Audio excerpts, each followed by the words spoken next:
years ago yesterday. Okay. Robin, can I go upstairs in your house, do you have a two-story home where I can walk up another flight inside the home? Yes. Okay. So right now I have a mail. It's interesting. I have the mail kind of ushering me upstairs, okay? And when I'm upstairs, I go to the right. And what he shows me is that he goes down that hallway quite often. So if you wake up and you're kind of, dozy and you're thinking you're seeing a presence, a shadow presence moving upstairs, I would have to say that's that. Now he goes, roo, roo, roo, roo, roo. So the gas alarm is going off in the house. If there's some kind of noise that's alarming like that he's responsible for doing. So he's trying to get your attention. And he's telling me, Mom, I'm okay, okay? So I don't think he's a normal death because there's a need to let you know that he's either physically okay, meaning all in one piece, or that he is mentally okay, all in one piece in his passing. And what he's saying is that you don't feel him that often anymore. And he is still present. He just said he took a break, and he comes back and he goes. But sometimes they do that. They don't want to start on the grief process, so we'll feel them as moms and dads initially. We'll smell them, we'll know they're present, and then they take a little hiatus so that we can breathe and understand that they've passed. But he is definitely around you. Tells you to water your plants so they might and go outside in the backyard and talk to me some more, okay? Okay, Erica, thank you so much. That's true. He is Down syndrome. He is Down syndrome, and he didn't have a voice, and I heard his voice for the last time. Thank you. And I heard stories of with Down syndrome, so I get it. They're the sweetest souls, and just, yeah. That's something else. When you get these impressions, these feelings, do you picture him in your head? Well, initially I'll see them as a shadow figure, and what I've learned to do is, if I have time, I can remote in almost like a telescope to their face, and a lot of people show me things like if they have a dimple in their chin, or they have specific hair, or their skin color, and then I'll zone out, and then I'll see them very clearly. So I kind of use my intuition almost like a telescope. I go up and remote view. I was literally standing in her house seeing the stairs, and I was him at that moment, and he was going back and forth upstairs, kind of like as a shadow figure. So I could, if I wanted to, focus into where the rug is, where is the bedroom, where is the bathroom, where is a dog or a cat, because I see them as warm bodies. But yeah, I kind of see everything in that way. Gina Maria is with the state of Washington. Hello, Gina Maria. Go ahead. Hello. I'm loving peace and healing, and God bless to everyone and everything everywhere. You too. I love that. I love your name, but I'm going to borrow that. I love it. Yes. I was curious if you could bring in Danny. She's going to try to help say the best. Sweetie, your vibe just gives me such goosebumps, okay? And what I feel is that this gentleman, he's talking about the journey after his passing. So you are kind of like an advocate, honey. He's like, she's out there just changing lives. He's like, don't worry about me. You took this as like your anthem to do things. And so he's just watching the good that you're doing to help people. I don't know if you had an addiction issue, because AA for me is basically someone who would get counseling for addiction, and then there's Al-Anon people that are, afterwards that get that help too, because it affects the whole family. But he's doing this whole Catholic thing for me, so that might tell me that he's found religion in the way that he's okay. And I'm often seeing that when someone commits suicide, okay? Because they're saying, hey, I'm okay. I'm with God, or, the universe, the creator, and I'm not in that limbo that people often think these kinds of deaths happen in. And I don't know, he's just kind of sitting up with his feet up, he has his shoes on, he's got jeans on, he's thin, and he's just smoking a cigarette, and I feel like I'm sitting right next to you. So I'll just say that's what I get, honey, okay? Okay, I'm not sure if that's my guy was murdered, and I tried to save his life from the murderer. Yeah, that's all my brother I have. Was your brother tall and thin? Yeah, he committed suicide. Yeah. Okay. That's who I have, and I'm not gonna. I can be wrong, but he put like a hang thing down. And sometimes that's my suicide side, and sometimes that's how they committed suicide. So did he do it in that way? It was a monster. Okay. Yeah. The symbolism, and this is good to kind of talk about too for mediums and psychics. Our symbolism can be, like for me, sometimes a rope just means, hey, I committed suicide or I hung myself. It could be one or the other. Yeah. Symbolism definitely will change on you in a minute.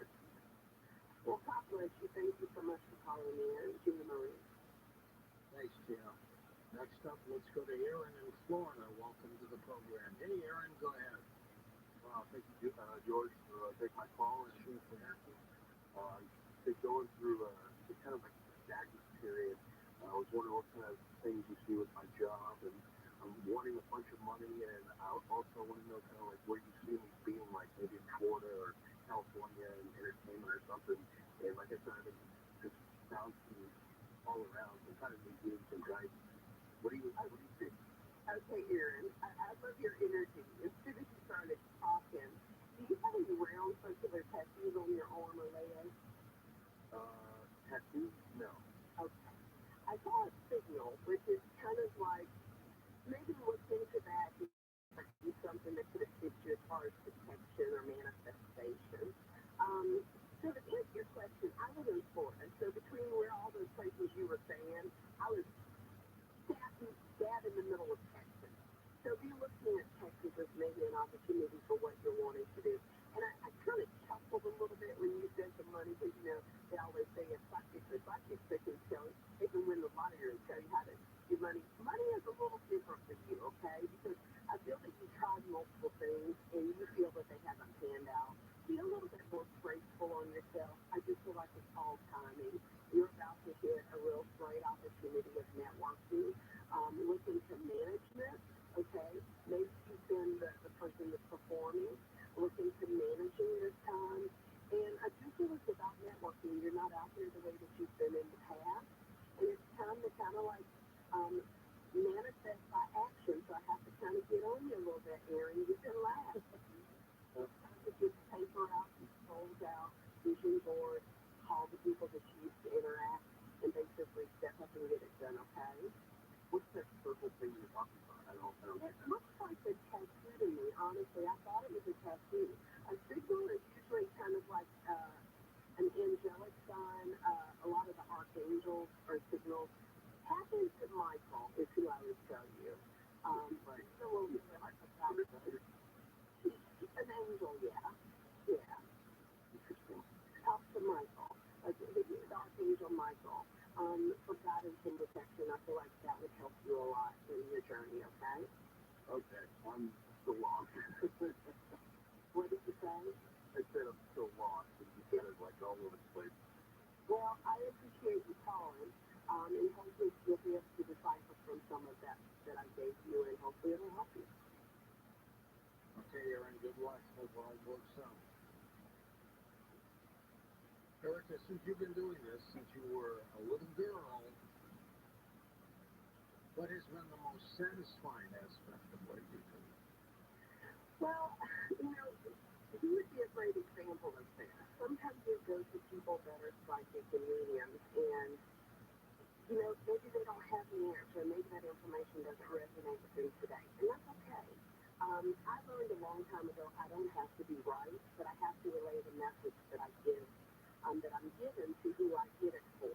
And it's up to them to kind of discern how it might fit in their life.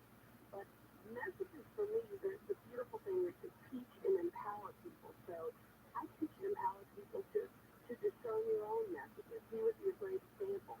Meditate, ask the same questions, and see how they might dance like. So a lot of the aha moments, the beautiful things about being me is to teach people to be their own psychic, to teach people to hire people like me. Learn how to discern your own intuition so that you can walk every day with guidance.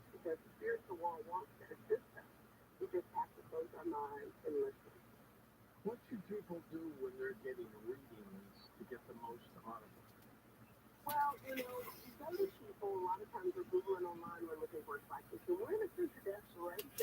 So, if you're drawn I to just gave the away whole one of my best players. so go Gave him into away. intent to ask your guidance to find you the right place. I don't care Gave if you go to their website and this they have a motherfucker dragonfly on away. there and you don't like I'm it. last on the If your guidance waiver tells you wire, that so this is the right person, I'm basically fucked right. to get him back. And I would say there should be like an undo button. Have questions, write a list of questions of things that you want answers to, but you don't necessarily have to tell them. Ask these questions. I always tell people, no matter where Are you glad you got this thing so big? they won't make you record it, run away. You're paying for this service to be accountable for what you hear, and they need to be accountable for what they tell you. And most importantly, don't be a psychic junkie. A psychic junkie would be someone that would keep reading for me and someone else and someone else and someone else. And people prey on that, the wrong people. Most of us that are legitimate and that we have that end of really caring and really do want to help, we're not going to read you every 5 months or every week.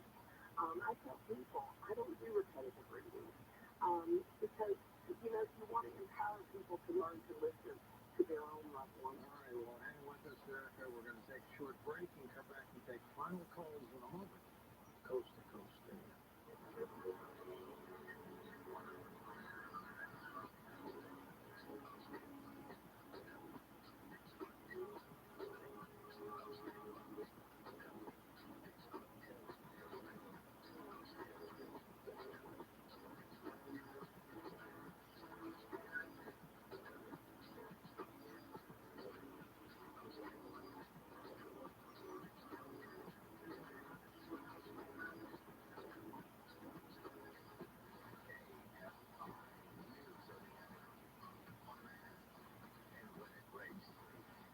I'm Ray Tennis in the KFI 24-hour newsroom. An Orange County infectious disease doctor has been arrested for assaulting 9 male patients.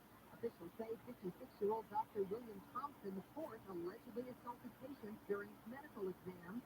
He now faces 30 years to life in prison plus 25 years if convicted on all counts. The Writers Guild of America says the strike is officially over as of 12:01 this morning. A tentative 3-year agreement has been reached. Board members have approved the deal. Members still have to vote to ratify it. Writers are free to go back to work today. And NASA scientists say they found what appears to be asteroid dust in a space capsule that landed in the Utah desert. They are now conducting tests to determine origin. Southland weather from KFI. We'll see highs in the 70s for the beaches, 80s and 90s inland. Right now it's 63 in Fountain Valley. Dana Point checks in with 62, 61 for Hidden Hills, and a 65 in Studio City. Reading local from the KFI 24-hour newsroom. I'm Bree Tennis. A vehicle fire is reacting up in the 733 Lake East, Long Beach. It's the northbound 710 Long Beach Freeway before Willow Street. This pickup truck is on the right shoulder, left to the Vivian Gulf in Plains, and traffic is backed up to Anaheim Street. A reminder that scheduled the Foothill routes completely shut down in San Dimas. All lanes blocked on the 210 westbound between Foothill Boulevard and San Dimas Avenue until 5 a.m. In the Fountain Valley, all lanes blocked on the 405 south between Brookwood Street and Talbot Avenue. Can't believe I gave that guy away. Get to there faster. Shit happens, dog.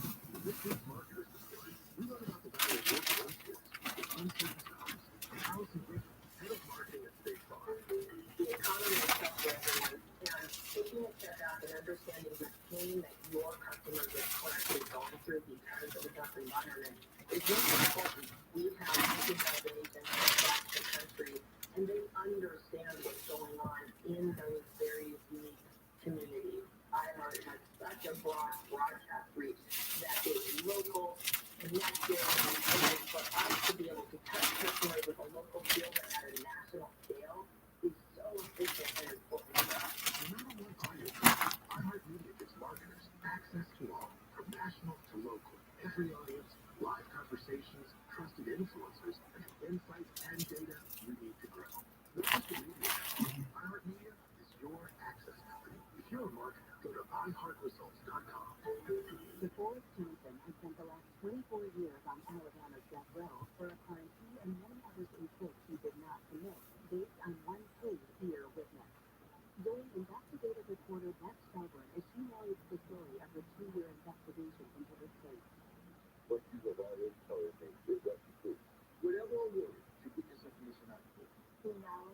It's not the food. No.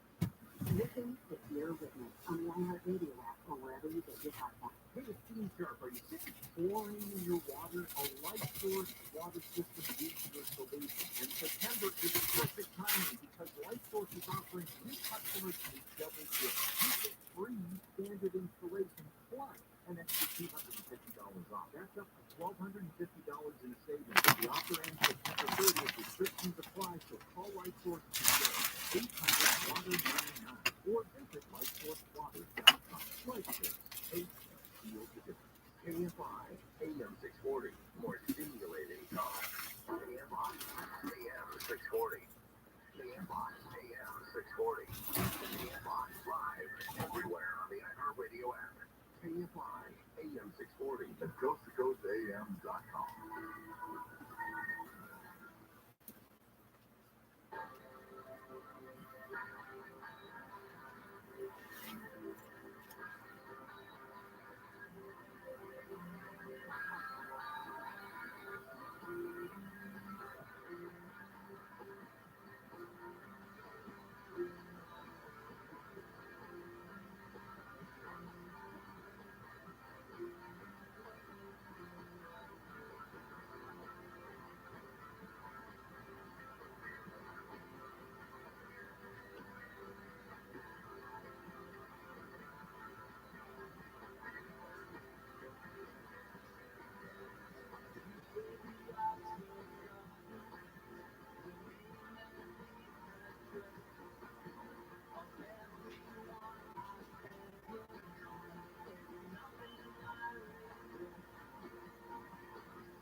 To talk to George Norrie, call the wildcard line at 818-501-4109.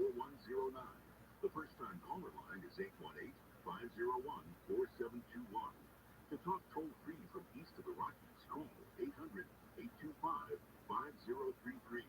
From west of the Rockies toll-free, call 800-618-8255. To reach George via Skype, use Skype name George97313. Send George a text message anytime at 818-298-6521. From the gateway to the west, this is Coast to Coast AM with George Norrie. On the next Coast to Coast program, David Brennan, astrophysicist, joins us to talk about some real science. And then later on, Jeffrey Gillette joins us to talk about the intuitiveness of spirits on the other side. So more of that on Coast to Coast. Beyond Belief, that is our television program, and we invite you to watch the shows by going to that website, beyondbelief.com. We sure do it at beyondbelief.com. We put 3 ad-free episodes you can watch absolutely free. Scroll down just a little bit. There's a 7-day free trial. That'll get you access to a lot of shows that we've done, over 500 for sure. So check it out. It's beyondbelief.com. And the staff does a great job putting together our YouTube channel. It's free. Sign up. Yeah, this is interviews of recent and past shows. It's a lot of fun. So check it out. Go to coasttocoastam.com. Go to the top. There's a little YouTube icon. Click that. It's free.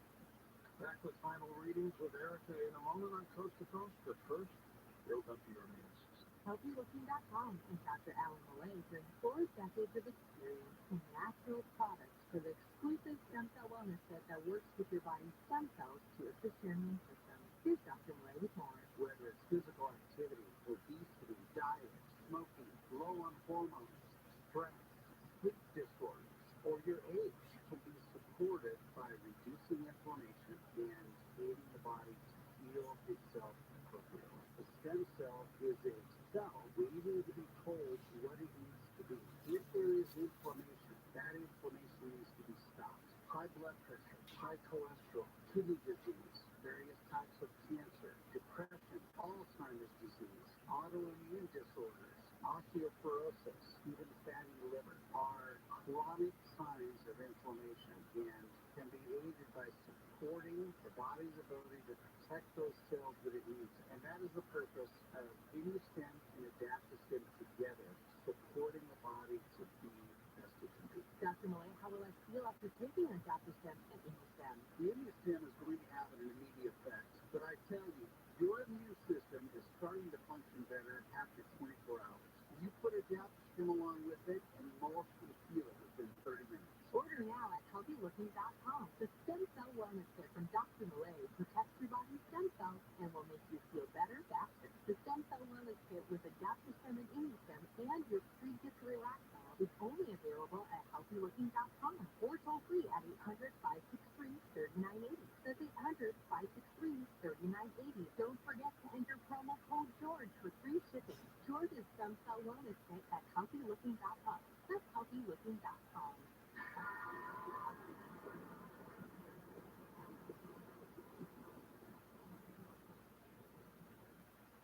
Vladimir Putin called the U.S. dollar's drop in dominance objective and irreversible as Brazil, Russia, India, China, and South Africa formally agreed to use local currencies in trade instead of the U.S. dollar. It's the first shoe to fall.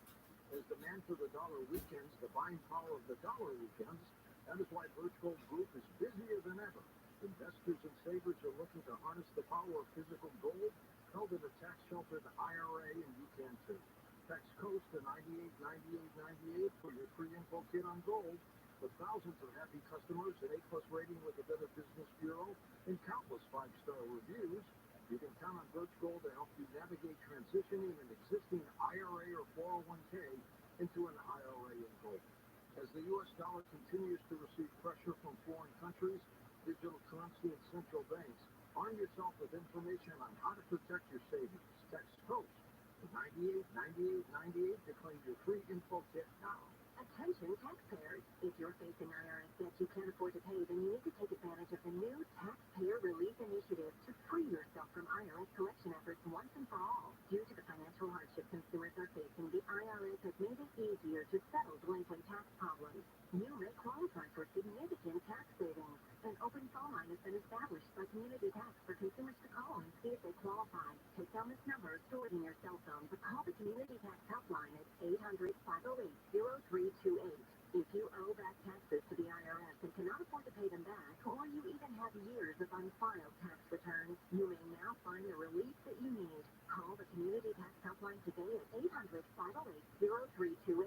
Don't take on the IRS alone. They can attack your wages, savings, pension, home, and even your Social Security check. Call 800-508-0328 for your free consultation and to see if you qualify. That's 800-508-0328.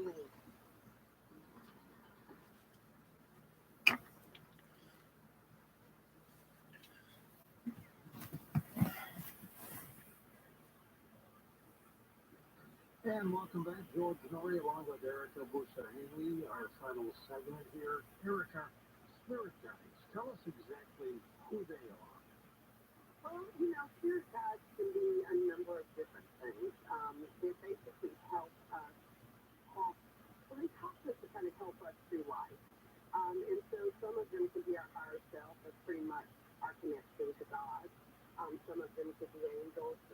As I was talking to that caller before, the archangels, my goal would be something good to kind of connect with him or maybe get some jewelry to help protect him and to help him with some of the difficulties he's having. Oftentimes I call on Michael and kind of envision myself in his wings for protection and guidance.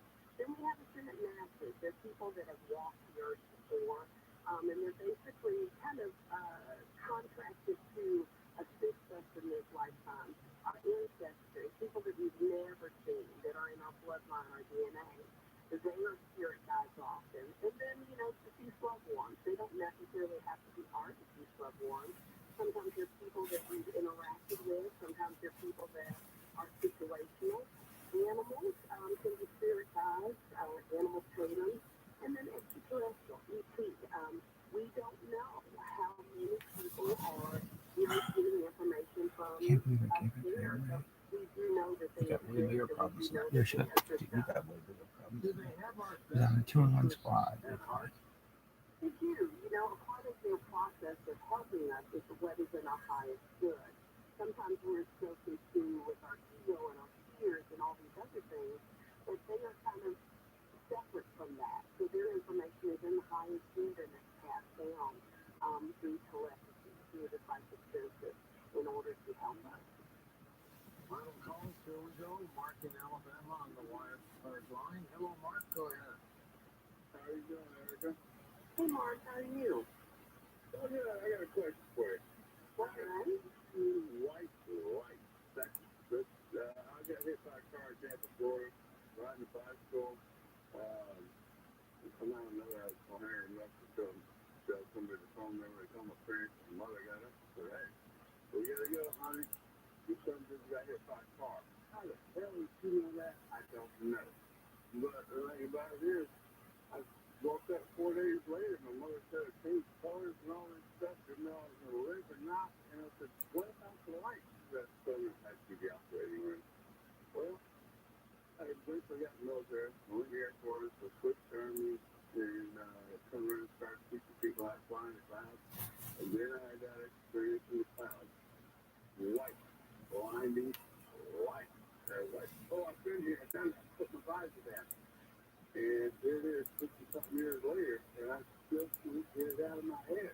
What is up with a white blinding light? Well, those could be different things, like Travis Lawson, you know, when he went up and had that experience. But it seems to me that you and your mom obviously had that psychic connection, that umbilical cord connection that happens when we're born. You know, she was able to sense something was wrong. Here you are in an accident and you are protected. I feel like by angels. That would be the highest vibrational white light. And it looks like you almost transitioned to the other side. Did you feel a sense of real, you know, you were out for a couple days, but did you sense a real feeling of peace anytime during that, your time in that? Truthfully, didn't know at 15 years old, here I am in my 50s, and I still can't forget it. Truthfully, I have no idea. I didn't know what it was. Yeah. I forget it. Can't get it out of my head. It looks like it's that awakening that a lot of people have, near-death experience, when they go to the light. And a lot of times they're pushed back. Hey, it's not your time. And they're forever changed. You never forget it. But you are changed. And a lot of times you don't fear death anymore. Your intuition increases. And that awareness of, you know, just all that has happened and all that you see, you share. So that's probably what happened. You hit the other side and just came back to join us. Who sends the white light, Eric? Well, I find often when I talk to people that have died or that I remote view and see the death as they're dying, they're the loved ones that we recognize first. It might be our mom or dad, our uncle, animals, believe it or not, show up to transition us. So a lot of times the white light is heaven. It's our loved ones coming to say, hey, you've passed, come into the light, Carol Ann. There is peace and tranquility in the light. And so it's usually people we recognize that we're not afraid. Let's go to Bill in Los Angeles. Hey, Bill, go ahead. Okay, George. Erica, as a former journalist, I'm curious about how you verify who or what is talking to you. For example, if someone says, hey, Erica, you need thank Hillary with Lefty sign up for paranormal night? I would always say yes, because I definitely want everybody to sign up for paranormalday.com, because I think it's such a worthwhile service for unique individuals like ourselves. But yeah, this is where I'm kind of becoming a psychic detective and a journalist as well. The you know, the who, the what, the when, the why. And then, you know, we have a lawyer on my team. So when we do research, when we're doing home investigations or when we're called out to do a crime scene or whatever, my team is comprised of like a cop and a lawyer and criminal justice majors. So what they do is they kind of do the scientific and the history. All my job is to do, I feel really, is just to relay the messages. And they can go and say, okay, you're getting an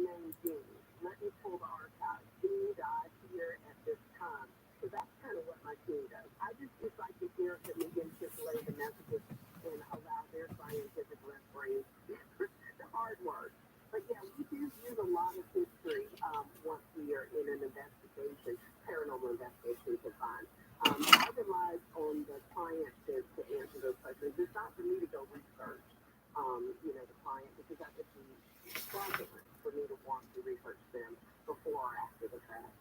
This time caller Crystal's with us in Medford, Oregon. Hello, Crystal. Hello, Greg. Hello, Grandpa. Hello. I have people. A question about my father. He passed when it's been about 36 years.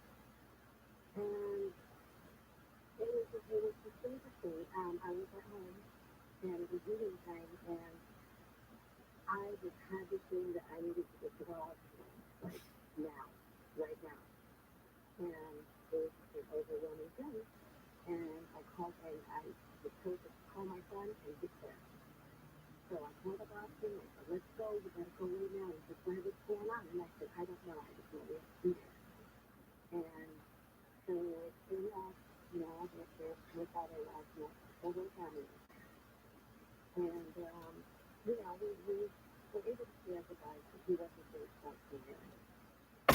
So, we had left, and he said as soon as I got home, he died. And so it was like he was waiting, he was waiting for us to come and tell him goodbye, and so I'm so thankful that, that I was able to hospice that moment with him. But, I guess my question is, since he was so implemented at the hospital, was there any type of message with someone else on you? I am so glad you called because that's a worry for a lot of people. And I often read readings like this. So let's just backtrack a little bit. You got a sense that something was wrong. So this is dad coming out of his body, coming to you in your location, and looking at you and saying, hey, baby, I love you, my daughter. Come to the hospital. Here's that gut instinct. Something is wrong, right? I'm giving you that PTSD. You drive, you're in the front of the hospital, family there to say goodbye. He's up looking at you guys as you stand around the room. He waits till you go home. He transitions, okay? And then he sends you signs at the house. He walks around and gives you goosebumps from time to time. When you read, and it's like, I feel like I'm reading in like a little area and drinking coffee or tea. He's standing there talking to you. He talks about cardinals and blue jays and squirrel beaters. I don't know where you are. And he said, not goodbye until we meet again. And so that's very important to know that. He says, until we meet again, okay? Okay. Thank you so much. You're welcome.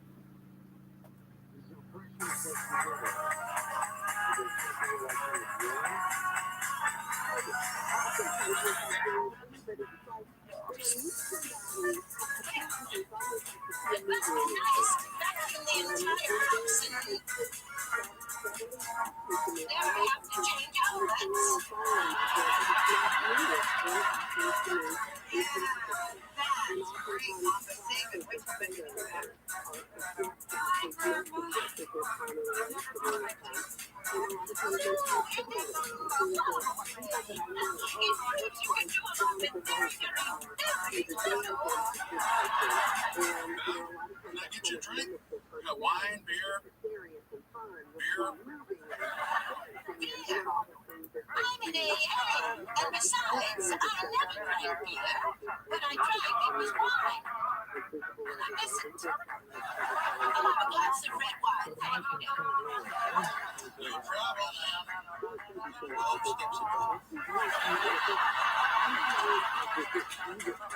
I'll be very careful. Just spill, dear. I don't think they make this kind of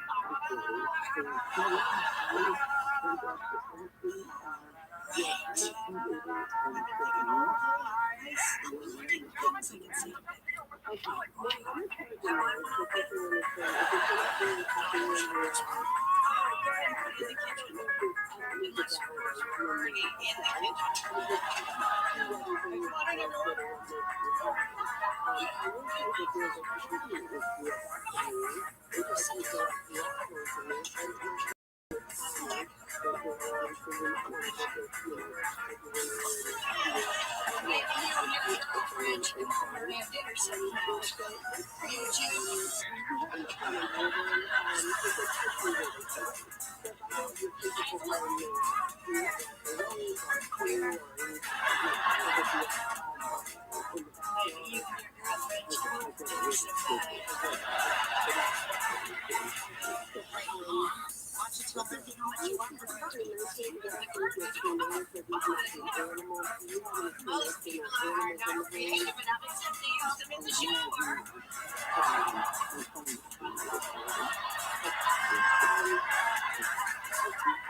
Hey, when you stop flirting with me, I'm a married woman. I'm sorry, you guys. This isn't exactly the best place for a party. Hey, I'm not married. Just wonder what the poor people are doing tonight. Oh, you cancel our calling! Damn it, I don't even see people put too much paper in here. Well, what's going this way? You better stop it before it gets to the carpet here.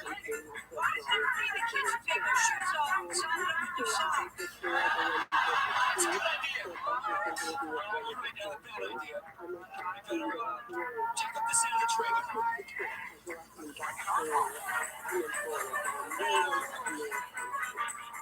Hey, cheer up. You've still got friends. A toast to Becky. The richest woman in Lake. I'd like to thank you all for being here on the worst night of my life.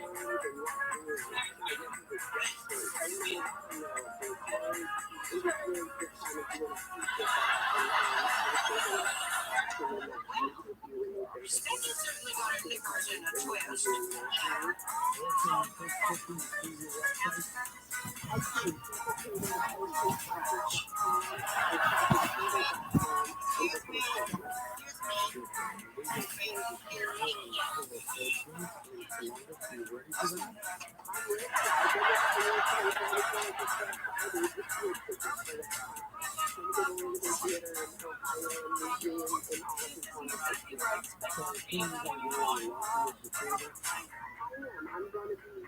Well, it's all Mark's fault. If he hadn't wasted the last 4 years of my life, I'd be the one getting big job offers.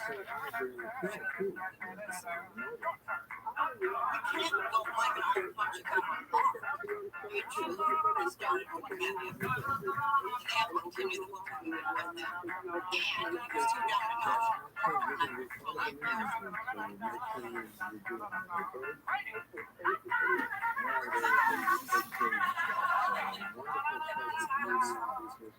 Exactly. Well, it's your fault. Why do you stop me from marrying you? Hey, you were on the phone, remember? We didn't make a stop. Besides, that was the night that the season premiere.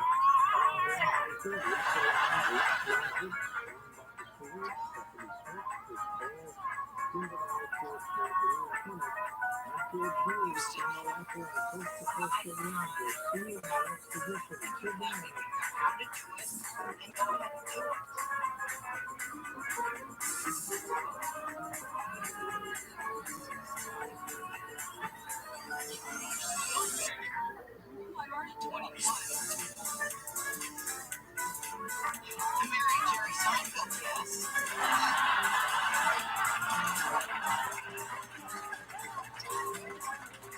Do anything else on her?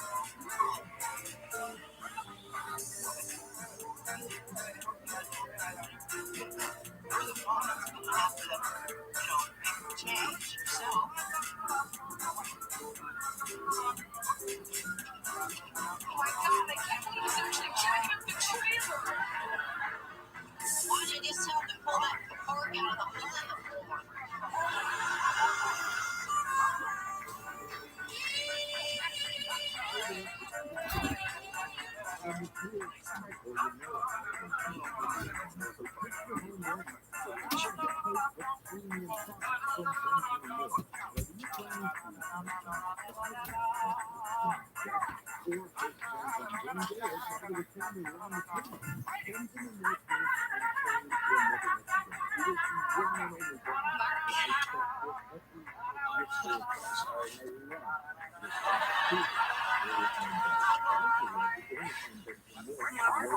This is something I've never shown to you.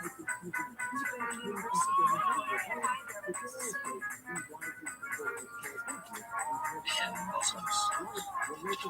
I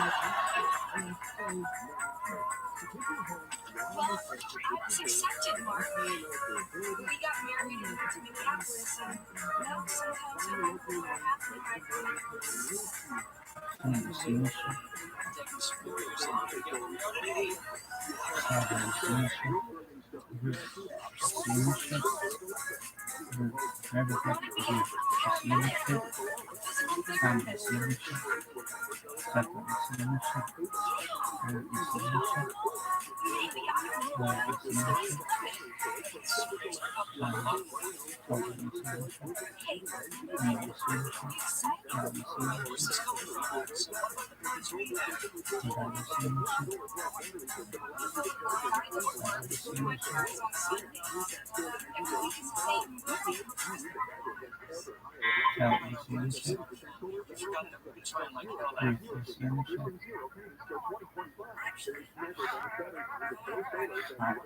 Hi, I'm Daddy. It is now 2:00 a.m.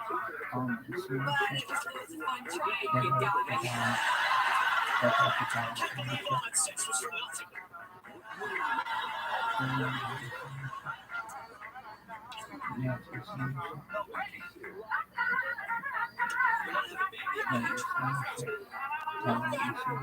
I've just been thinking about things, and I got to talking to Mom tonight. You know, I knew you would learn something to do with this. Man, she's playing us like a fine line.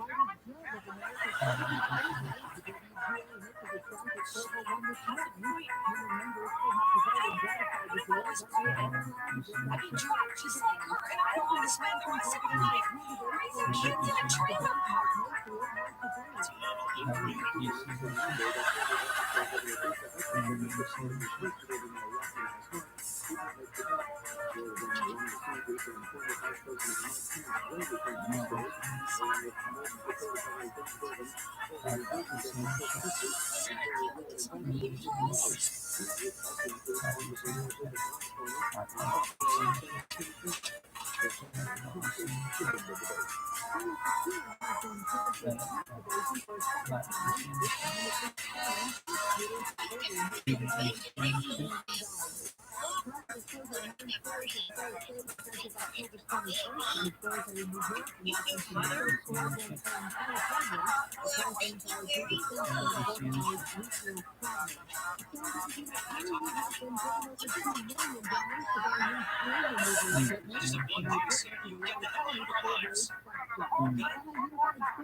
No, that's the whole point.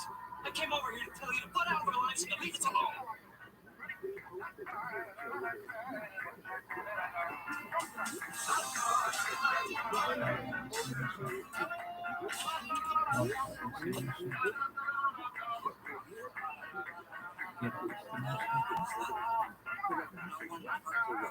Okay, so I get scared. I don't know.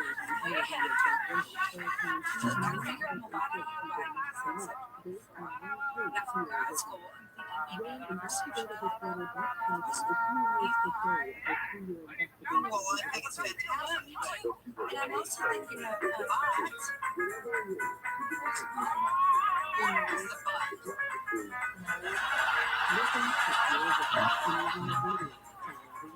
No, I must keep going with my phone.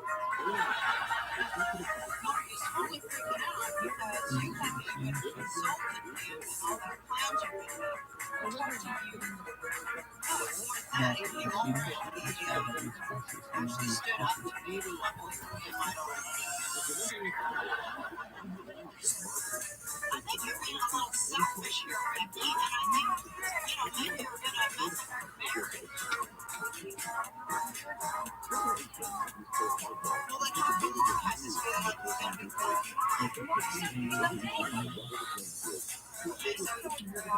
So, you're totally determined that you're going to stay with Mark then?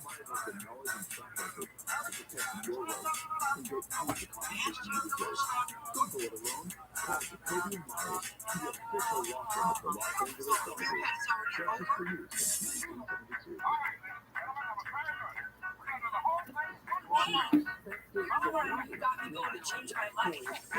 But I didn't mean that you should throw out all these other parts of your life just because you're going to do all of them. You didn't even want a chance at least. You're having a big deal, Look at you. You don't want to mess this up. Hey, trust me.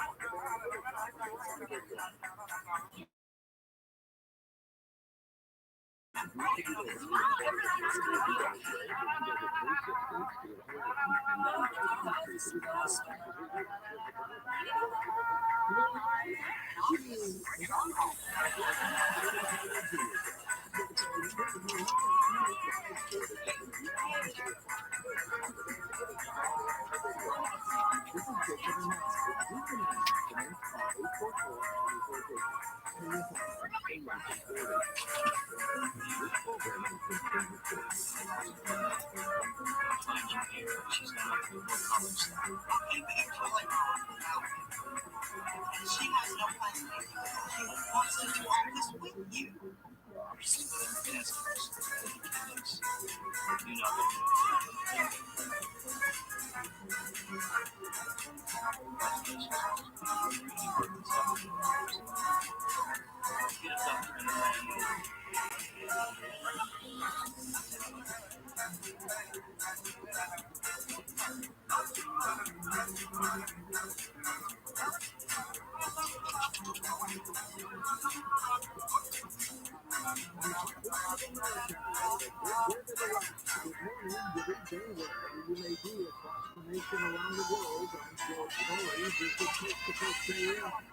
Later tonight, the second floor. This is a bizarre story. The number of missing and runaway children in Ohio for this year is nearly double that of states with similar populations. Causing panic among parents and police, who in some towns can't keep up with the number of teenagers that can simply running away. This month alone, 45 children have been reported missing in the Cleveland area. A joint total of 1,072 have been reported missing since the start of the year. Unbelievable.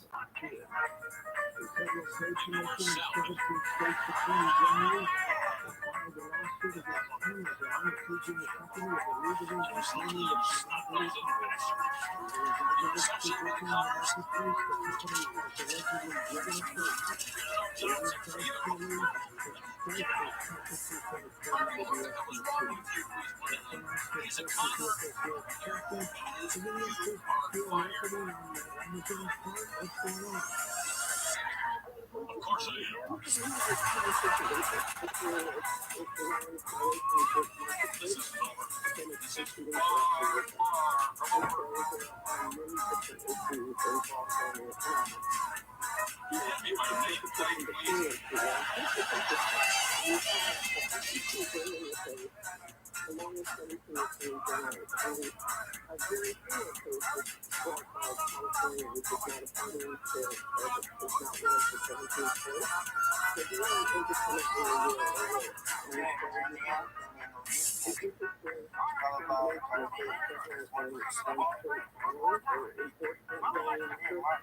And if you this is the particular education really that implies that it would ask for a structural relief, which means a program of any kind. So if you want to look at today's room, who was the first state that has a plan? Well, they are calling for a complete restructuring of the company. So that's pretty interesting when you have that administrator too. The other thing is if you look at the complaint, I mean, you need to know that it is a complete relief. That's it when Roseanne is angry. Now it's quiet. It's interesting that it triggers the reading of the thread that was done last week. Okay, I know.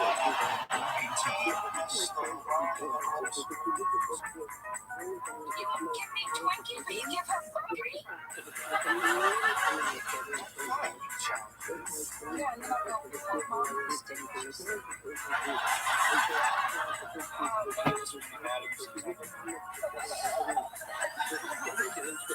This time, Mark, in or in?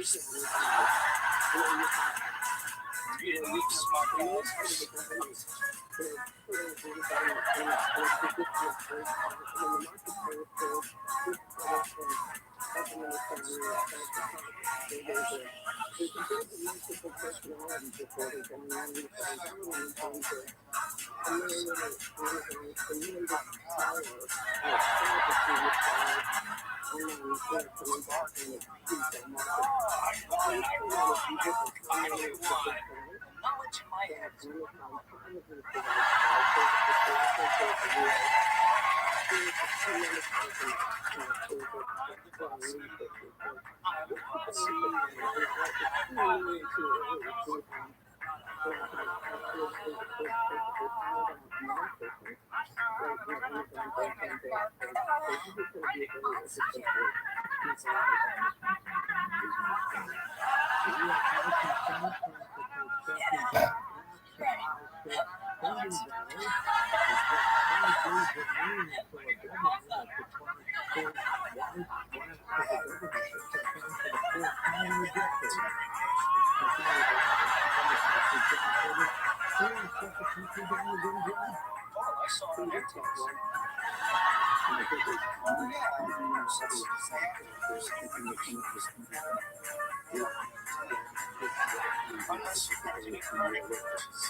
Well, look at this. My first favorite tip.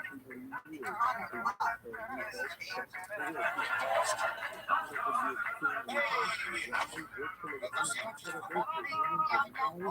I made it last week, so I don't have to do it until 10 seconds to reactivate the race.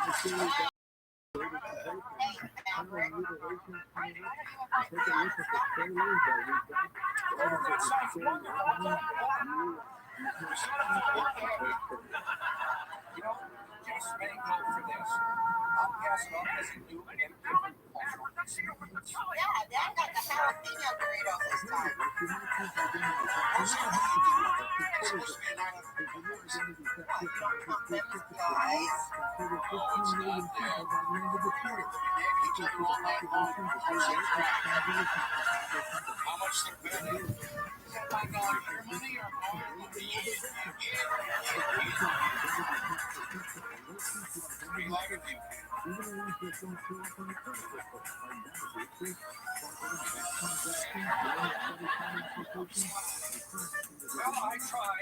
I tried everything. Absolutely will not come this Well, if you would know that I'm not going to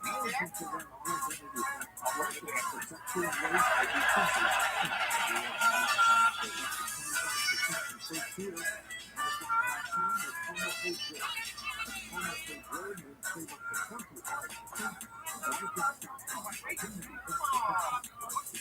Anna Mary is really too much loud and obnoxious. But she's got some killer stories about the depression.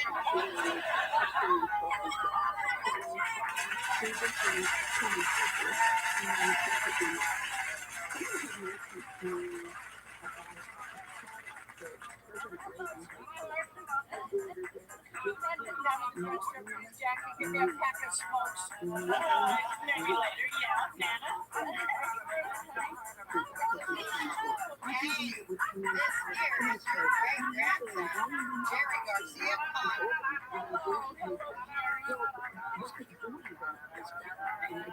Hey, of course, baby, you're not. This one really had a hurt.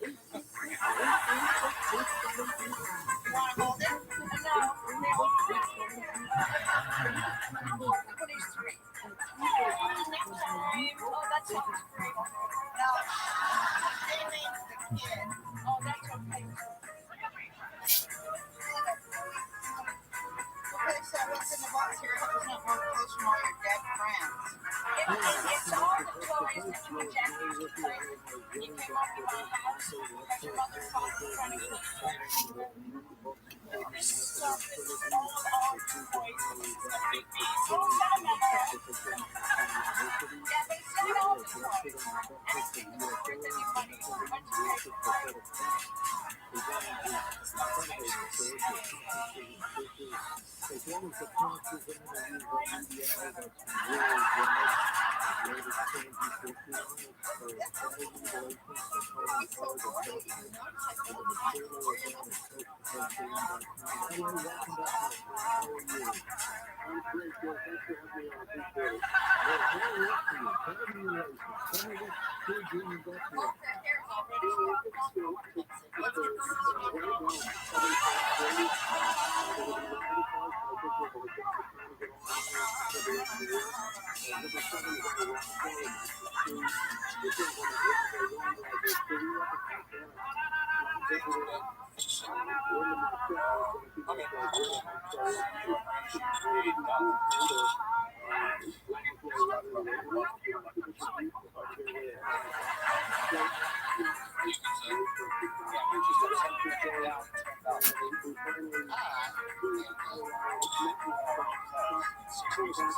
She thought you were like a big baby, so she cut it off and regrew it with her pinky. And to this day, it is hard to get a laser to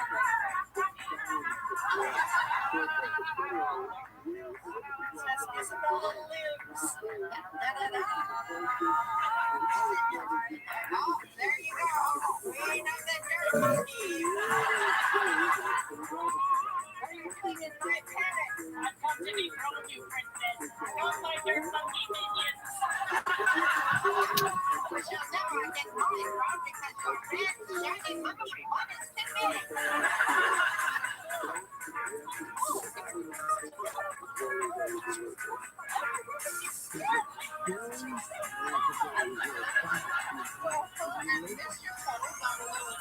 Outside of Fort Lauderdale. So the last time I saw her, and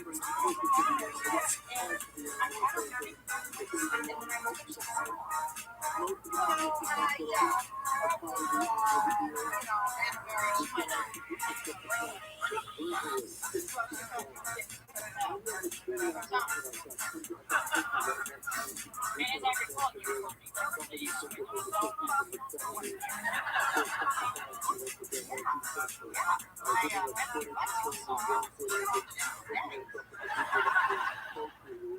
Mrs. Tuttle was not kidnapped, and Anna Mary didn't take the doll. Of course, Anna Mary didn't take the doll.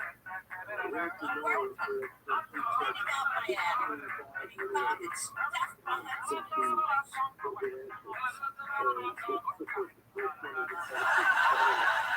It's doll napper. Feeding evil rotten doll napper.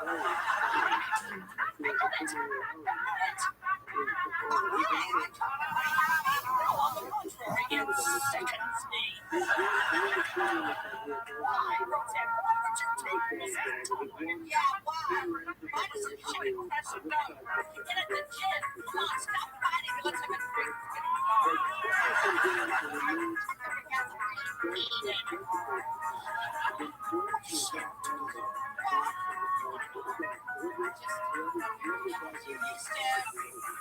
Think of me as some kind of a goddess. You would do whatever I wanted to do, whatever I told you to do, and I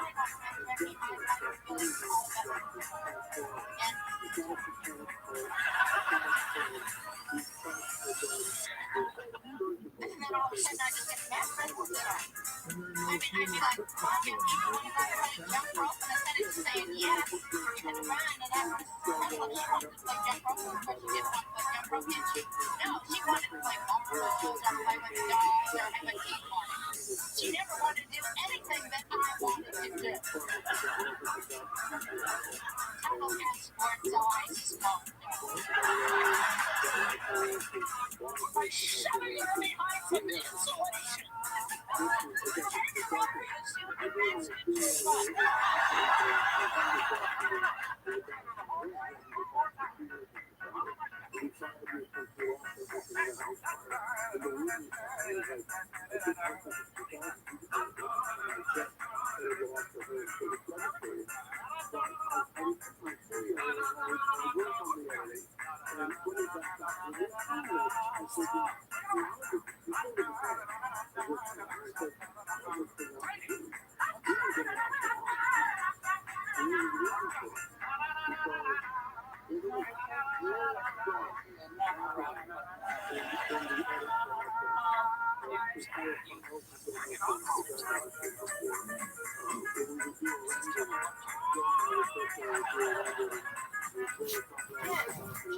Look at this bug. Oh my god, that was a bug.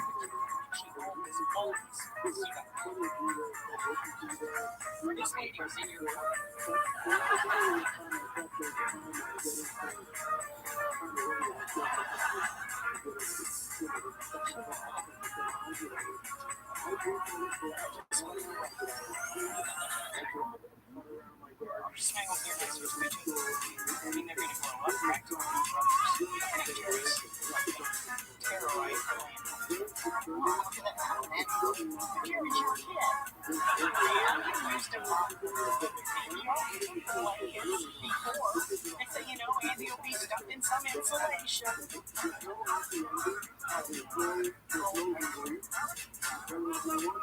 will make sure that we're on this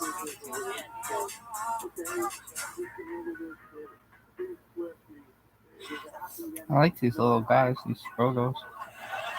Cute.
Let's get back to what we were discussing before. I still maintain that Boston pops like classical music big fans. You know what this discussion reminds me of? Cheese and popcorn.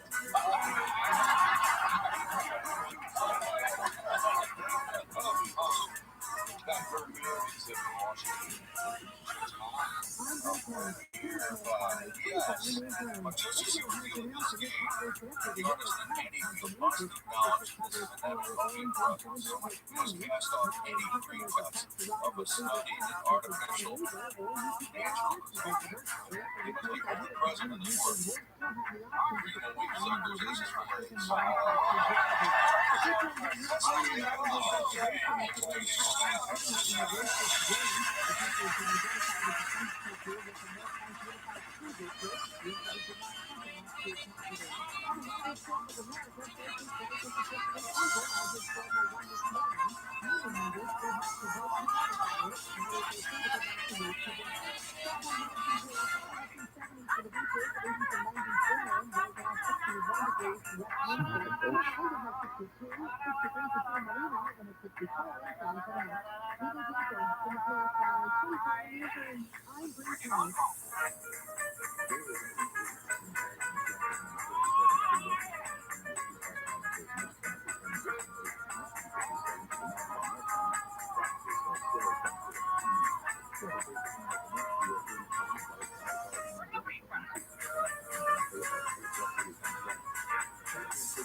Your partner bonus entertainment. This rules amplifying. HPOS 10.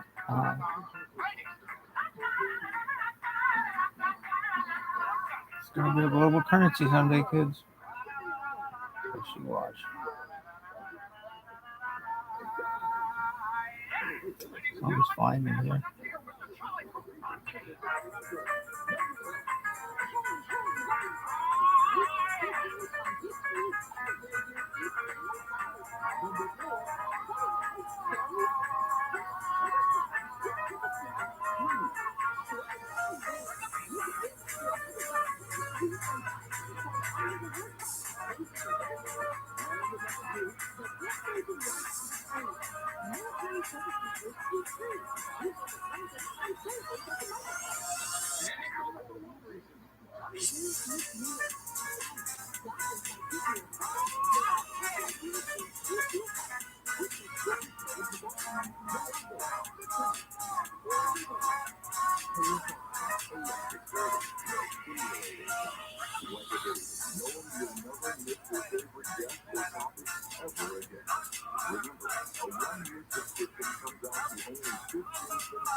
Dominant.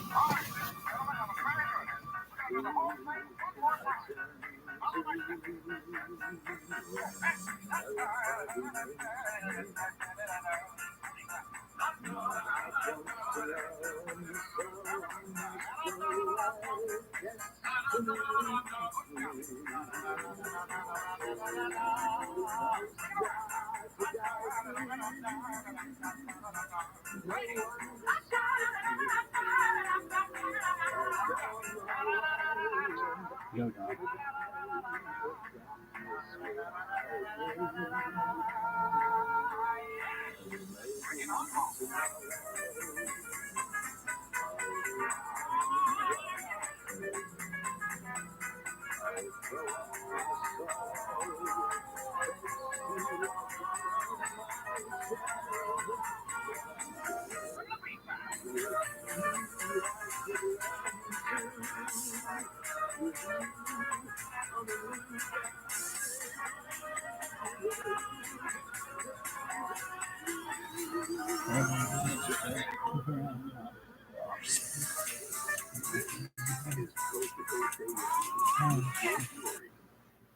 We're talking with L.A. Marzulli about his latest film on cattle mutilations, an incredible phenomenon that's been occurring for a long time. How long? Last calls with L.A. next hour here on Coast to Coast AM. I was looking at the seating chart at the Lincoln Theater in Columbus, Ohio, where we have our live stage show on October 14th, less than 3 weeks. And those seats are filling up, but they still have some great ones left. They do. Not many dots left. I'll tell you, it's getting close here. The beautiful Lincoln Theater in Columbus, Ohio is where we will be.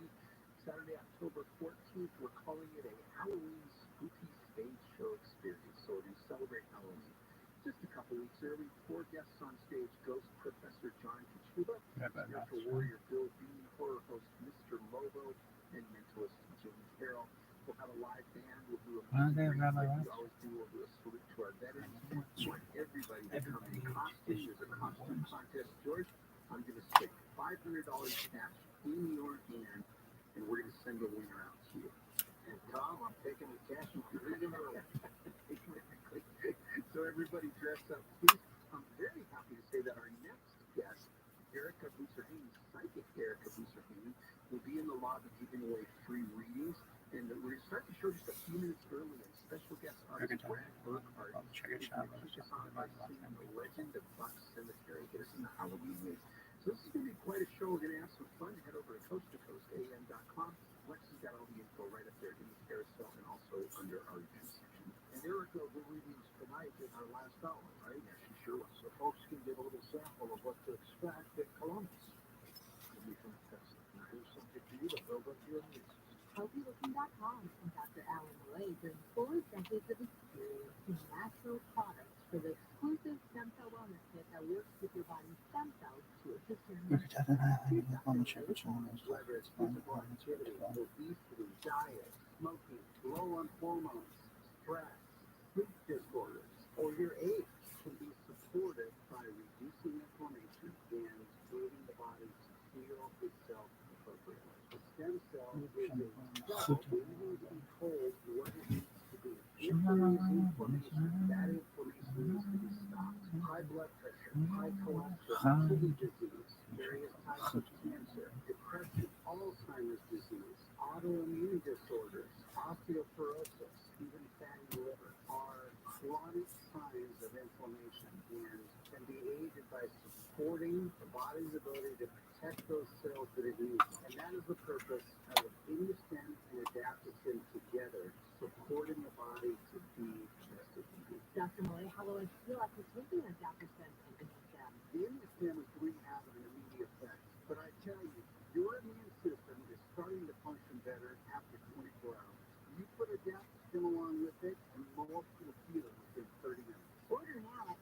HowToLooking.com. The Stem Cell Wellness Kit from Dr. Lay protects your body's stem cells and will make you feel better faster. The Stem Cell Wellness Kit with adapter stem and immunity your free gift relax all is only available at HowToLooking.com or toll free at 800-563-3980. That's 800-563-3980. Don't forget to enter promo code George for free shipping. George's Stem Cell Wellness Kit at HowToLooking.com. That's HowToLooking.com.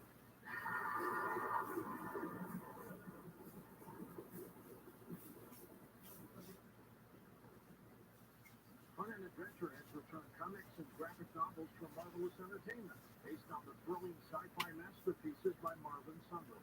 Acclaimed comic creator Andy Fish and his team are bringing that sense of wonder and thrills in straight-out action adventures like those great old comic book stories you remember in their live titles. iWagon, Haunted Planet, Space Rangers, codename Atom Bomb, Tales of Singularity, and the kid-oriented Wagon Jr. Join them at iWagon.com. That's iWagon.com. God damn it, I'm so pissed I traded this motherfucker away. They're part of your family. Most of the pet food on the market is cooked at high temperatures, which kills nutrients. A scoop of Dynamite is a 3-in-1 daily supplement adding fancy nutrients to your pup's health. Try Dynamite for free. Just say Alright, are you done? learn more at DINOVITE.com/radio. That's Dynamite.com/radio. Happier with every bite. Over a million that helps with Dynamite. What's your favorite Scroto? What's this? Of all the protocols of what's its full name? It's like the secret teachings of the protocols of really? Yeah. Do you think it's a fabrication?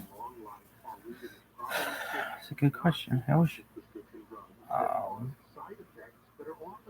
I think it's exceptionally accurate. Really? Yeah. And anyone who denies that, I would call them, you're a protocol denier. What? You're a protocol. I'm just going to start using that word against people. Denier. Oh, fuck you, you denying. There you go. Grab it. Are you done? What is this?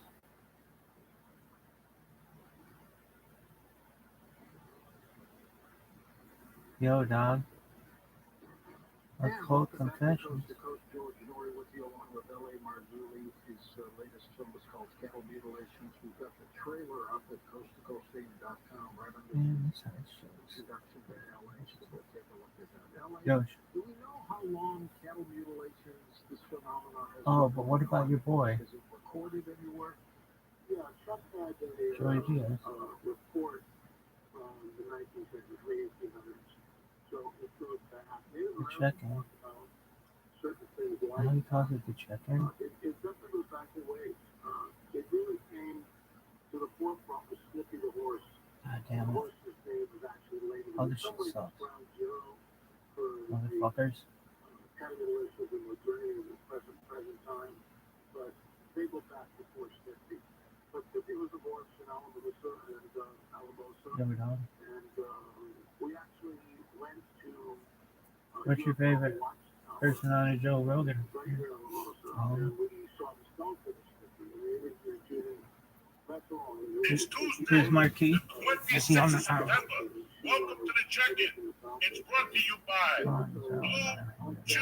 Listen, I love Blue Chew. Everybody loves a guy who's self-assured in the bedroom. Who's got an erection? Blue Chew Everybody loves a guy will who's got help an make erection sure all the you're time. ready whenever the mood 4 strikes. hours, 40 Blue hours, Chew is it an don't matter online with this guy. service that delivers ED medicine It just don't matter, straight to kid. your door. Nobody knows nothing. With the same active ingredients as Viagra, Cialis, and Levitra at a fraction of the cost. Just sign up at BlueChew.com, consult with one of their licensed medical providers, and once you're approved, you receive your prescription within days. It's all online, no doctor's office, nobody giving you a browbeat. It's a beautiful thing. They each come in a little blue package.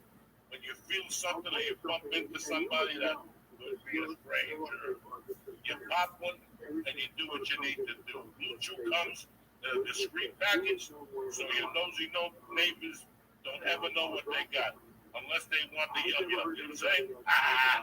Blue Chew wants to help you have better sex. Discover your options at bluechew.com. Again, chew it and do it, Jack. That's a special deal for our listeners. Try Blue Chew free when you have promo code Joey at checkout. Just pay $5 for shipping. Again, that's BlueChew.com, code Joey to receive your first month. Visit BlueChew.com for more details. Remember, promo code Joey. And the check-in is also brought to you by Babel. Listen, I know I'm babbling right now. Anyway, only 22% of Americans speak a language. Even me, Uncle Joey, I got like 3 languages. If you want to share up your daily routine, why not learn a new language and help raise that rate? If you get on an Uber, you don't know what nobody's saying. This is the perfect time when you get an Uber to have Babel. Instead of paying hundreds of dollars for a private tutor or use other language apps, a little more than games, Babel is an effective way to give your Uber driver a tremendous earpiece. Designed by over 150 language experts, using Babel for just 15 hours. 15 hours. That's shown to be equivalent to a full semester of college language course. Listen, I played with Babel a little bit. I like that little Spanish course. Give it a try. You know, Spanish is the #1 language people are talking right now. You want to jump on that bandwagon. You always want to be able to get into the baseball game. You know what I'm saying? With over 10 million subscriptions sold, Babel is a real language learning, real conversations. There's a special limited deal for our listeners to get you started right now. Get 55% off your Babel prescription, but only for our listeners at Babel.com/Joey. Again, Babel.com/Joey. I'm getting you 55% off. Who gives you a deal like that? Nobody.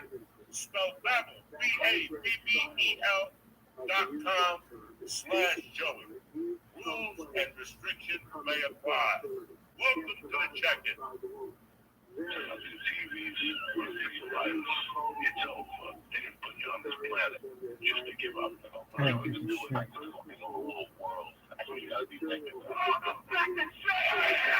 I gotta take a shit.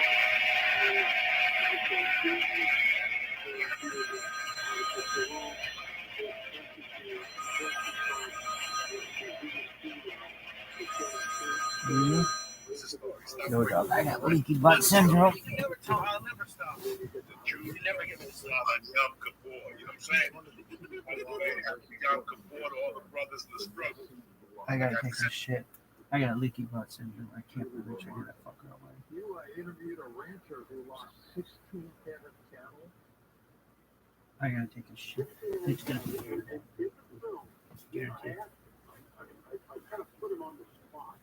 One of the worst things they mentioned, though, is it forgiveness?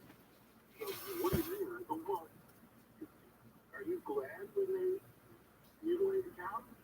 He goes, absolutely not. I said, what's the fear factor here? So, what is that? And he kind of thinks about it and shuffles a little bit, looks right at it and goes, it's not an 8. It's probably just more like a 10. He said, it's about an 8. We get kind of used to it, but it's about an 8. And I said, well, how, again, this is all in the film. How do you deal with this? You're terrified. Your wife is terrified. The veterinarian comes out. He's terrified. You're looking at something which is grisly, which is unnatural, which is supernatural, paranormal, whatever words you want to put on it. It's incredibly unsettling. Also, what we found really bizarre. This guy lives out in the middle of nowhere. He's got like 1,000 acres or something, okay? In front of his house, there's a stretch of road, George, and it's dead straight. It's not dead man's curve, it's dead straight. There's no movement at all. There's no turn. It's a 2-lane country road. There's never hardly anybody on it. I walked it. We filmed it. There's been 12 fatalities there since that rancher was there. 12 fatalities within a mile stretch. Within a mile stretch. And when I found that out, I said, oh my God, what are we looking at here?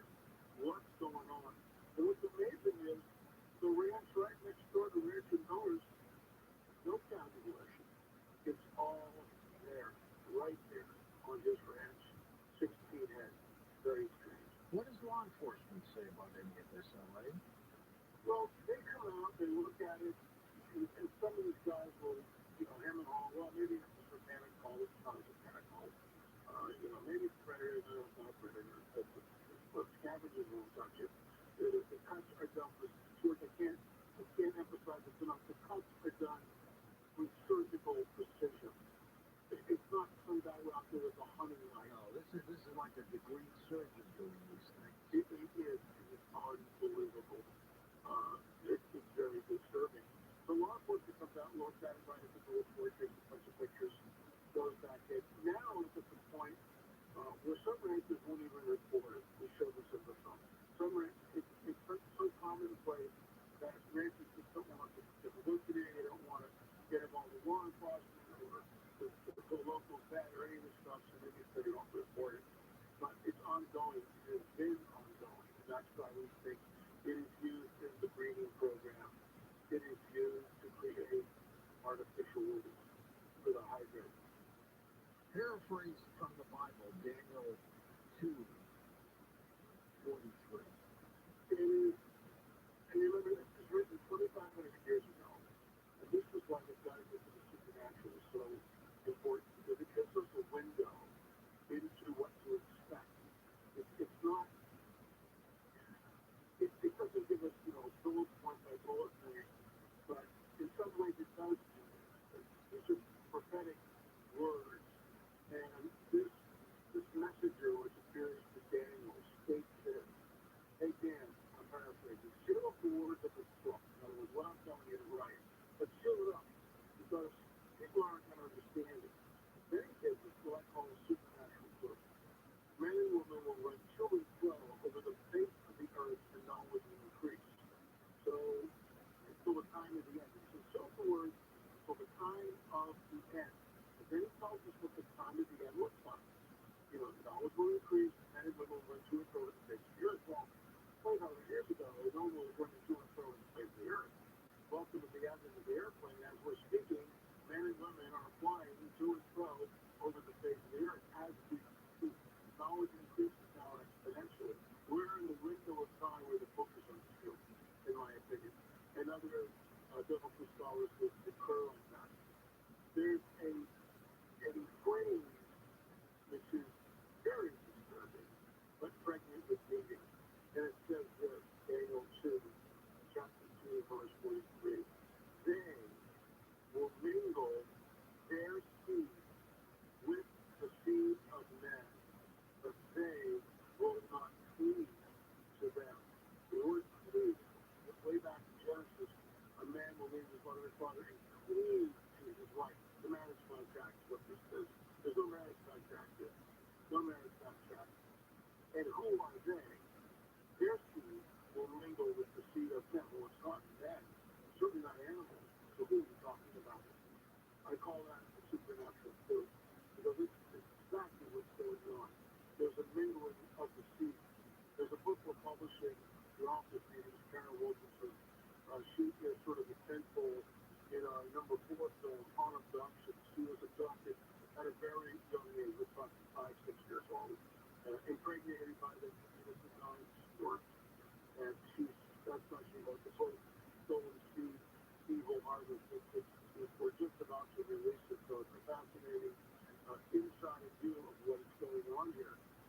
And that's why she calls it stolen seed, because she's kidnapped, and that's what it is, rape, because that's what it is, and then the child is taken from her, the entity is taken from her.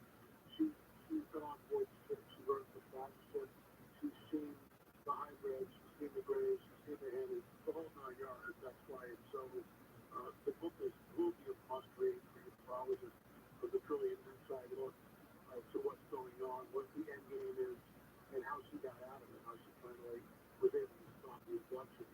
But the cattle mutilation phenomenon is ongoing. It's not stopping. It's part of the breeding program. It ties back into ancient prophetic text, Daniel 2:43.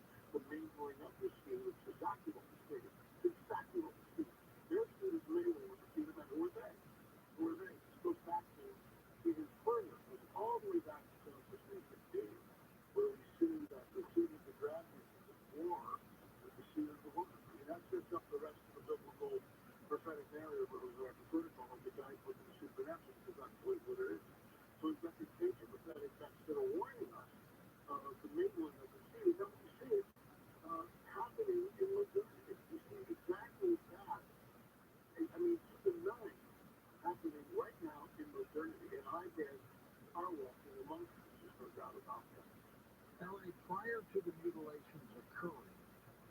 any reports seeing UFOs or lights or anything in the areas?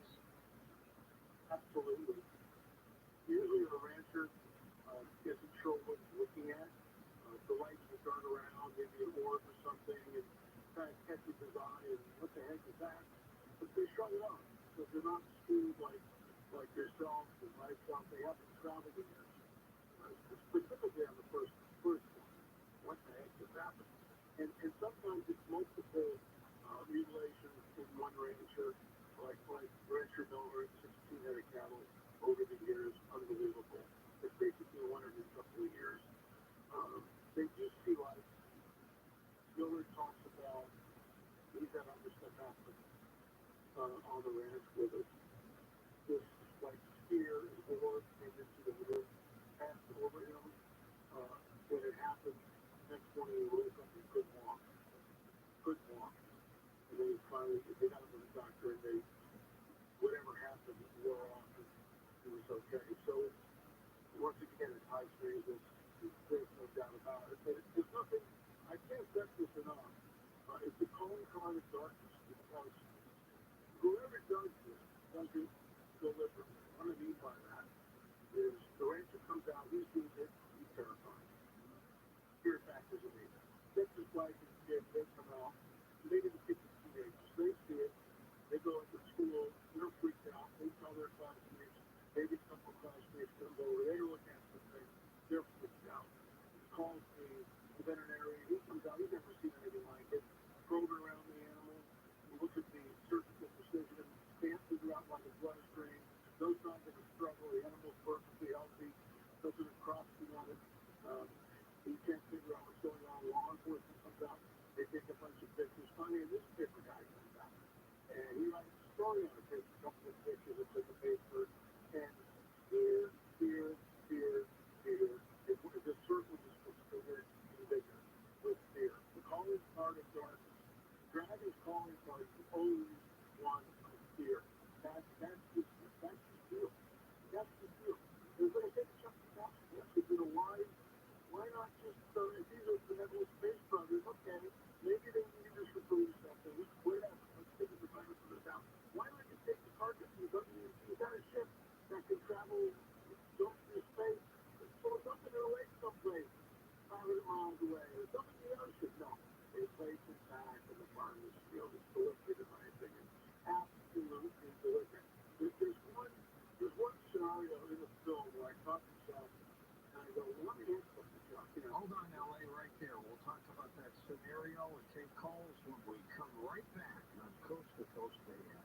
To access the audio archives of Coast to Coast AM, log on to coasttocoastam.com.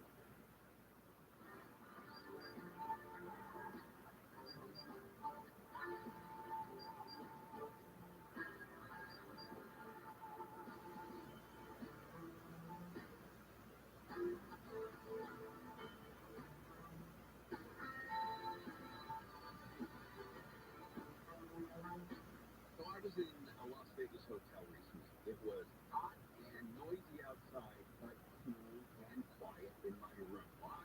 Because they had dual pane windows. Hey, Steel Surveyor, American Vision Windows installed dual pane, energy efficient windows and doors in our home. Just beautiful and super efficient. Over 20 years ago, the owners, Bill and Kathleen, they started American Vision Windows because they had a bad experience replacing their own windows. They use sun matrix technology to prevent dust, mold, moisture, bacteria, and excessive sound from getting in your home. And their Labor Day sale is all month long. Save up to $2,000 on new windows and doors this month only. And zero interest and zero payments until 2025.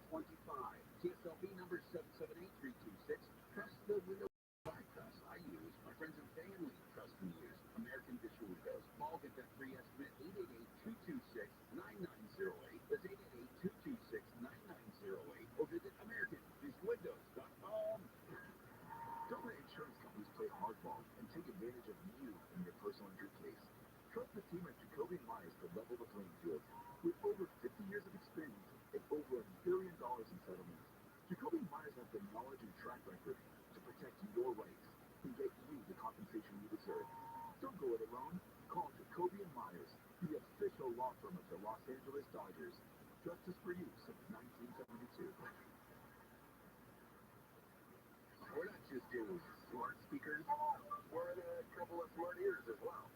Some people clutch their pearls when they feel any shade of the sanctity of Hi, relations. Pip Daddy. It is now 3 o'clock a.m.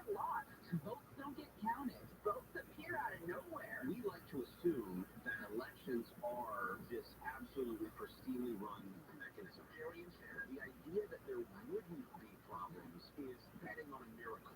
Live 9 to 1 p.m. on KFI and on demand anytime on the iHeartRadio app.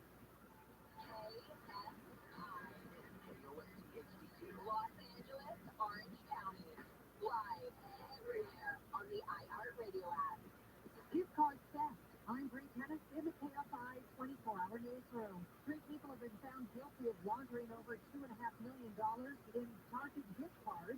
The 3 LA residents were found guilty of scamming victims into buying those gift cards to resolve financial problems.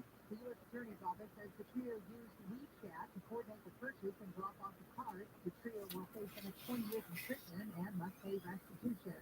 After 148 days, the Writers Guild of America strike is over. The WGA lifted the strike at 12:01 this morning. I don't believe that Look at these leadership will come moves. back to us with a deal that was completely unacceptable. We probably won't get every single thing we wanted, but I believe and trust in this leadership. Union members still have to vote and ratify the deal, but they are allowed to get back to work today.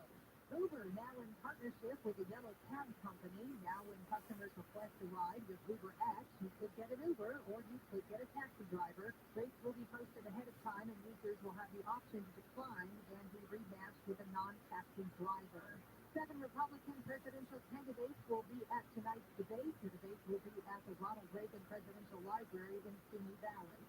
UPS says they're hiring 10,000 seasonal workers across SoCal. They say this is for holiday season relief. You can apply online. They do say that some of the jobs will morph into full-time work. The CDC says 18 million U.S. adults have had long COVID. 9 million say they're still battling it. Scientists say they're creating a blood test to detect the condition. Symptoms include brain fog, fatigue, shortness of breath, and a high heart rate. Data shows it hits women twice as often as men. And this Friday will see the year's final supermoon. It's also a harvest moon. Southbound weather from KFI. Highs in the 70s for the beaches, 80s and 90s inland. Right now 58 for Mission Viejo. Brea checks in at 61. It's 50 in Santa Monica and 62 in Redlands. We leave local from the KFI 24-hour newsroom. I'm Bree Tennis. There's a solo crash on Route 63 Wakefield still on this collision partially blocking the truck lanes on the connector road from the 5 southbound to 405 southbound. Heavy-duty road continues on the 40 freeway in San Dimas, all lanes shut down 210 westbound between Woodhill Boulevard and San Dimas Avenue until 5 a.m. Similar story for the San Diego Freeway in Fountain Valley, all lanes blocked off 405 southbound between Brooklyn and Albert Avenue until 5 a.m. Hey, if I'm sorry, don't get to there faster. I'm never fool. Are you a business owner, CEO, or responsible for marketing? If you are, iHeartMedia can help you reach your goals and find new customers. We reach more consumers in your target area than anyone else, and we can give you access to those potential customers more cost-effectively across radio, digital, podcasting, and social. We'd love to show you how iHeartMedia can work for you. Get started today at iHeartAdvertising.com. That's iHeartAdvertising.com. DeForest Johnson has spent the last 24 years on Alabama's death row for a crime he and many others inflict who did not commit, based on one case here witnessed. Join investigative reporter Beth Shelburne as she narrates the story of her 2-year investigation into this case. What you have always told me is that's the truth. Whatever you do to get this information out to you. Who knows? It's not the truth. Knows? Listen to Your Witness on the iHeartRadio app or wherever you get your podcasts. It's the Markers Report. Today, Kip Cronin, the chief brand officer of Moderna, tells us about the advantages of the speed of audio production as well as their growing tech company. At Moderna, we have a mindset saying that we pivot fearlessly. And I think with audio, you can pivot fearlessly. You can go where the news is and bring in content that perhaps you didn't have a few weeks earlier. It's less 6 months in advance or 3 months in advance when you do a TVC. You're able to create really nimble content, which I think in this day and age, and particularly at Moderna, where we have new information coming out on a regular basis, being able to see that information to the audio format makes being nimble and pivoting easy.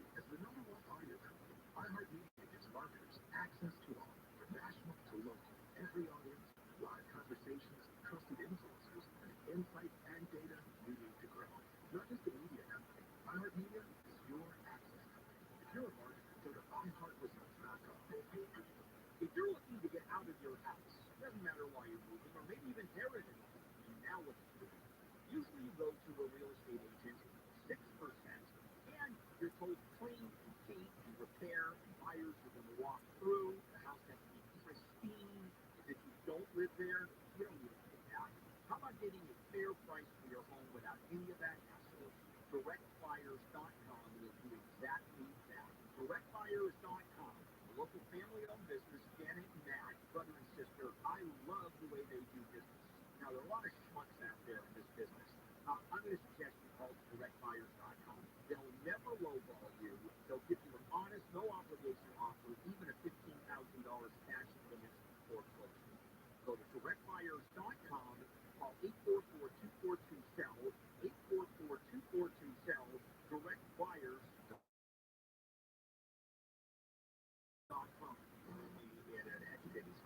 I'm not supposed to be on this planet. This is a terrible mistake. In fact, 5 years old, I said I shouldn't be here. I know I'm the victim of some massive practical joke, and I'm just waiting for the day off. John and Cam are waiting for me to book. Live 1 to 4 p.m. on KFI and on demand anytime on the iHeartRadio app. This is Jacob Emma. If you've been in a truck accident, call 844-24-JAM. KFI AM 640.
To talk to George Norrie, call the wildcard line at 818-501-4109.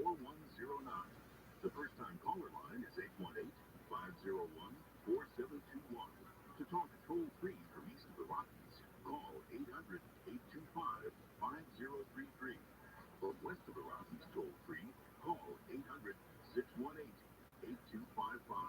To reach George via Skype, use Skype name George97313. Send George a text message anytime at 818-298-6521. From the gateway to the west, this is Coast to Coast AM with George Norrie. L.A. Marzulli with us. We're talking about his latest work called Cattle Mutilations. That is his 6th film in his series. We will be back with him with your calls in a moment on Coast to Coast AM.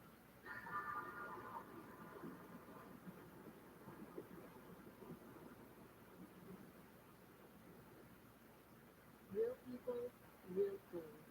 I coughed, and I coughed until I choked 24 hours a day. I couldn't even walk past my floor without literally coughing until I was down. So I saw 3 different pulmonologists, and they could do nothing. Someone had mentioned to me about a product that President Reagan had taken.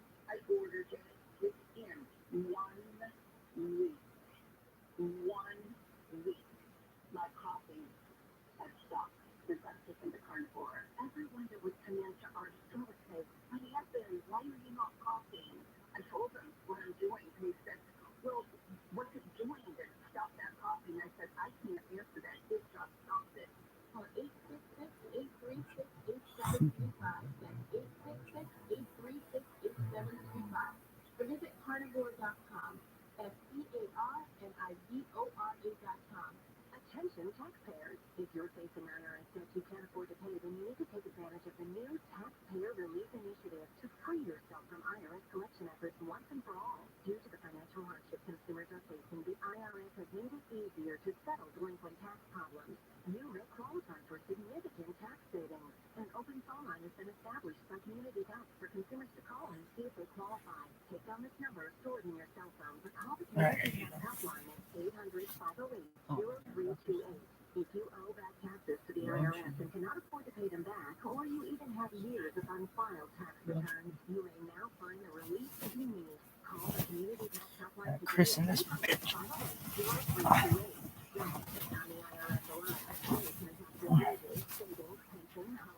I like that. They're comfortable. I gotta tell you, I gotta be honest with you. These covers are comfortable. Yo, dog. This motherfucker's watching me. Well, get ready for the show, kids. Get ready for the show.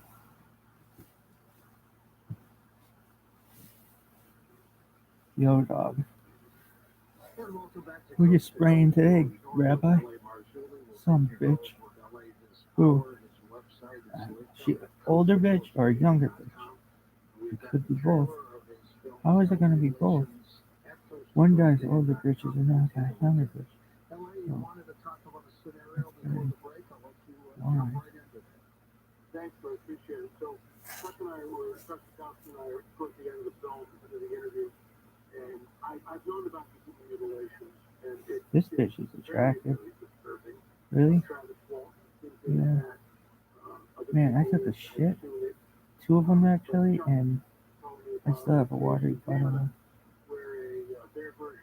Look at this bitch getting her tits up. Thing.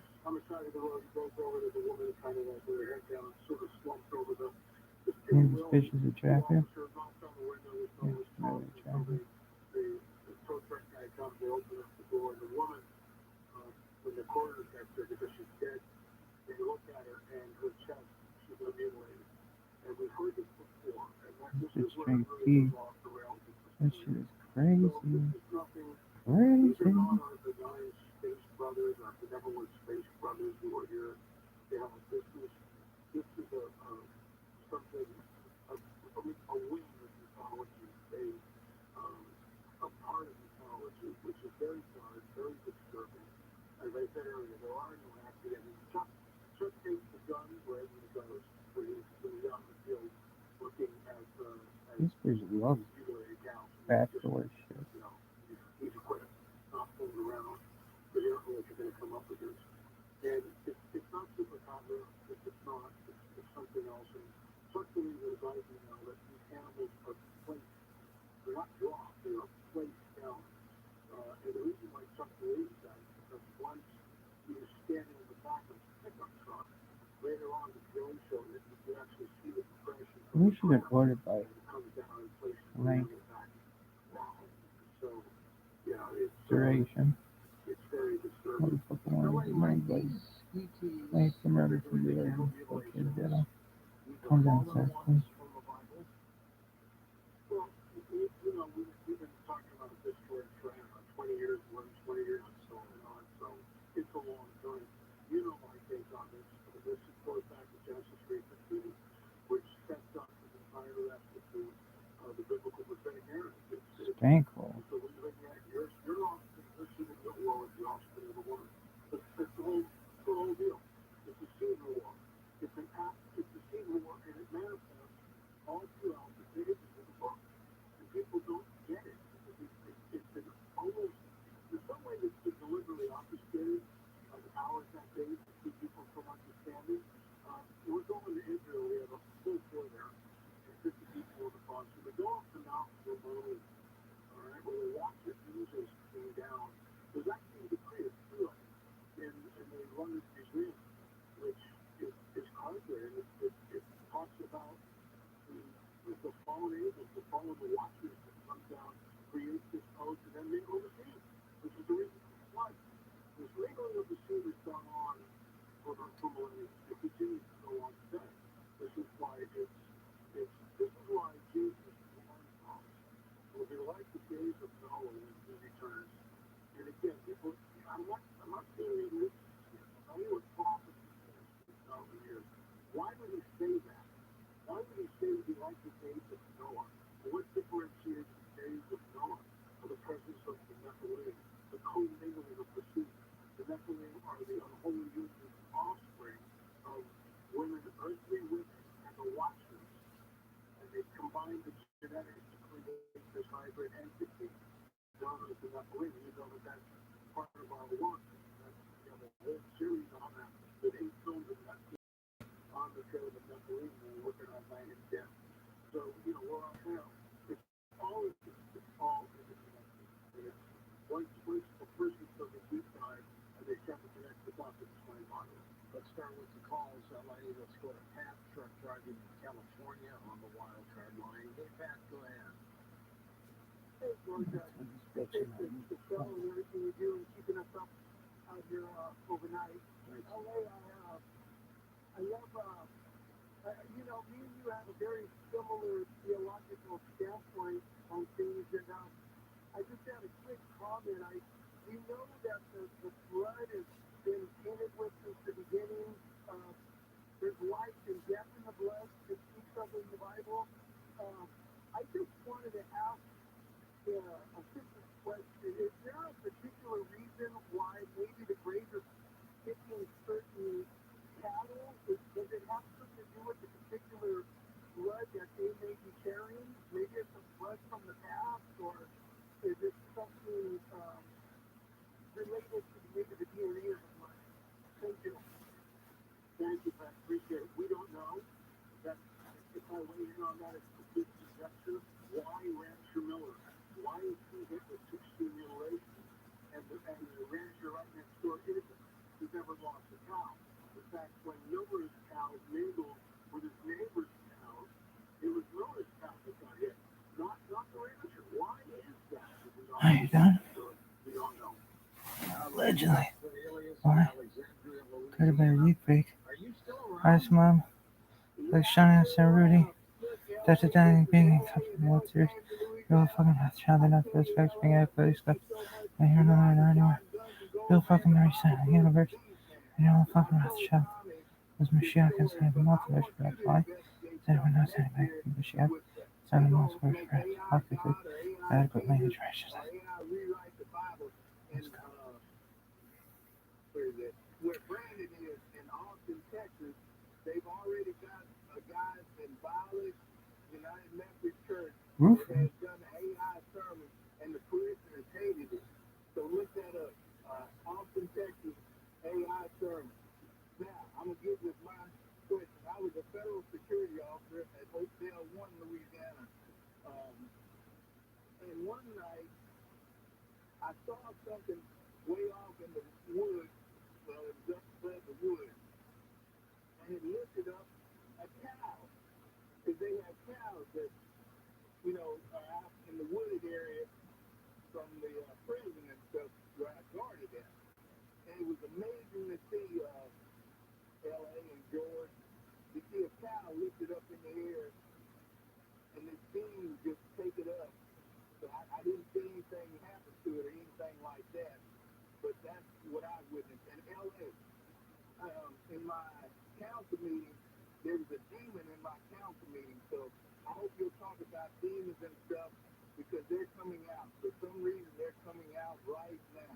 So God bless you, George, and God bless L.A. Marzulli.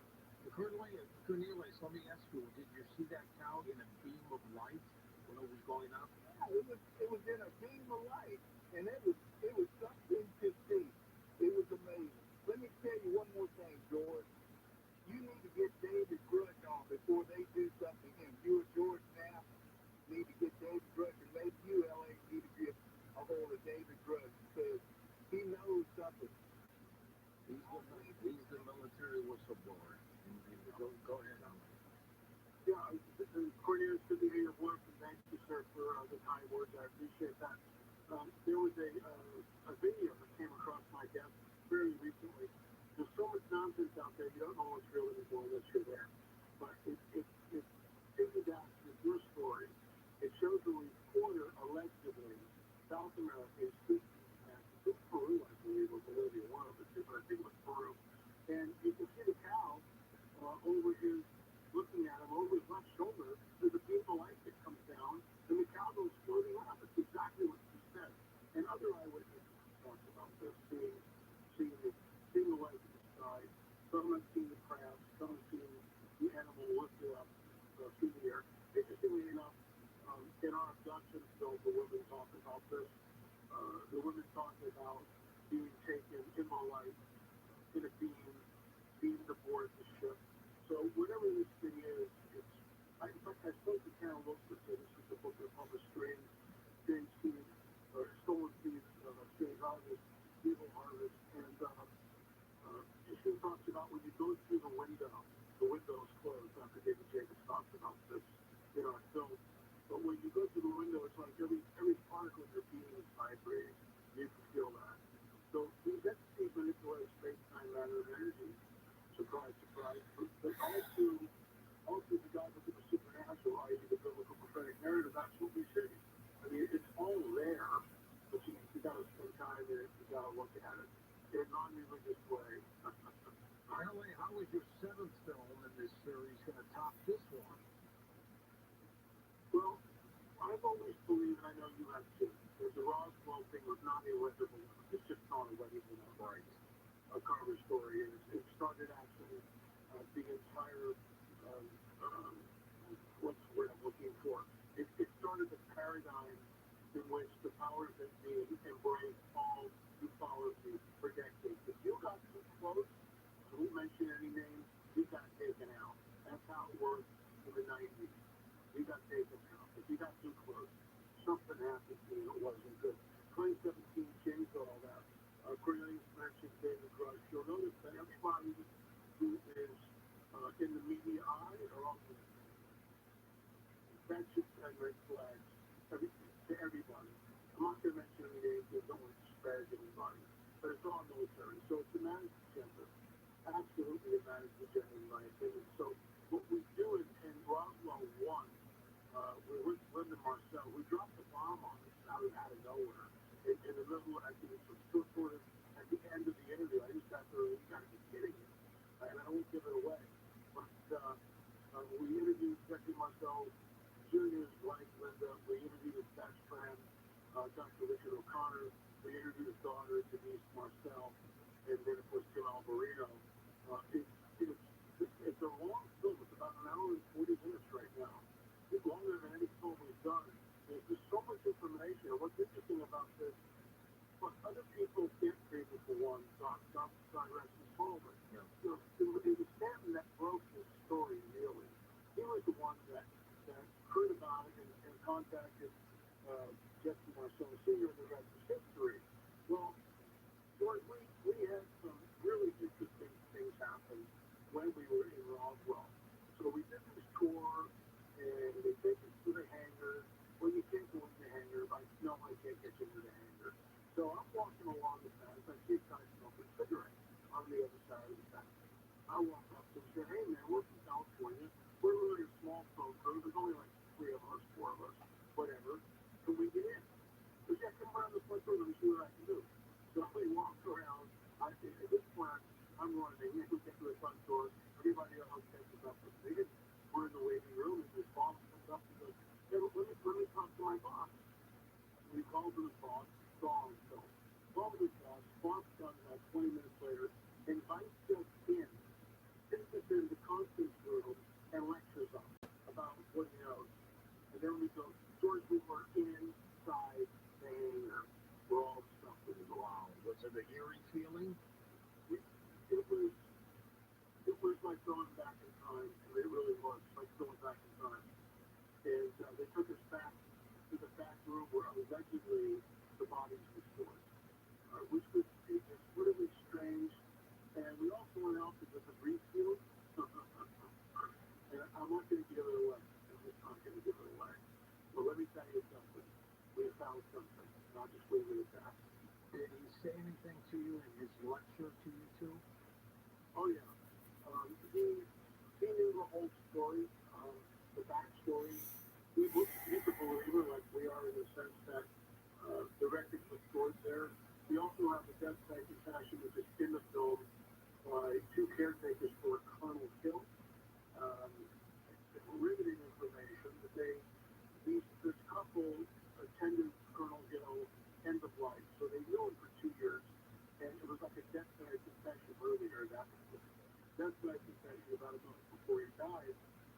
Colonel Hill was OSS, forward of the CIA. When the Roswell crash happened, he was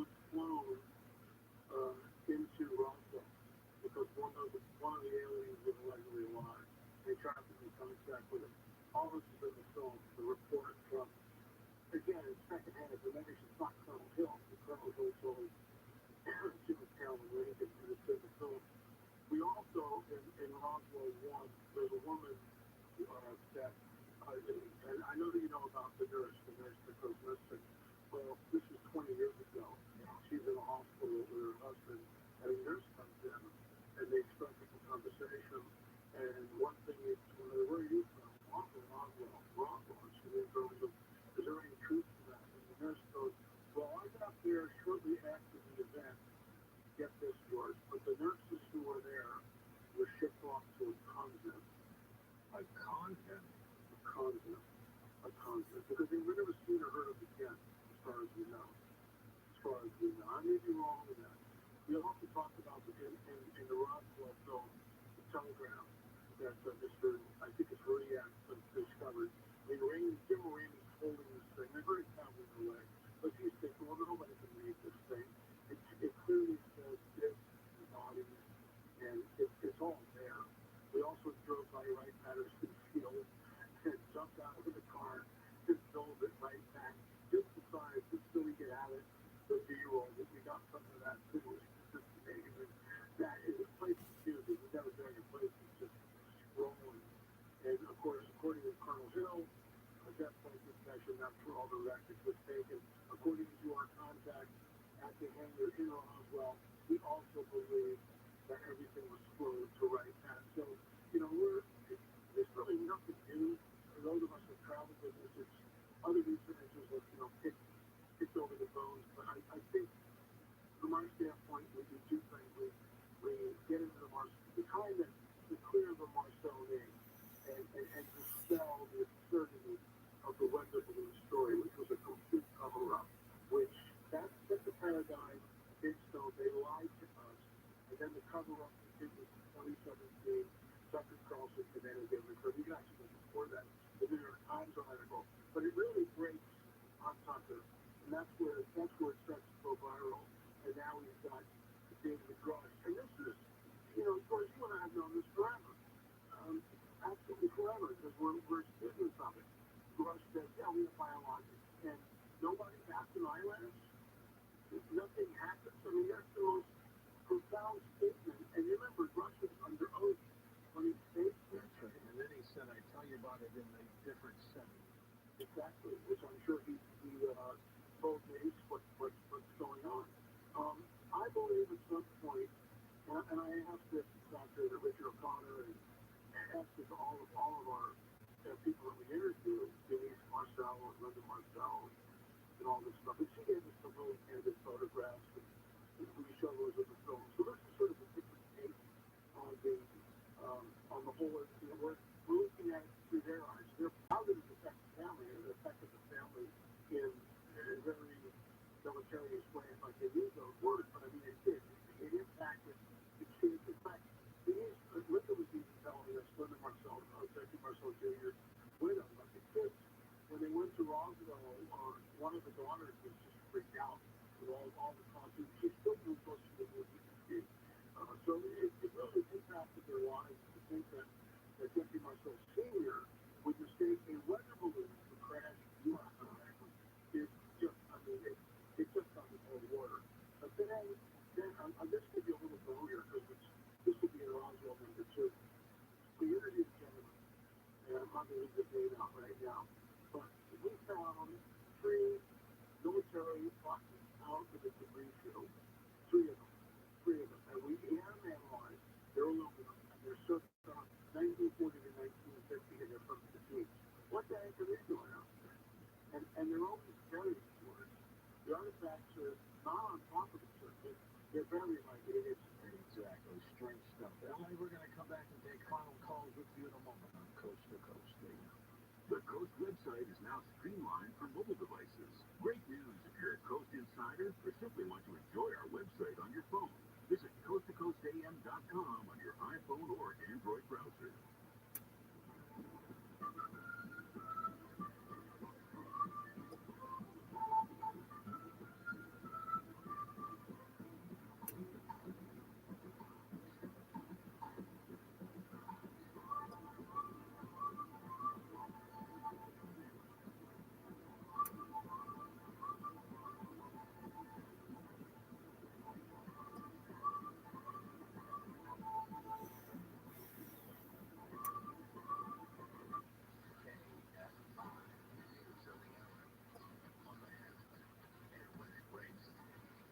I'm Bree Tennis in the KFI 24-hour newsroom. Amazon employees at the company's hub in San Bernardino have submitted a petition demanding higher pay. According to a Teamsters union representative, hundreds of workers are asking for a base pay to be raised to $25 an hour. They also want safer working conditions. Amazon has not responded to the petition. Riders can go back to work today. The WGA accepted the offer from studios. Union members still need to ratify and accept the offer. A dangerous algae bloom has been discovered at Cascais Lake. State water managers say don't go in the water for about 2 weeks.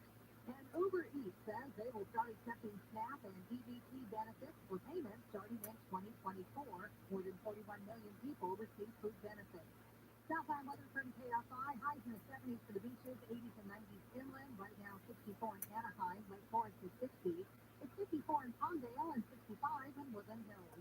We leave local from the KFI 24-hour newsroom. I'm Bree Tennis. There is a minor problem on the 22 still as a stalled car left out 60 at a one profile with brake on the clock in the right lane. Seems to be still dealing with a solo crash in Silmarket on both the State Freeway that pressures partially blocking Yoda. the southbound side of the southbound 405. It can stand here the freeway outlet still working in all lanes at Mountain Valley. 405 southbound completely cut out between Brookers and Albert Avenue until 5 a.m. Okay, right this time, up to their faster. I'm Rabbi. The biggest stars in all of music shared the stage at our 2023 iHeartRadio Music Festival, brought to you by Capital One. Let me hear you, everybody. All aboard. Kelly Clarkson. Kane Brown. Lil Wayne. Lou Dirt. Lenny Kravitz. Miguel. Cheryl Crow. Travis Scott. Tim McGraw. LC. 30 Seconds to Mars. The most massive live music event of the year. See all the action now at iHeartRadio.com/festival. And get ready to relive it with an iHeartRadio Music Festival special. Streaming on Hulu next month. The Forest Children has spent the last 24 years on Alabama's death row for a crime he and many others in prison he did not commit, based on one plea he or witness. Today, investigative reporter Beth Shelburne as she narrates the story of her 2-year investigation into the case. What you have always told me is that the truth. Whatever it is to get this information out of you. No. It's not the truth. No. Listen to Fear Witness on the iHeartRadio app or wherever you get your podcasts. If you or someone you know is having thoughts of suicide or experiencing mental health or substance abuse crisis, 988 provides 24/7 compassionate support and connection to trained counselors. When you call, text, or chat 988, you'll be quickly connected to trained crisis counselors who will listen to your concerns, provide support, and connect you to additional resources if needed. There is hope. The Lifeline works. You are not alone. For 24/7 support, just call, text, or chat 988. In today's marketers report, take clothing, chief brand officer of Moderna, weighs in speed audio production. In this day and age, and particularly at Moderna, where we have new information coming out on a regular basis, Pivot fearlessly. that information to the audio format makes being nimble and pivoting easy, and that's what I really like about it. As the number one audio company, iHeartMedia gives marketers access to the audiences, influencers, insights, and data you need to grow. If you're a marketer, go to iHeartResults.com. Don't let insurance companies play hardball and take advantage of you in your personal injury case. Trust the team at Jacoby Myers to level the playing field. With over 50 years of experience and over $1 billion in settlements, Jacoby Myers has the knowledge and track record to protect your rights and get you the compensation you deserve. Don't go it alone. Call Jacoby Myers, the official law firm of the Los Angeles Dodgers. Justice for you since 1972. KFI, AM 640, more stimulating talk. If it's done, while the sun is bright, or in the darkest night, no one knows. She comes and goes.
realm. Here's the Call shit. to you in readings in our last hour tonight on Coast to Coast AM. We'll be back with L.A. Marzulli and take final calls with him as we talk about Look at this move. right here on Coast to Coast. Spider-Man. Spider-Man.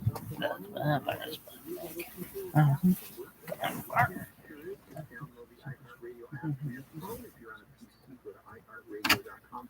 In the search, just put Coast to Coast AM. All the shows will pop right up. We'd like to pay special attention to Shades of the Afterlife with Sandra Champlain. Where do we go when we die? Well, you know what? She explains it well and makes you feel real good about leaving this earth when it's time, of course. And then another show, Joshua P. Warren does Strange Things with Joshua P. Warren. Everything from UFOs to mummies and everything in between. So if you'd like to highlight those two shows, check them out. It's on the Paranormal Podcast Network. And if you are part of the Coast Insiders Club, you know what it's like. But if you're not, listen to some of these folks. Hi, this is Jerry from Pearland, Texas. Loyal listener since 1996. I love being a Coast to Coast Insider because I can download shows to my phone and listen anywhere in Texas. From our Gulf Coast beaches to the mountains of Big Bend. Hi, I'm Pam from Denver. I've been a Coast to Coast Insider for many, many years and love it. I get to listen whenever I want and get to tap into Art Bell's show vault. You too can get these goodies. Become a Coast to Coast Insider today. This is Jack. I'm a Coast Insider and I love this show. I can replay the show from the night before or anytime with the show archives. All of the guests are very informative and super entertaining. Sign up and become a Coast Insider today. You'll be glad you did. This is how you sign up. You go to our website, coasttocoastam.com. Right at the top, it says Insider. Click that and fill out the information. The other way is to download our free app in the App Store, the Coast to Coast AM app. Read it, put it on your phone, and click profiles and subscriptions. Sign up that way. You get 2 weeks free that way, by the way. If you're in Canada now, you can sign up to be a Coast Insider as well, so take advantage of that. Now here's something for you to calm down.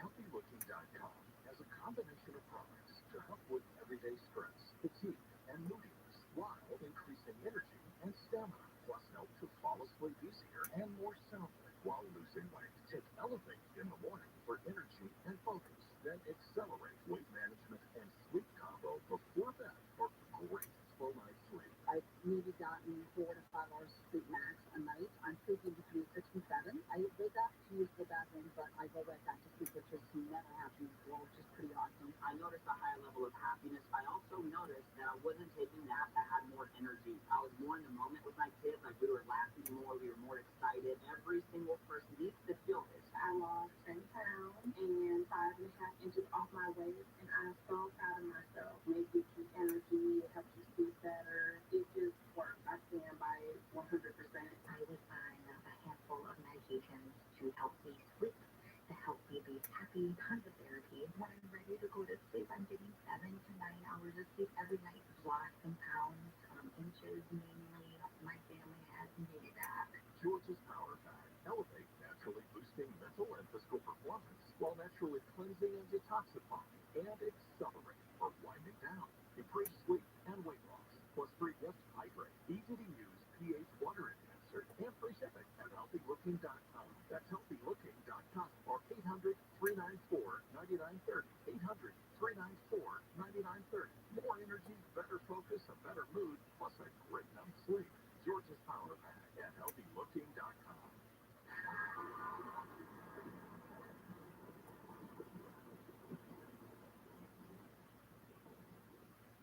Like many of us, you might think identity theft will never happen to you, but consider this. There's a new identity theft victim every 3 seconds in the U.S. That's over 15 million people by the end of this year, equal to the populations of New York, Los Angeles, and Chicago combined. Even worse, identity theft victims often don't even know they're victims. That's why LifeLock Identity Theft Protection alerts you to identity threats, even the ones that don't show up on a credit report, like data breaches, fraudulent bank transactions, loan and credit card applications, and crimes committed in your name. If your identity is stolen, your own dedicated LifeLock US-based restoration specialist will work to fix it. No one can prevent all identity theft, but LifeLock protects you in ways that you simply can't on your own. Save up to 25% your first year at LifeLock.com with promo code GEORGE. That's promo code Jordan and save up to 25% at likeforlike.com. Identity theft protection starts here. We all know Joe Biden isn't getting the job done and too often is making things worse. That's conservative business leader Doug Burgum, one of America's most successful governors. Raised with small-town values, Burgum built a billion-dollar company, creating thousands of jobs. As governor of North Dakota, Doug Burgum cut taxes, balanced the budget, and helped pass term limits. Where we come from, when something isn't working, you stop and you try something new. That's common sense. Joe Biden has got to go. As president, Doug Burgum will unleash American energy and end Biden's inflation. He'll secure the border to stop the flow of illegal drugs. And Burgum will rebuild our military to win the Cold War with China. Do you believe that the economy, energy, and national security are critical to our nation's future? Remember, that's why I'm running for president. Most of America, foodporn is responsible for the content of this advertising, not authorized by any candidate or candidate committee. www.facebookamerica.com.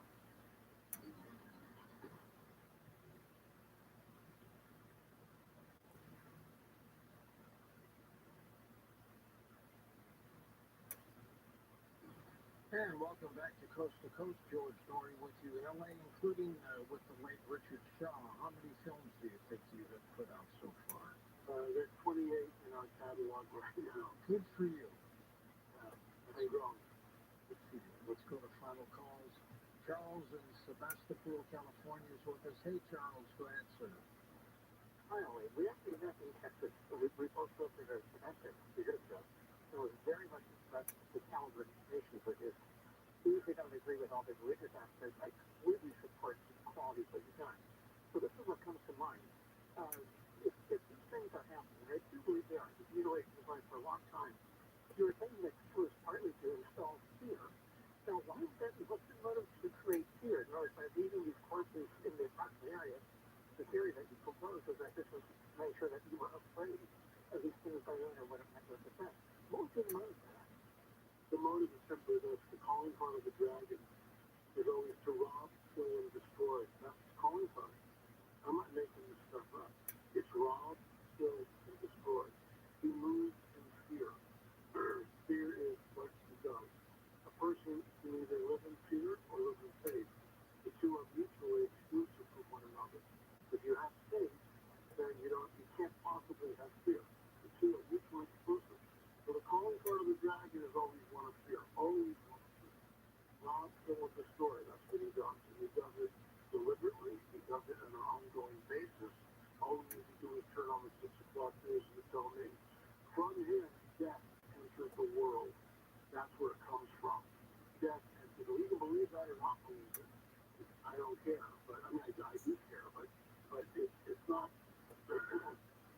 This isn't a canard. This is something so serious. The dragon ushered in death.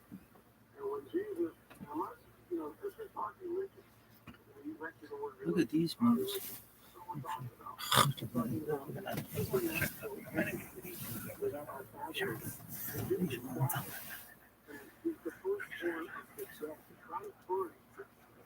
my God, I just took a shit. It was like water, like water, like water. Shows the resurrection. Jesus is the firstborn of the dead.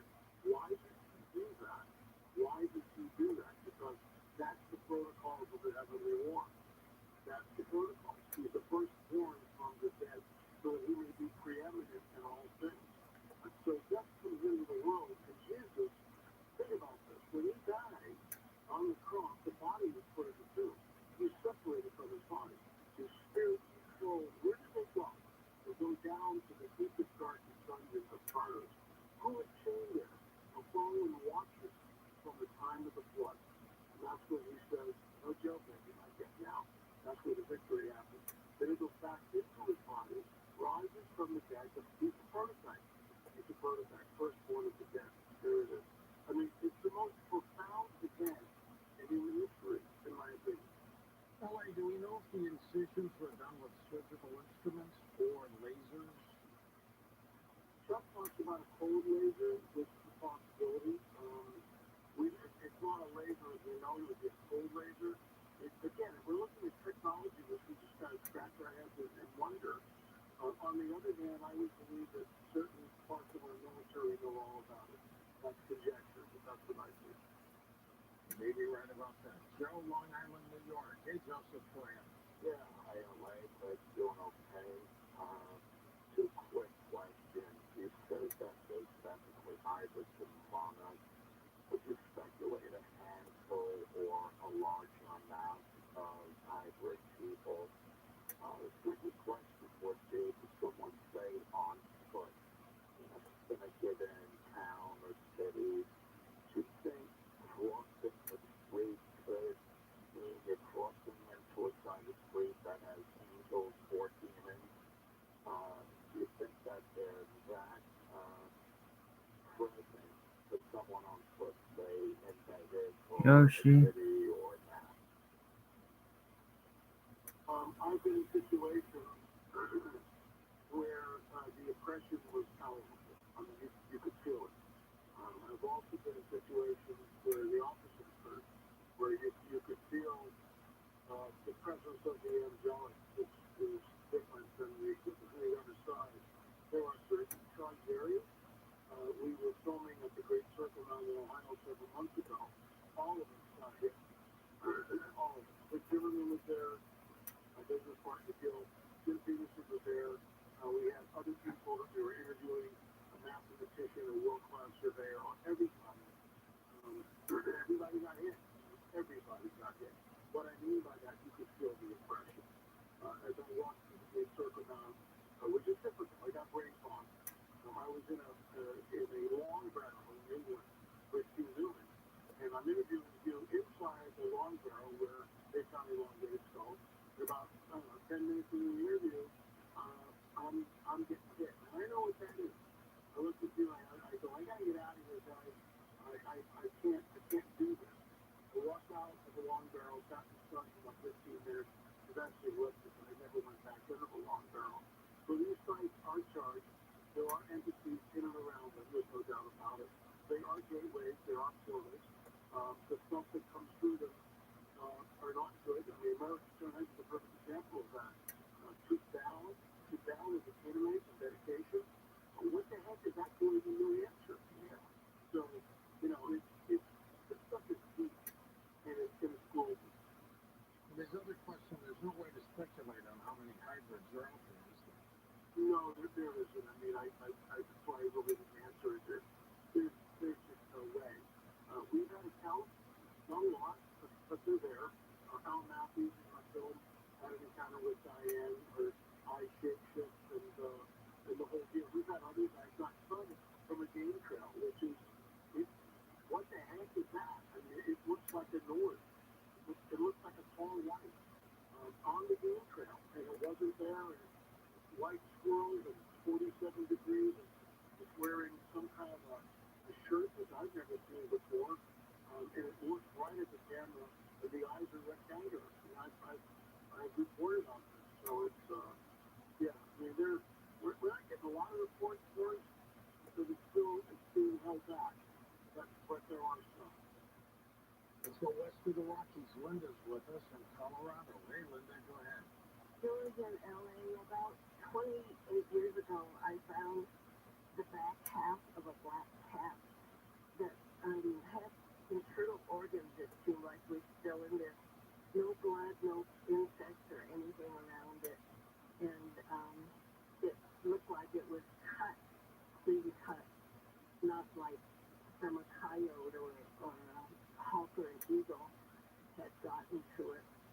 And it freaked me out, but then people told me it was probably just a hawk or something, or a coyote.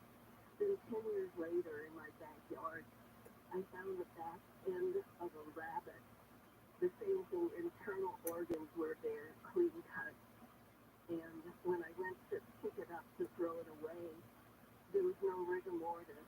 It was still like it was just killed, recently killed, and I know it must have been there overnight. And I was wondering if you thought this might be related to the cattle mutilation. Good question. It'd be great doing the crop on it, which of course we can't do now, but there is a possibility.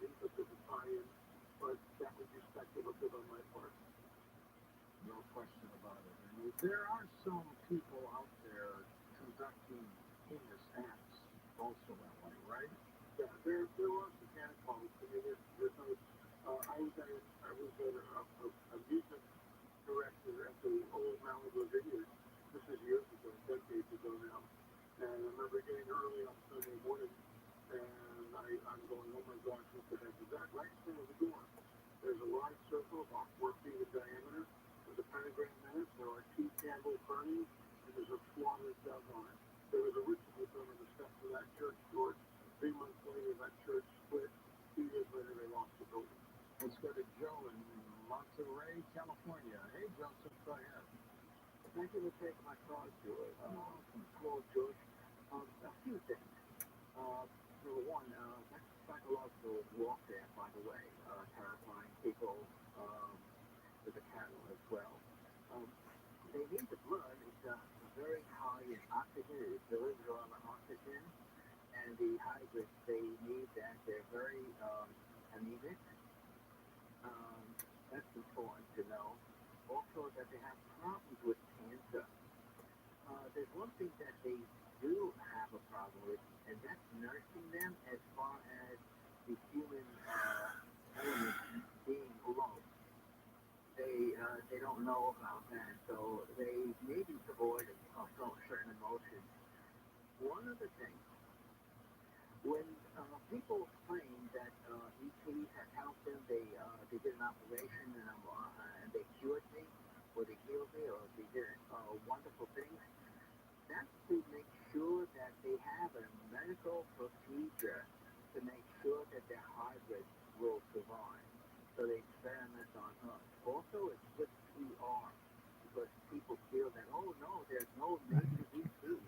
There's too many negative ETs. Thank you, George, for taking that call. Reaction to that, LA? Yeah, I mean, he's obviously a researcher and knows, and I agree with him on his personal with psychological warfare. I think I made that clear, although I didn't use that term. It's deliberate. They are spreading fear. It's absolutely deliberate. As far as the hybrids and the blood speculative, we've heard this before, and, you know, this is why Karen's book is so important, because she actually lived it. She was there on board for years. She had a handler the whole 9 yards. It's a deep dive into what's going on the other side. And the healing, we've heard this before with ETs. We've heard it from psychic healers. I mean, healing is something that, if entities can manipulate space, time, matter, and energy, which they do, they can manipulate our DNA, our internal processes, and they can create healing. The question is, does the healing last? That is a $64,000 question, isn't it? Yeah, that's the big one. Daniel in Tampa, Florida. Hey, Daniel, go ahead, sir. Well, if they are the people you serve. I've been listening to you for years. Thank you. And the question I have, I didn't want to really get political with this, but Mr. Shaw, my question is, you know, we all know from how things like this from the general public, and I wonder if a person such as like Donald Trump would be more apt to deliver the secrecies of, you know, speaking on humanoid alien entities more so than the typical politician would. Well, he had 4 years to get that out to us, and we never did. LA? Yeah, when I was approached by the deep state years ago, he told me, in no uncertain terms, that they don't care who's in the White House, they don't care who's elected. This is why there is a deep state. This is why we have a shadow government. And I realize that's not a conspiracy theory, but it's true. They've known about this. It is a managed agenda, as I said earlier. You'll notice that almost everyone who gets on board with Fox or CNN or wherever, they're all military or military. They're all CIA. I mean, this vote was, you know, it's up to his eyeballs, no pun intended. And over in Great Britain, and how he was on all the, how does he get there? Why him? You know, why Maurice Elizondo? Why all these other people like Chris Mellon, Express, For those in the military connection, they are leasing it out. The old guard is dead. In fact, I have this in the film. We talk about it. The old guard, General Rainey would be like 130 years old, whatever it would be. The old guard is all gone. They're all gone. They're all gone. Yeah. The new guard realizes that we got to do something with it.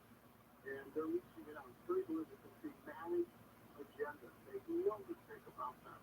Their managed agenda. L.A., why does it seem like Richard Nixon was the only president who really knew what might be going on? Remember, Nixon is right after Kennedy, and that's where everything changed. So there's this little window where they're controlling, the deep state's controlling it. I mean, Kennedy, it's all coming out. Look at R.K. Jr., which is to say, the agency stole my father. And, give me a break. And then some guy shows up over the last 2 weeks ago, disguised as a sheriff, and he's not with a gun. Right, here we go again. That's the way the game is played. Nixon, I believe, may have been taken out because maybe he was going to expose something. I mean, apparently, we showed this, I think, in either 2 or 3 of the series, the connection between the actor, comedian, Jackie Gleason, and Richard Nixon. Well, you keep up the good work, my friend. L.A. Marzulli with us. All his information is linked up at coasttocoastam.com. His latest film is called Cattle Mutilations, The Calling Card of Darkness. And we will be back in a moment with Eric Nabusaini as we talk about the psychic world. Love this song. Reminds me of Tiny.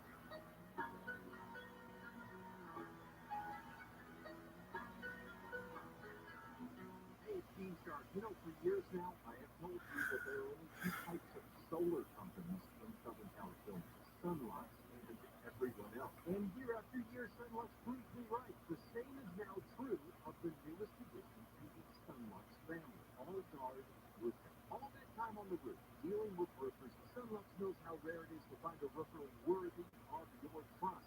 Their answer? Assemble a dream team of the finest roofing professionals in Southern California and call it All-Guard Roofing. Any roof, any style, from repairs to full replacement, decades of roofing expertise and GAF certified. When the question is where to find a roofer worthy of your trust, the answer is All-Guard.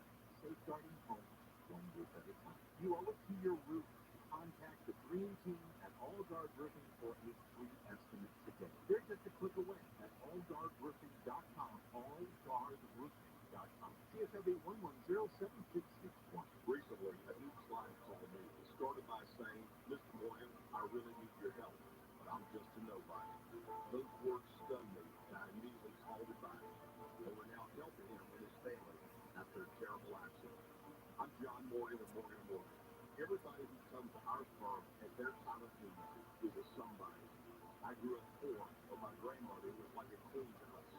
At Morgan & Morgan, our goal is to level the playing field for you and your family at your time of need. The insurance company has unlimited money and resources. You need a firm you can fight with, toe to toe. For one in 30 years, we have fought them in courtrooms throughout America.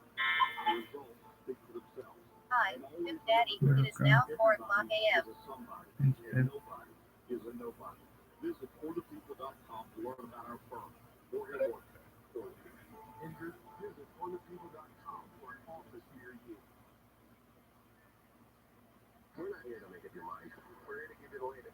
KFI, AM 640, more stimulating talk. Los Angeles, Orange County. Live everywhere on the iHeartRadio app. Fire season coming. I'm Bree Tennyson, the KFI newsroom. California's Department of Insurance is now reminding people fire season on the way. Cal Fire Captain Thomas Shute says prevention starts with simple changes in your home.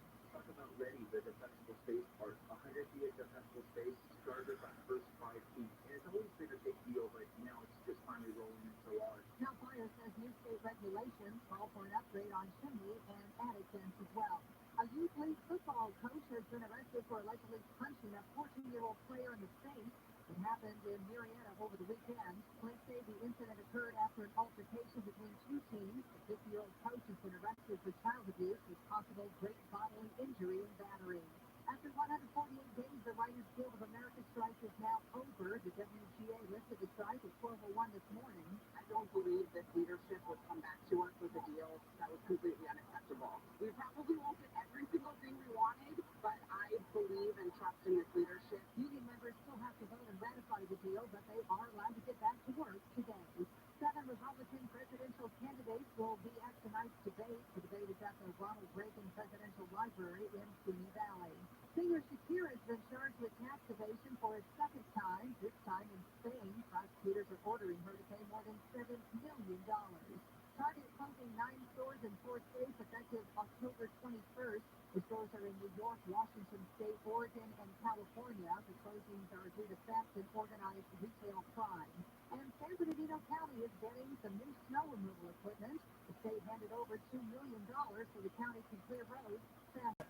Southside weather from KFI. We'll see sunshine this afternoon. Highs in the 70s to the beaches, 80s and 90s inland. Right now, 63 in Huntington Beach. Buena Parque, 62. It's 60 in Torrance and 63 in Panorama City. We leave local from the KFI 24-hour newsroom. I'm Bree Tennis. A major accident has just on a stretch of the Long-Beach Freeway in South Bay. This right now, all lanes blocked northbound 710 at Imperial Highway. That's where they're taking off the freeway. And that northbound 710 is backing up towards the 105. A relatively minor problem on the Pomona Freeway in East LA. The stalls are on 60 westbound at Atlantic Boulevard. It's sitting there in the right lane. And good news in Silmar, an accident has been cleared from the Connect Road looking to 5 southbound with the 405 7 Okay, finally, Sky helps get to that background here report. Hey, it's Dean Sharp. Have you heard me talking about how once I hit my 40s, my aging vision meant glasses and contacts and readers, and how I wasn't a candidate for LASIK, and how I thought, that's just the way it has to be. Then Dr. Mark Schneider told me about refractive lens exchange, and RLE has given me my eyes back. If you're like I was and know nothing about RLE, you're in luck. Dr. Schneider is hosting a free live RLE webinar this Thursday at noon. Dr. Schneider, what will we learn? At the webinar, I'll answer any questions you might have regarding what's the difference between LASIK and RLE, am I a good candidate, what the pricing is, how long does the procedure take. I'll answer all those things for you at the webinar. Please join us. Find out how Schneider RLE is the permanent solution to readers, contacts, glasses, and cataracts at the Schneider RLE free live webinar this Thursday at noon. Space is limited. Register now at SchneiderRLE.com. SchneiderRLE.com.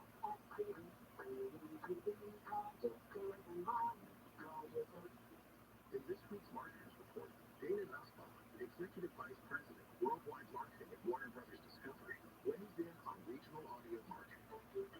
Although we're marketing at a very broad scale, it doesn't fit specific local markets, and that's the beauty of iHeart's network. As the #1 audio company, iHeartMedia gives marketers access to the audiences, influencers, and data you need to grow. If you're a marketer, go to iHeartResults.com. If you're looking to get out of your house, doesn't matter why you're moving, or maybe you've inherited, now what do you do? Usually you go to a real estate agent, 6%, and you're told to clean and paint and repair. Buyers are going to walk through the house as pristine as if you don't live there. You don't need that. How about getting a fair price for your home without any of that hassle? DirectBuyers.com will do exactly that. DirectBuyers.com, a local family-owned business. Janet and Matt, brother and sister, I love the way they do business. Now, there are a lot of schmucks out there in this business. I'm going to suggest you call the DirectBuyers.com. They'll never lowball you. They'll give you an honest, no-obligation offer, even a $15,000 cash advance before closing. Go to DirectBuyers.com. Call 844-242-SELL, 844-242-SELL, DirectBuyers.com. The Metropolitan Water District of Southern California has rebates for water-wise devices like smart sprinkler controls and tips to reduce water use inside and out. Visit pwaterwise.com. That's pwaterwise.com. KFI live everywhere on the iHeartRadio app. We have people that get titles like heat officer and tell us to get to a cooling center. What are you going to tell people? Hey, don't behave! Heat officer. Hey, for another city that don't hey, it's hot out! John again. I'm sorry, chief heat officer, which means she probably has deputy heat officer. Live 1 to 4 p.m. on KFI and on demand anytime on the iHeartRadio app. You get involved in a motorcycle accident, call 844-24.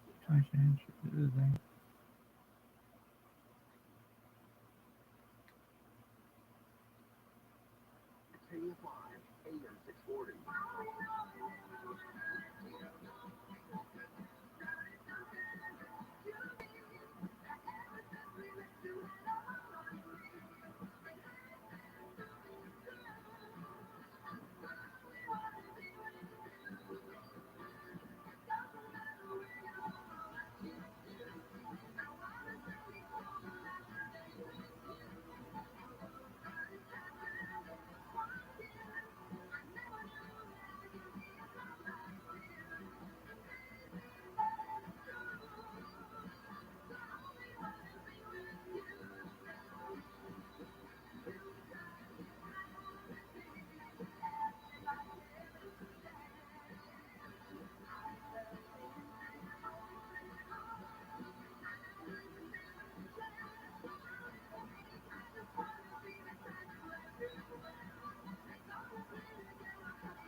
From the gateway to the west, this is Coast to Coast AM with George Norrie. And we're joined with psychic medium Erica Busarhini. Next hour, we will be taking your calls, and she'll be doing readings with you. I'll tell you more about that as we get close to the hour. Lots to talk with Erica about when we come back on Coast to Coast AM.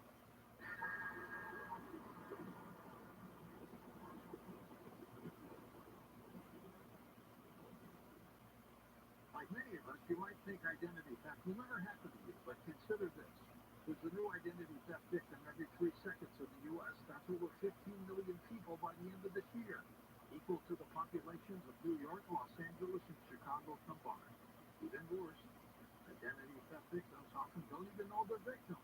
That's why LifeLock Identity Theft Protection alerts you to identity threats, even the ones that don't show up on a credit report, like data breaches, fraudulent bank transactions, loan and credit card applications, and crimes committed in your name.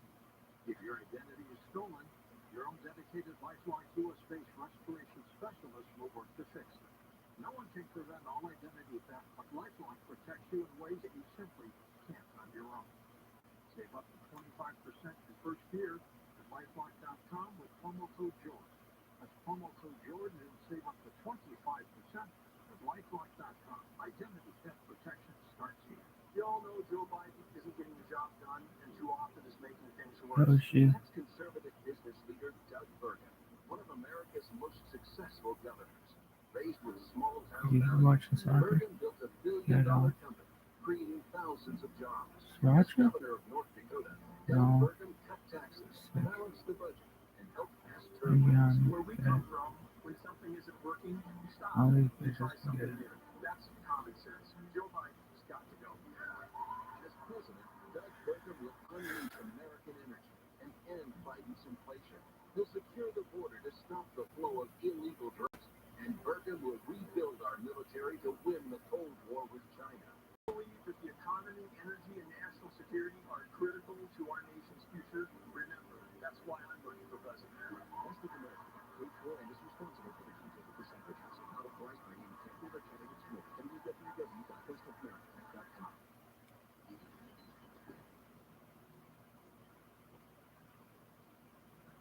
Yoshi.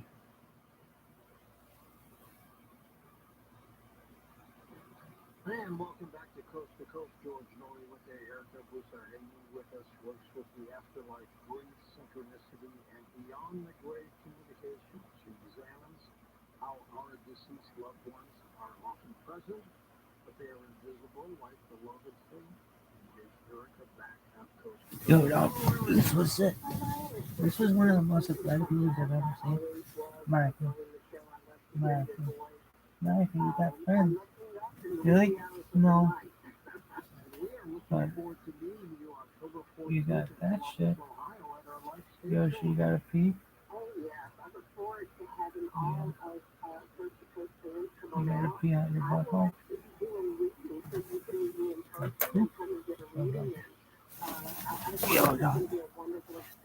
think it would be really great if you just always had on your sound. So sick. Oh my god, it's so sick. Yo, dog. Joey Diaz. Joey Diaz. Where's Vicky? Showing on his fucking arm. Joey Diaz. Portrait stream box available. In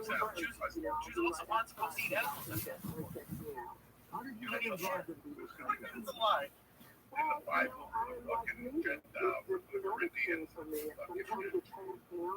Jews were fucking not young. There's only one night you don't want to do anything, and that's the night the fucking ghost comes in through the door. Because if you eat mushrooms or edibles, you might fucking see him. Oh, no, you mean Elijah? Yeah. You want him to come, but no, this is the one day a year. You can't eat. You're not supposed to have edibles. Issues are ready to be like I'm about to do you concept. I'm with a girl named Nancy. One eye and a needle. You'll be fucking done. Understand? Why does she have one eye? Because she lost her. I don't know. I never asked her. If you see somebody with a missing eye, you don't ask them, like, who's your eye? It's an interesting eye patch. No, how often do you see people with one eye? I don't think I've ever seen someone with one eye. The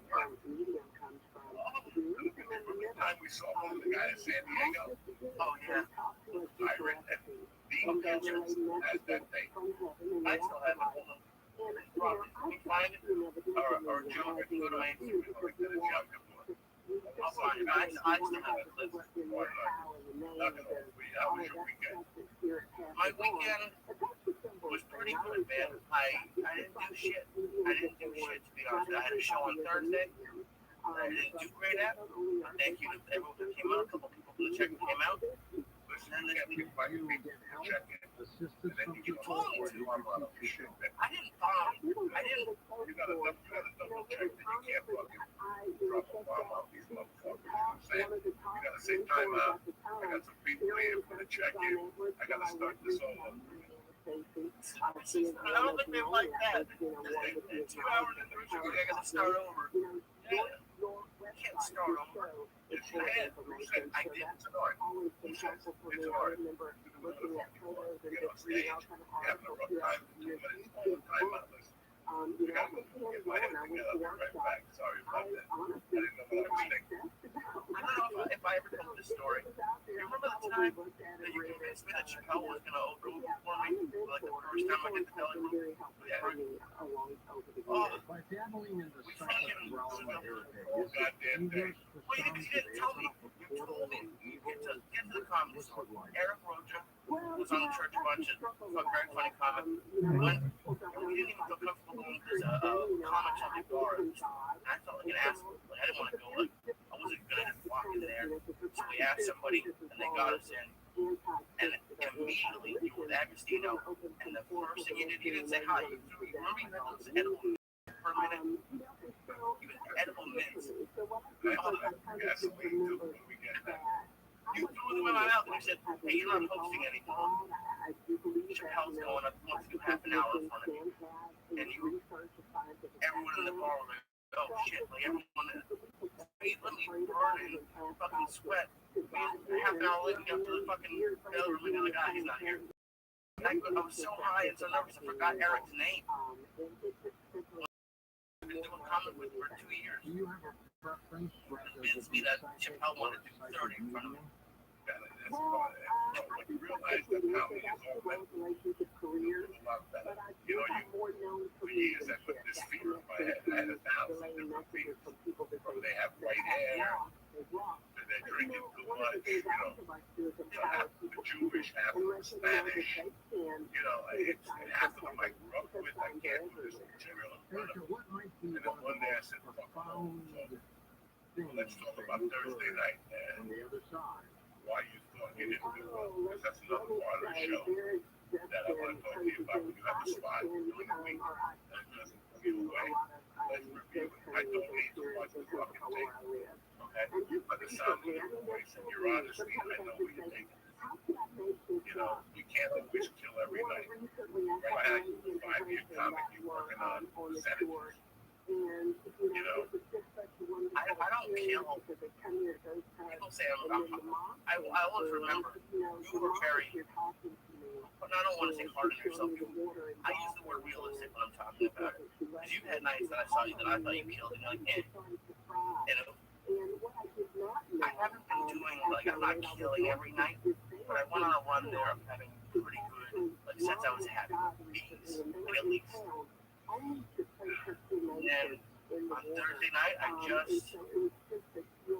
can blame some things about the show, like where I went up, but the comedy club's great. I didn't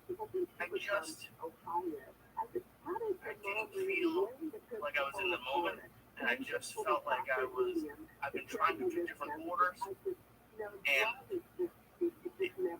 you know what, you were going to a comedy movie in the theater, and it was a laugh the whole time, and then you go and try to watch it at home, and it sucks.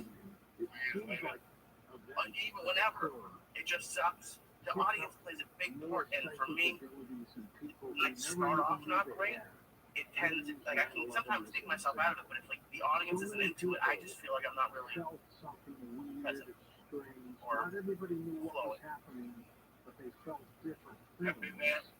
I love, you know, for a long time, like you, I struggled, you know, once you first reach your goal, ain't no coming back. You know what I'm saying? Once you're over to, you're done at that level, you know, it's just the way the ball goes, you know.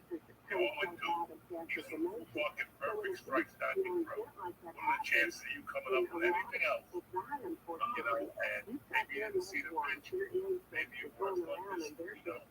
I was the king of comedy. I got to the point where I embraced it because I knew this would pass. What do you mean embraced it?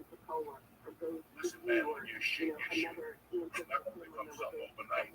That's one set that I'm not. You know what I'm saying? Like, it's not gonna. So, I kind of embraced it being there before. And without having a good set, it would feel that much better. Oh, it feels great. And I still, guys, you know, like I told you 1,000 times, I bombed in bars, I bombed on one-nighters in different states. And I bombed in a place where it really mattered. I bombed horribly at the Improv, horribly on a Monday night in front of everybody. And I bombed miserably at the store. And when you come back from that, bombing ain't that bad. It's like going jiu-jitsu and getting down. But they also, I want you to attack. You know, I don't ever want you to live in that bomb. That's the most important thing, is living in that bomb. 3 years from now, when you're in a theater, nobody's going to remember that bomb. But fucking bomb. You know what's on my mind? Bomb, you know, so don't always remember, don't fucking that. I'm telling you this 30 years in. Those bombings the first 10 years. You know, it's like a football team. When they first get together, 4 years, they just suck. They're 0-11, 2-1, 2-9, you know, 5 and whatever the fuck mathematical equation is. And then 1 year they just come out and they come out fucking throwing heat. That's comedy. But sometimes they'll lose. When San Francisco 49ers in their heyday, they could win 18 fucking touchdowns, 18 Super Bowls, but they couldn't beat the New Orleans Saints. What does it feel like? Do you feel any different to, like, imagine you were headlining a theater. You bomb one of those shows. Is it worse? Or is it just One of the worst things I did the last 5 years was that night I bombed in New Orleans. And that fucking picture hangs in my bed. So every time I pee, I gotta move. I look up on the wall and I go, yeah, New Orleans, fucking tremendous. It's a great picture. The house gave me. But to this day, I just didn't like how I felt. I got better after that. Like, you know, you learn from every comedy at every level. Yeah, I got an email from a comic and he said that,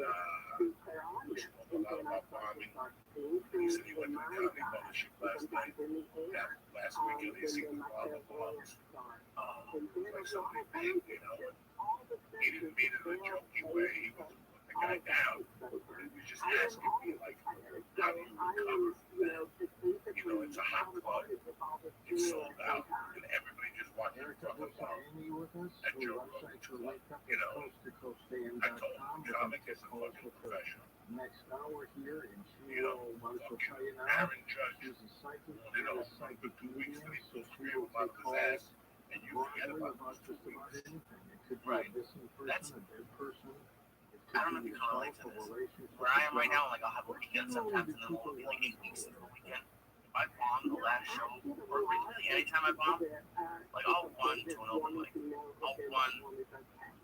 I have to get to another spot. Like it kills me if I have like a few weeks until another real show. No, that's the right attitude. You're not going to not get on stage because you bombed one night. If you bomb on a fucking Tuesday night, I hope you wake up looking for an open mic. I hope you find an Irish bar. That'll fucking, you know, I hope you find an Irish bar that doesn't open like an 8 a.m. You're so good.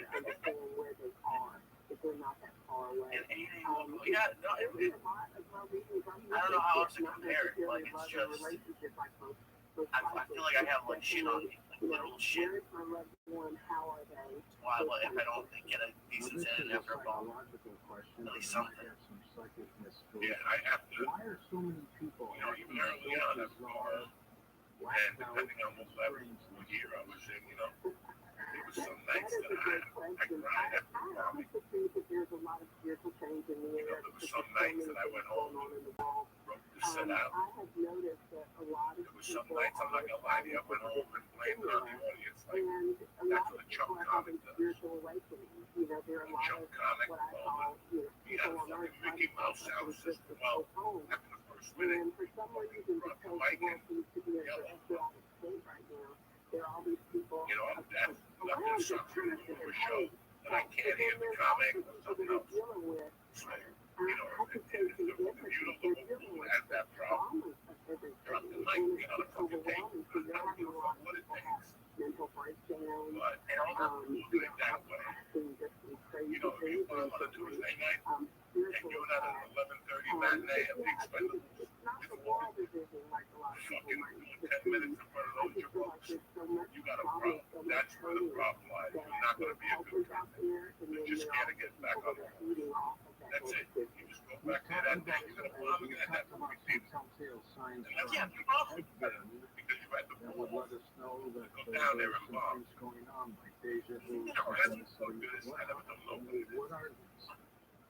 I did comedy for about a week, you know, and I thought I enjoyed it. You know, I didn't know it was to be a comic. And then you got on stage 4 or 5 times. People would light your cigarettes and whatnot.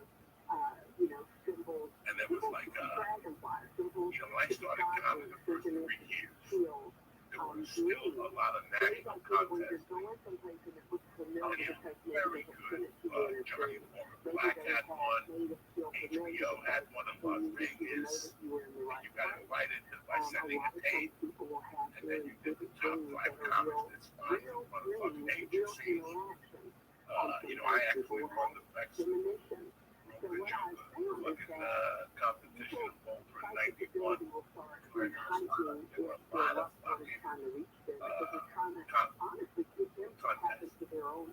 I'll never forget that. There was one like on a Thursday morning at Comedy Works in Denver.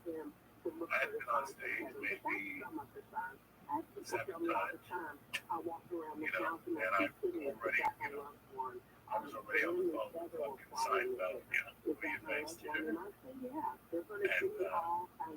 down to this thing bright and early. I stand online. There's about 30 comics. I know like maybe 4 or 5 of them at that time. That's how much of an open mic I was. I didn't say a word. I'll never forget that. I saw a bunch of guys with NBC shirts, HBO shirts, the Zanies Comedy Club, you know, like big comedy clubs in New York. I forget it. It's very fucking years ago. of communication with you. How I got And once intimidated. you're able to quiet the mind, How I got it intimidated. gives you a And I lot, went down, I signed my name, concerns. And I sometimes sat it's so there, much, I me and my brought the friends say, first 10 we comments. just make them I in was like, songs. I'm ready to. No, they're songs, and they happen like that. And I think you only had 3 minutes. I was nothing at one point. I just walked down there. You know, I broke the bus and I was so ashamed of myself. I never said that story before. I just thought about it about a month ago. How ashamed I was of myself. I had to walk back to the bus station, get on the bus, and that was the longest bus ride in my fucking life. Let's back up though for a second. So before you saw, like, when you were on your way down there, before you saw the line, were you confident? Yeah, that was probably high for the night before. And I thought I was going to go down there and spank them all. And you think, just seeing the other comments, like you, the fact that they had done other rooms, Like I said, I only knew like 5 or 6 of the other comics. You know, I was at the time I was a local comic, and I did run Tuesday nights, so I never went to the comedy works on Tuesday. So I only did one-nighters when Jimmy and Bader would call me or somebody. I'd go to fucking South Denver, some taco place, something like that. So I didn't really know about it. Grandma's musty house, that So kind of nobody thing, ever right? said a word to me about it, guy. But I always remember. And I remember how shitty I felt. Not that I was going to win, that I left. Now, you That was all generally horrible don't for you know for the sabotaging clients myself. when they So come to you. after that, I give looked you at their it name, and differently. that's about all you know, right? And I think a lot of young comics should look at it that way. Get on stage as much as you can. That was very frustrating for me when I heard stories about guys like you that were doing 30, 35 cents a month living in Boston. And you don't mean me, I'm a hustler. Here I am doing 16 cents in Denver. Right. That's to the max, you know. I mean, you always had to go to work. I'm surprised. Was that the only time you bailed on a set? Yeah, probably. That wasn't a set, though. That was a contest. Okay. You're doing a set with a bunch of people Right. that are looking at you from a subjective type of manner. And that's a weird thing for a comic. Either a comic could do that or they can't do that. I ended up doing well in the Seattle competition in 95, but I did better than what I anticipated. And then I went to San Francisco in 98, and I quit after the third night. That was Let's talk more everything about came out of that your when pocket. we come right back on The cast, the driving, the hotels, Always on your phone. and then you got there some night, the judges were San Francisco comics. For mobile users. You know, Point your iPhone or Android browser to you know, everything was just a party, and they were just milking you. And so they were playing at the house of blues on a Saturday night. I had a main room spot because I thought, well, I get disqualified or something. I was right. I didn't want to be there. And I just drove back to LA. I bought Sunday rooms, and I bought my midnight spot with another fucking main room. Oh shit! Yeah, I don't like contests. I've done 2. I never do well. I don't want to talk about. We don't have to talk about comedy all the time. Well, I'm happy you brought this up with the body. Talking about something earlier. That was both fans of cinema. Oh yeah. I rate tennis in Connection to TFI cinema. 24-hour newsroom. California State Superintendent Tony Summers says he will run for governor in 2026. He says he wants to be a voice for the homeless and others in need in the state of California. Governor Newsom's term ends in 2027. Writers can go back to work today. The WGA I love it. to be offered in studios. I love Many it, members and still I need to noticed ratify that the you Stuffy offer. The SAG-AFTRA strike is still ongoing with no a new lot, talks and one of our scheduled. The Orange similarities County is we infectious really disease enjoy doctor has been arrested for assaulting 9 male patients. Officials say I 56-year-old Dr. William Thompson IV allegedly assaulted patients during his medical exam. He now faces 30 years to life in prison, plus 25 years if convicted on all counts. Southbound weather from KFI, the sea rose in the 70s for the beaches today, 80s and 90s inland. Right now 63 for the Palm Beach, Laguna Beach at 62. 62 in West Hollywood and a 64 degree always had it on, right? Local It's in the a TFI movie, 24-hour newsroom. I'm Bree you're Tennis. an agency, you get up and go, and they go 10 minutes of the movie, and then you snap, you can't stop thinking about what they called you about. Right? What were you talking about? The fucking store, the movie, how it made, watch this week, it made dollars. Because it was $100 million to make, stuff like that. So you make up, if you got $100 million movie, I'm just throwing a number out there, and it makes $8 million a weekend. That's long. That's a long Marvin I Windows guess Door this Dealers weekend, make it easy to provide quality windows and doors that fit your projects. in heaven, Continually serving the trade professional community. and you said something interesting. You were right. All up and down East Coast, it was raining. This weekend was like, it's like everyone else goes out and hikes, and they love to have rock. This weekend was like, I would have killed it. I would have killed it. When I discussed on Friday, and I got on buildings out there, and you said the Eagle Eyes, I said I caught it the first night. Right. Marvin Dealers are here to help with your Marvin window I and have door 3 projects. theaters closed. They make it easy to find the best solutions with And Marvin tickets, windows and they doors always to have meet every need. shows going on at one. Visit Money on this, so I always got replacementpieces.com enough, today you know. to find your trusted Marvin And dealer. I'm just trying to think it back and see what, Replacementpieces.com. and I've been to the theaters, I've had a great time because all the movies I've gone to see are basically fucking everything. Even though there's one place they be fucking everything when I go there. Yeah. And I know that when I take my daughter, it's $50 fucking show. I'm part of like the AMC fucking network. We get coupons, discounts. I mean, different lines to sign, I mean, different groups you can sign up for now. I love AMC. I worked at AMC for it was my favorite job. I got free movie tickets. And they, let me ask you, why did you decide not to go? This weekend? Because there was nothing out there. Even if I didn't want to watch Expendables, I didn't ever watch Expendables movie in my life. Not even close. I love every type of genre movie. That you know, I couldn't go just like seeing one of the greatest combo movies of all time. Dirty Places, Magnificent Seven, the original one. What's the name? Apple Cider Guts. Was also the Avengers. Shit, I like that stuff. This one, yeah, it was trash. Movies are superhero. So that you go to a good movie, what was it, the age? Expendables, so I don't know. Buy the Expendables. When I look like an Expendables, I forgot. Like if you see me like, oh, that motherfucking moron, you know, that I'm pouring a hot dog and his shirt off on his chest, you know. Yeah. Because I know the Expendables people, the guys that have to be like Jet fans and get tickets, like, you know, fucking, let's go see the Expendables. Instead of wearing a green shirt, they wear like no shirt like that, and they yell every time Stallone beat people up. I can't deal with that, not right now. And that is what I mean. I can't deal with right now anymore. Oh, yeah, like what else? Anything else? I was telling Jimmy Florentine yesterday. We went to see Michael's Royce.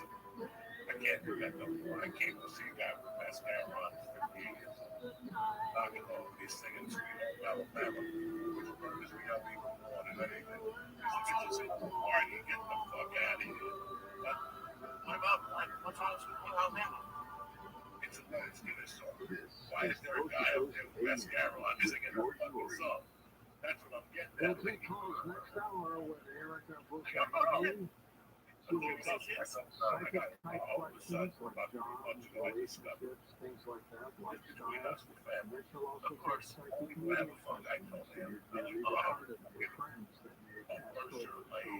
We'll be doing that next hour.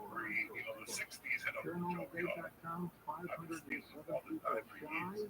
That's it. 174,000 members. Journal.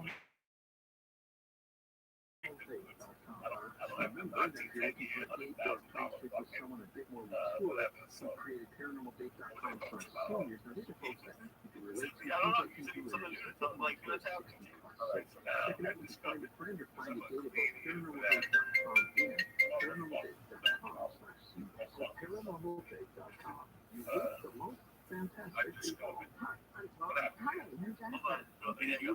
Yeah, I'm hearing some of your stories. How so? Well, I discovered UFOs, ghosts, aliens, Bigfoot, conspiracy theories, and the paranormal. It's that kind of stuff. You can see a piece of wax sticking out of your head.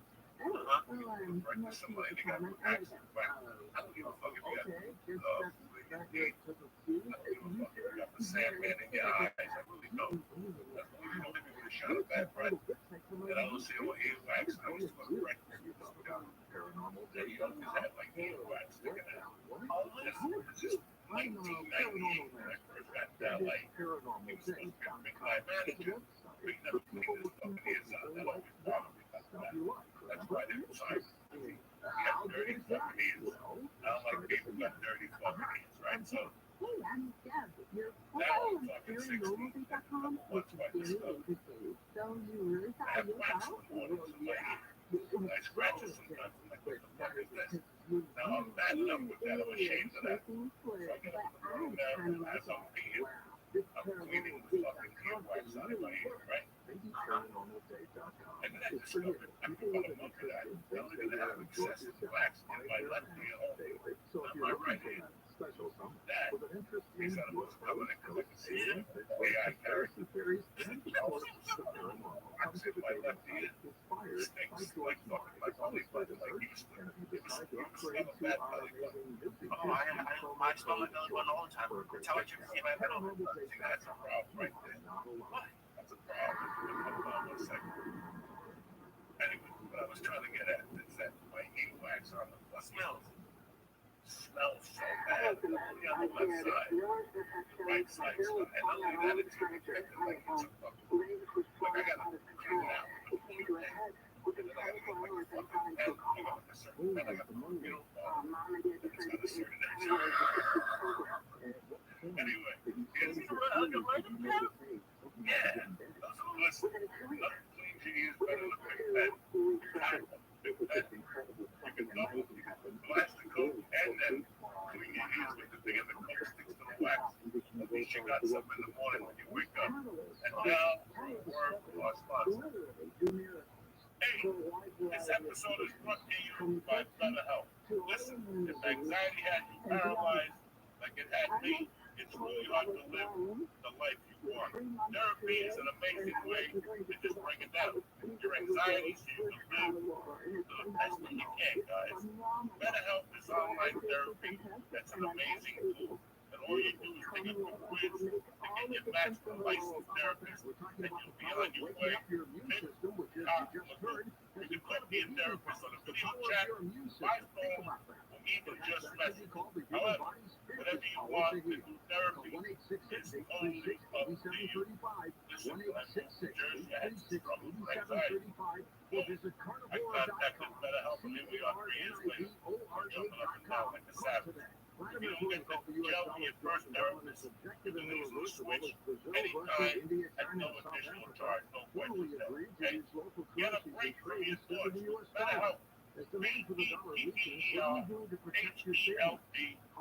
Visit BetterHelp.com/BS today, BIAZ, to get 10% off on your first month. That's BetterHelp.com/BS. I've never fucked you about my earwax issue. I don't shoot them on Front Street. But fucking, you know, maybe somebody's uncle has stinky ears. I don't know. Give me some advice. You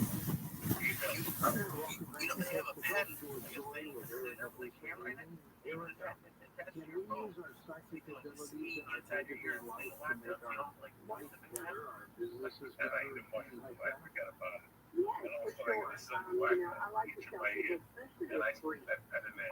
you know, Yeah, our you don't want loved to be ones will around. not send us things, but they will give us signs and they'll give us things. And so I would tell people to tap into their intuition so they can make decisions. Because if you're feeling that you want to quit your job, but everything is falling, you know, when you're fired, maybe you don't get the job or things goes down, all those different things are happening like a domino effect. You have to learn to follow that because that means something. That's your intuition and your angelic entourage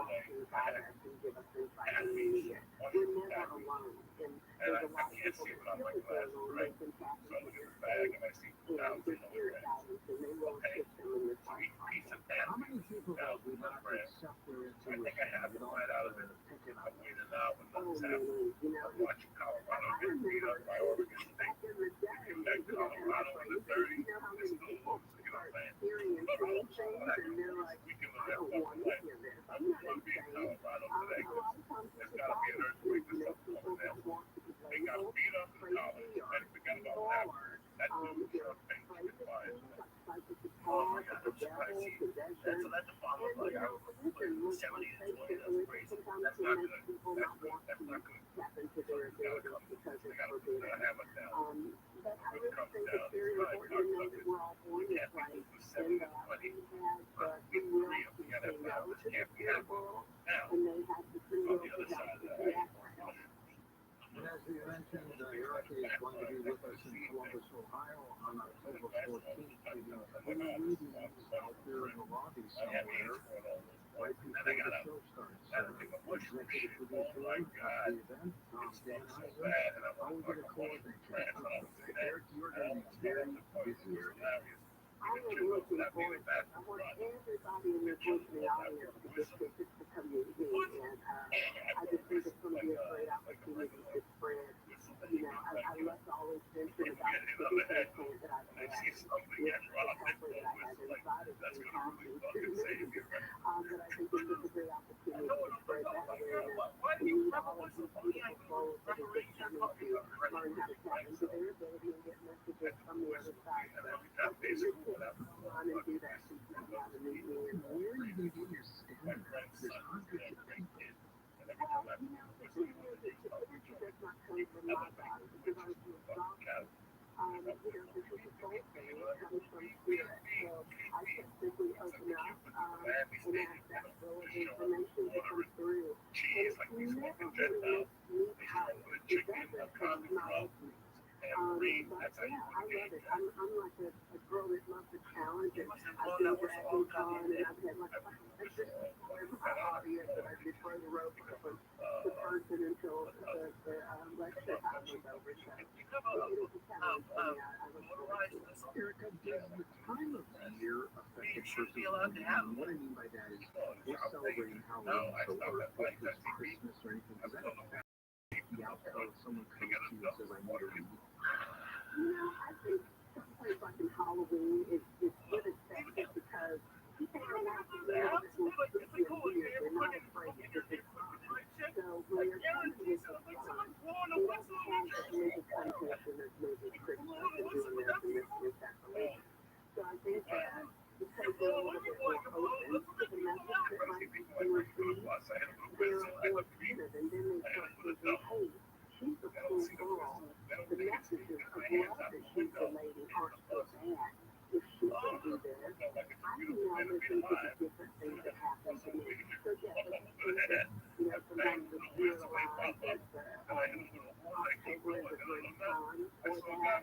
I don't think it really has anything to do with the month per se, or like, you know, shifts in the universe, but I do think that sometimes it makes people a little less weary because who doesn't love Halloween?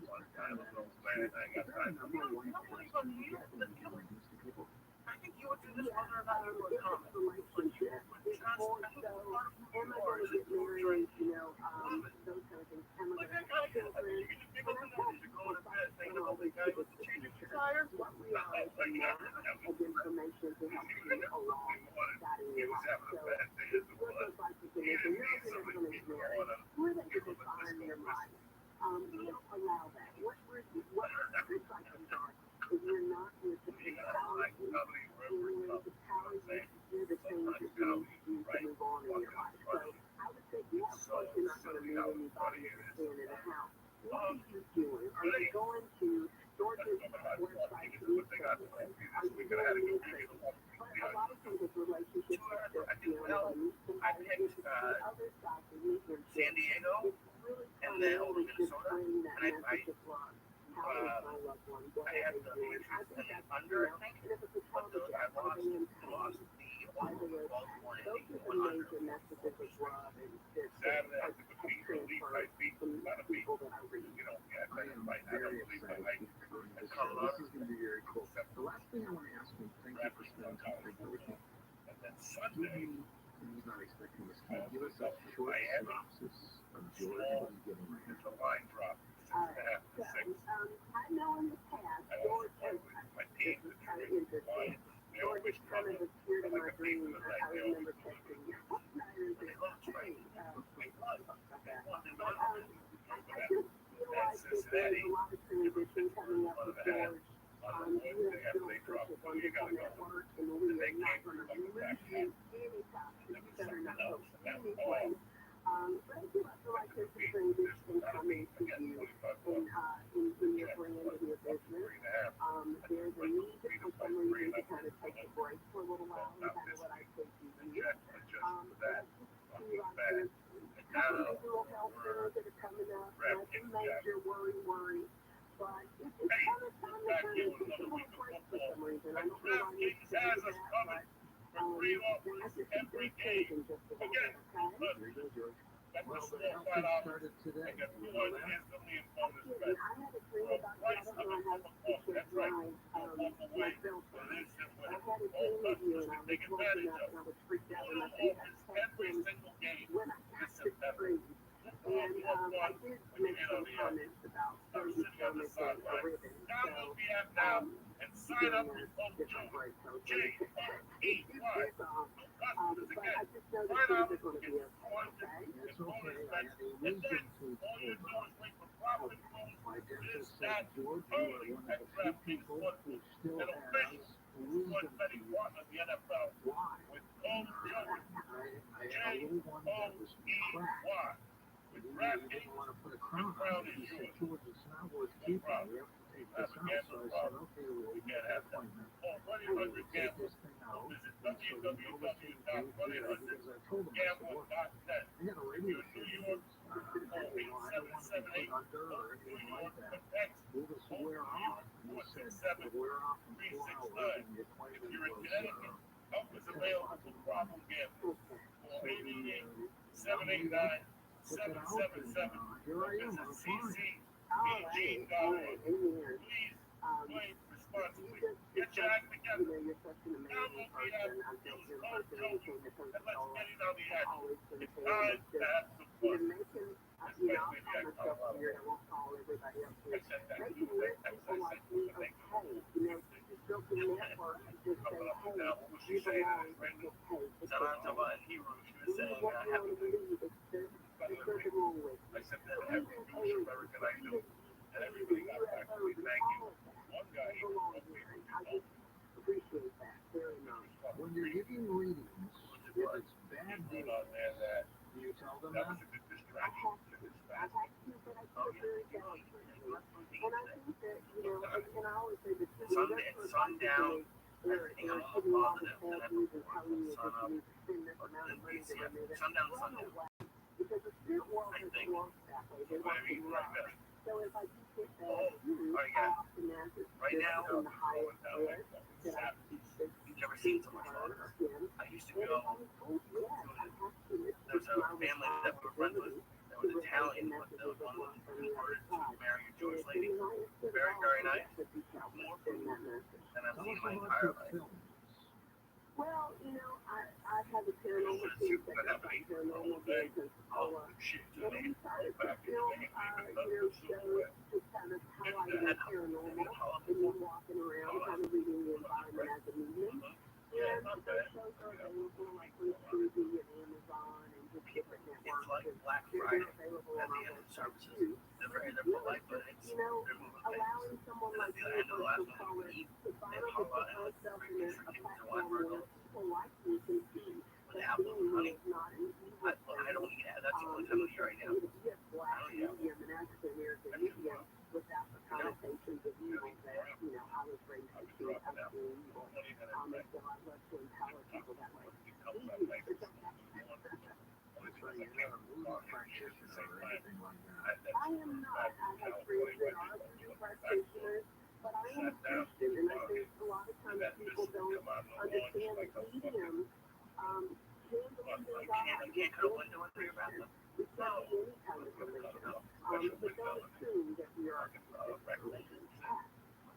We're going to take calls next hour with Erica. She will take psychic questions about your life. She will take mediumship questions about your past friends who passed on or people like that. How can people need closure, Erica?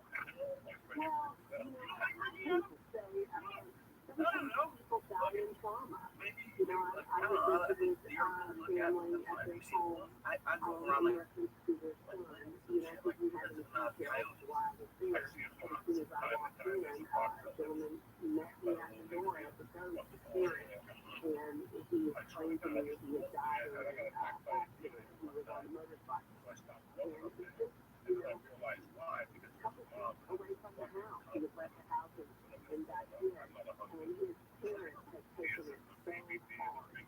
And so I was here to help them with the grief, because oftentimes we're stunned. We don't move on. We're constantly looking for the signs of our loved one. Are they okay? Can they give us a message? Can they show us a cardinal? Can they suggest in the dream state? And so we don't leave because we're continually looking for that sign of the afterlife. So when I walk in and I would read this message, it's like, hey, all the substances in the room to the left, we got to sort that out and make it purposeful. We got to get rid of it. We got to give it to someone whose memory will go on that way. I'm going to they didn't know I would even know that. But you relate those messages. So a lot of times it's trauma, I'm okay, be on, breathe, I love you, I still want to be there, love never die. That's the best thing I do. How old were you when you started? Well, I used to say that I was 7, but I did some research with when the man died, and about 10 is when I remember having a first apparition of a miracle. I'm sure I was younger then because I was always afraid of the dark, always had imaginary friends. But I would say around 10 is when I finally really saw an apparition sitting on my bed talking to me. That was actually there. So about 10. Have you been to a funeral home? I have, and they're not as fun. I love a state bill. That's really good. Funeral homes, we could phrase those funeral homes are going to be as honest. But state bills, I think, are more honest because people are often there, kind of pushing through a person's love things, and they're like, I don't want to do that. I want that to go to my kids. But yeah, I mean, I've been there, but I love a state bill. Ever go see ghosts with the late Patrick Swayze? Oh, yeah, I did that. I'm looking Goldberg. I say all the time, when I read these burgers, what people think I do, something made it hard for us because, we want that Patrick Swayze moment. We want our loved ones to be visible like that, to roll that scenery up the door. And when they don't do that, we think often that they don't care or they don't love it. It's not that easy. It's getting your signs a little bit more difficult, and I think that's empowering where they're there. You just can't see them like you can see the ghost. Have you ever had a walk-in like you did in the movie? Almost. I remember I was doing a cold case, and the girl named Tina, she was trying to make my legs stay numb. And I knew that she was kind of walking in me, and I was like, oh no. And so I popped out of that really quickly. I was in a very deep meditation. But yeah, I don't allow trance meditation or trance. I don't do that because I don't want anybody in my body except for Erica. What if they don't leave? I've got enough ghosts in my house. They just have to hang out with the kids I'm inside. Yeah, I think that that's a common misconception is that we watch movies like Annabelle and Poltergeist and then see all the, the hauntings and stuff about possession. And sometimes people are afraid to tap into their abilities because they think they're going to get an attack and or be possessed and not be able to get them out of their body or get them out of their home. It is very uncommon. Ever got scared during a reading? Yeah, so there was a girl that I met one time, and she did not have shark eyes, but her eyes in front of me became shark eyes, and it was freaky. I was like, girl, whoa, what is going on? And what we found out later on, I had to go to her house. She had been doing some things that had entities into her, and one very malevolent entity inside of her, unfortunately, and in her home. So she was referred to as Captain Street because of that. All right, we're going to come back in a moment and take phone calls with Erica. Right here on Coast AM, and again, she will take psychic questions about your lifestyle, about your job, your career, or something about the other side. Find out more about tonight's guest. Log on to photooftheday.com. Have a guess. Smart. Okay, so I get a little bit higher level. But this one is a little higher level. Theology. You know, I don't get anything. I heard pretty well. I've had a pinch. I have a sleepy one night. And it's fucking okay. We can breathe left, my fucking fell off. But I had my neighbors and the church in Staten Island. 24 years on Alabama's death row for a crime and 106 who did not commit, based on one case here witness. Joining investigative reporter Mark Shelburne as she narrates the story of her 2-year investigation into the case. I love them those shit. But I don't like doing it during the meal. So I never get them out because I don't want it to know. I can't. I have to do it in order. I don't know what it is. Like as sad as I am, and as many times as I went to McDonald's, I never eat the fries on the way home. But I can't. And for us to be able to touch customers at a local scale and a national scale is so efficient and important for us. The number one audio iHeartMedia gives marketers access to the audiences, trusted influencers, and data you need to grow. If you're a marketer, visit iHeartResults.com.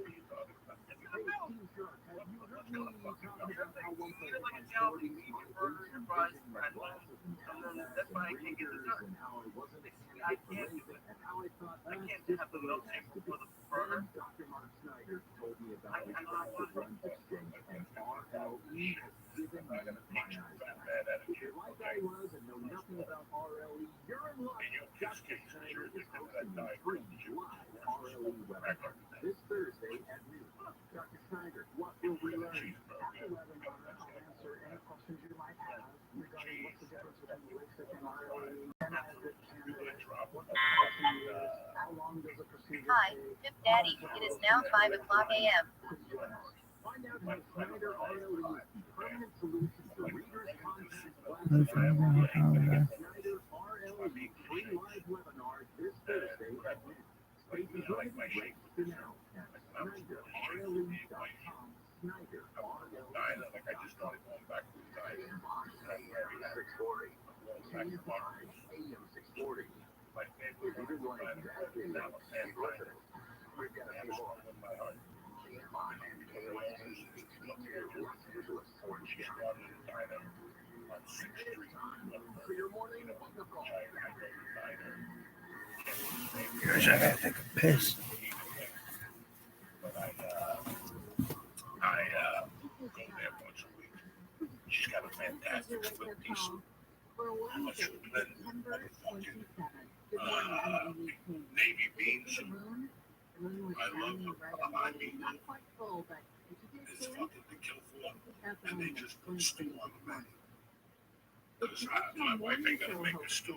Not good. You know, my daughter won't eat that shit. My wife makes a good stew. I'm gonna go over there. It's an honor that I'm going to watch the next episode of the morning show on Apple TV+. Here's what they had on the wake-up call. The writer's strike over. WGN. That the agreement worked out with Hollywood studios. That means writers can go back to work Union members will still have to vote to ratify the new contract. Target is closing 9 stores in 4 states, including 3 in the Bay Area, because of theft at the stores. Target says it has tried additional security guards, other tactics. None of it's worked. Stores are going to close October 21st. President Biden's going to be meeting with science and tech advisors today in San Francisco. He'll be attending a fundraiser hosted by Facebook co-founder Andrew McCullough. He was at a fundraiser last night. Tickets for that one sold out. The free pricing for those, $5,000 to $100,000. At 6:05, a candle on the news. The Senate has reached a deal to put the lights on in D.C., but it's far from done. Let's get started with some stories coming out of the PSI 24-hour newsroom. As I just mentioned, the Hollywood writer's strike was officially ended. 2 days after a tentative deal was reached with Hollywood's biggest studios, the WGA announced it had approved a contract that addresses labor concerns. Afternoon G-Money says he hopes SAG-AFTRA can now get back to the bargaining table, as too many actors aren't making enough money. And we got with it, but sometimes it's not just about the money, it's about the reward of what you get afterwards, and you just don't know where a project's going to go or where it's going to head. A 5-month-long strike at 12:01 a.m. this morning. The contract will need to be ratified by the WGA in early October. The SAG news. A man who spent the last 28 years in prison for a rape in Southgate has been exonerated. County DHS holds that Gerardo Carrillo was 18 when he was arrested by the Southgate Police Department. And because of new DNA technology, Carrillo was set free through the efforts of the Innocence Project. Officers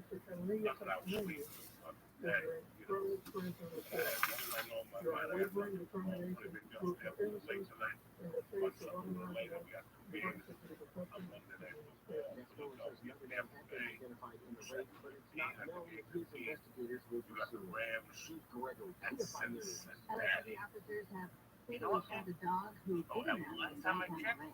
The shooting happened early yesterday when officers were sent to 7th Street and Broad Avenue.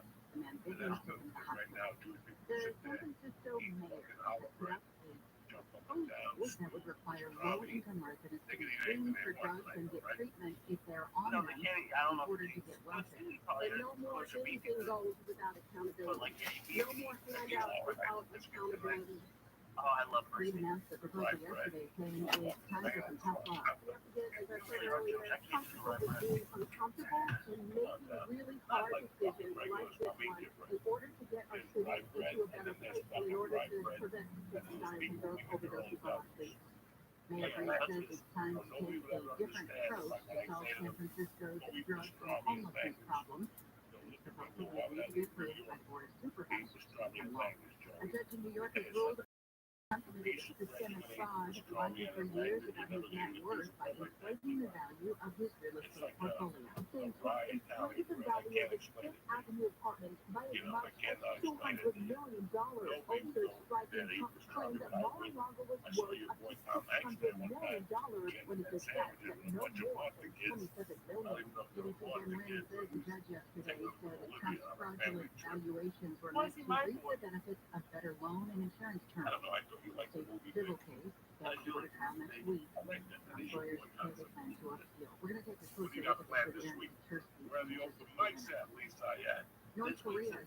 decided to expel the U.S. soldier who illegally crossed into the country in July. North Korean state media claims that they have conducted an investigation and that he allegedly had ill feelings over injury and treatment and racial discrimination within the U.S. Army.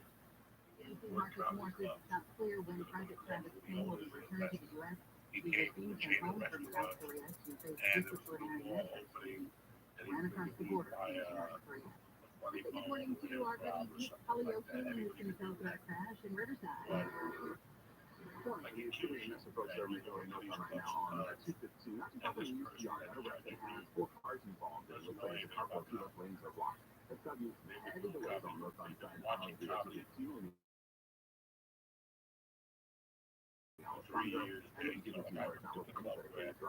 Second delays are coming up and slowing down time to 15 years off on Seaway. It's taking time to push down side out of the event. As you come on upward to Montclair, coming from mountain that's continuing toward, looks like even lower, even as far west as town. Real quick, I want to calculate the weather south in the area. Definitely still going through there. The 60 and the 210 west off 15 to 57, both of those are wide open.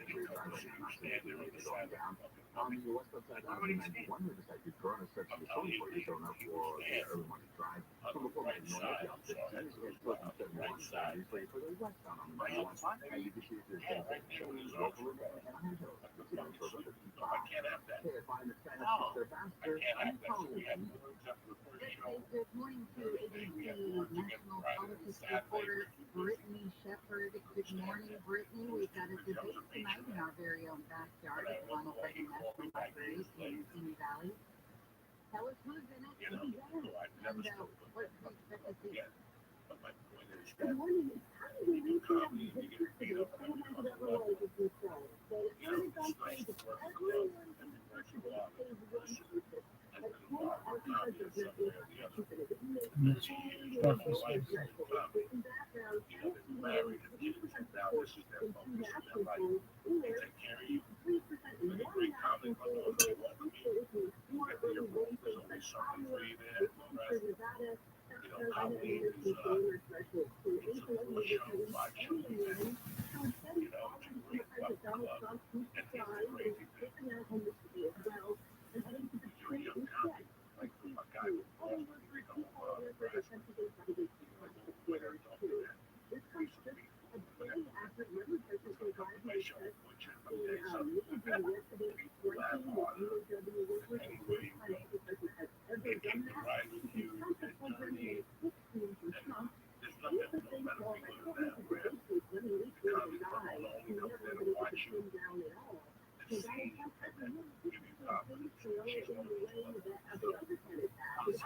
I'm a comedy podcast fan. You know, we did the church for all that time. I listen to all. And there's a few clubs that, like, all you guys talk about Storm, you talked about, like, Cap City, Comedy One in Denver, Zanies. Like, there's a few clubs that seem to be, like, clubs that, like, comics get excited about. And for some reason, it just ignited is Omaha, Nebraska, which I don't think I drove through one. Like, everyone talks about how cool it is. And I'm just so excited. You know, as a comic, you get so excited about big movies. You know, like this weekend, I'm going to go to Vegas. I remember the first time I went to Vegas, I'm not going to tell you the club. It was a week-long club, and it was one of the biggest disappointments of my life. I can't tell you how sad I was by Thursday, but I still had fucking, you know, 8 more shows left or something. All you want to do is go home. You sign up to do comedy, next thing you know, I'm in an elevator getting hit by swords with little fucking kids, you know. It was, then I got to do 2 shows a night. They come up to you before the show and tell you got to be spotless. I got to wait for the guy to walk out of the room for me to do a fucking pussy joke or a fart joke. And I was like, this ain't working. This isn't Las Vegas to me. I thought I was going to walk out of here like fucking Dean Martin and have a great time, but I also worked there with Dice in the beginning.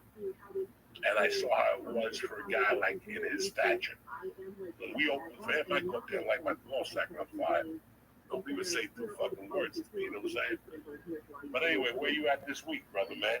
I'm in Omaha. The rest of the week, I'll be at open mics in Worcester. People came out to that. The comments at the open mics were very excited to hear about it. So that's that. And then I have something October 5th in Connecticut. Let's not worry about it. Good. So next week. Worry about this weekend. See how you're going to tackle it. I mean, we're going to want notes from you. Okay, on what? Monday's podcast, how you think you did, what could have been better. I mean, because this is a 2-man show. Right. This is something that you only did with me years ago, where you got to go up there and do 20 minutes. And I used to break your balls and go, you got to do 40 minutes tonight, very nonchalantly. You know, Lee, you earned your stripes, brother. These motherfuckers don't know. I used to give you edibles, tell you all day you were doing 10 minutes. You and 8 other comics, and then we get to the Ice House, and I go, everybody cancel. You got fucking 60 minutes. And guys, you could just see the color leave his little Jewish cheeks. And see fucking steam coming out of his ears. And I would hold you to it for about 20 minutes. Nobody else was coming. Go in the back and get your material ready. He'd be making Jewish noises, you know, the whole fucking thing. And then he'd go, then do great. You know, 10 minutes, 12 minutes. And then I get off stage an hour later and go, I can't fucking believe you did that to me. I was about to I want to get my car and go home. That's the mark of a fucking true comic, brother. And that's what I'm getting. Hey, listen, if we call each other, this is the same conversation you hear people. Yeah, there's nothing edited here, except, you know, I tell them about DraftKings and what I bet about. But besides that, you know, this is what But you do tell me that stuff. What stuff? We'll talk about sports all the time. Oh, yeah, but we talk about a lot of other things. Yeah. This one time is really get on the phone and go deeper on topics. Like we talk about gay people and Eric the Fag and all that shit, you know, how he jerks off on people's feet and stuff. You know, that's the phone call they want to hear. We're both hired and fucked, and we're just dying on the phone.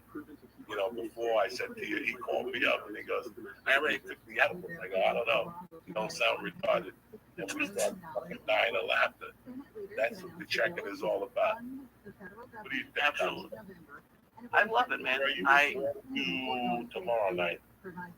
Tomorrow night is I will be in 2 places. I'll be at the Blackstone in Worcester, and I'll be at Rick's in Woodstock.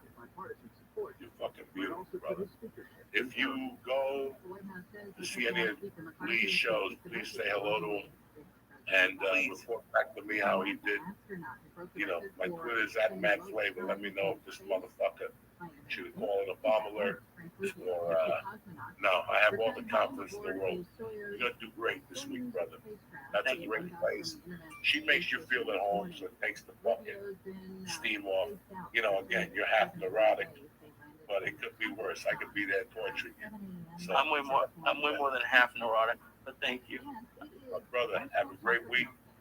And let's close out the show with some sponsors, guys. Love you. Thank you for checking out the check-in.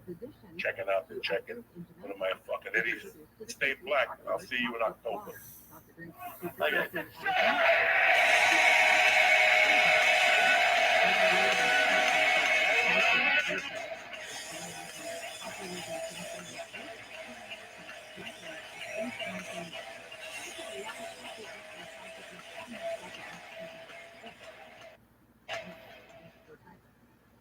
When we come back, we're going to be talking with ABC's Aaron Katersky about a judge's ruling in New York that is not good news for former President Trump.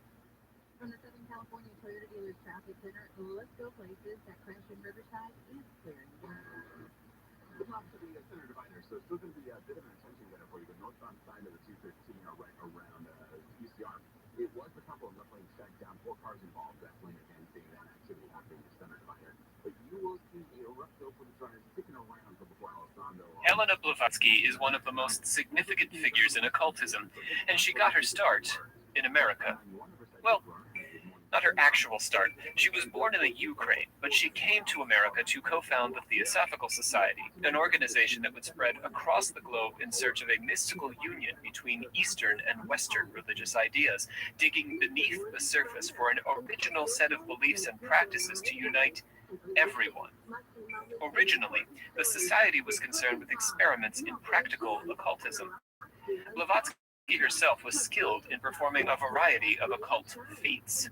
Henry Steele Olcott, who co-founded the society with her, heard disembodied taps, witnessed pictures and letters materialize, and even saw her hair lengthen and shorten through mysterious means. Blavatsky claimed to be a chela, or disciple, of a secret mystical order of occult adepts based in Egypt. Eventually, she shifted her allegiance from these masters to a new order of adepts located in India and Tibet. These masters projected their spirits across continents and oceans to communicate with Blavatsky and Olcott, and they used their supernatural ability to materialize notes and letters directing Blavatsky's activities. Under their influence, Blavatsky composed a blockbuster work of occultism, the rambling and controversial Isis Unveiled, in which she attacked Christianity as a poor derivative of a more pure Eastern religious tradition, and argued that science was failing humanity by refusing to acknowledge the profound mysteries of occult phenomena. There is a lot to say about Helena Petrovna Blavatsky, and we won't be able to say it all in a single episode, but we want to introduce you to her today by tracking her career from the Ukraine to America to the founding of her Theosophical Society. In other words, we're devoting our time today to analyzing Blavatsky's time as an American occultist before leaving for Europe and India. Like Pascal Beverly Randolph, she was an outsider, an immigrant with strange ideas. Also like Randolph, she claimed to have been inspired and guided by secret brothers hailing from distant shores. My name is Dr. Rob C. Thompson, with my PhD in things occult, the supreme hierophant of our secret order of alchemical actors. I am joined by our grand master of ceremonies, Olivia Litteral. Wait, ceremonies? Is that? It's all ceremonies. Oh, okay. It's just longer and fancier now. Well, I'll get used to it. I'm just trying that out. Okay. Hey. It's the second episode. We'll see how it feels. Feeling frisky. And joining us for the first time, I'd like to introduce you to Savannah Verrett. Hello, everyone. What's up? I listening to your intro, and it sounds like Helena Blavatsky is like the queen of hot takes. She's fighting Christianity and science. That's incredible. Yeah, that's queen of 19th century hot takes, yeah, because science and Christianity were like the masters of the 19th century. Now it's sort of just science.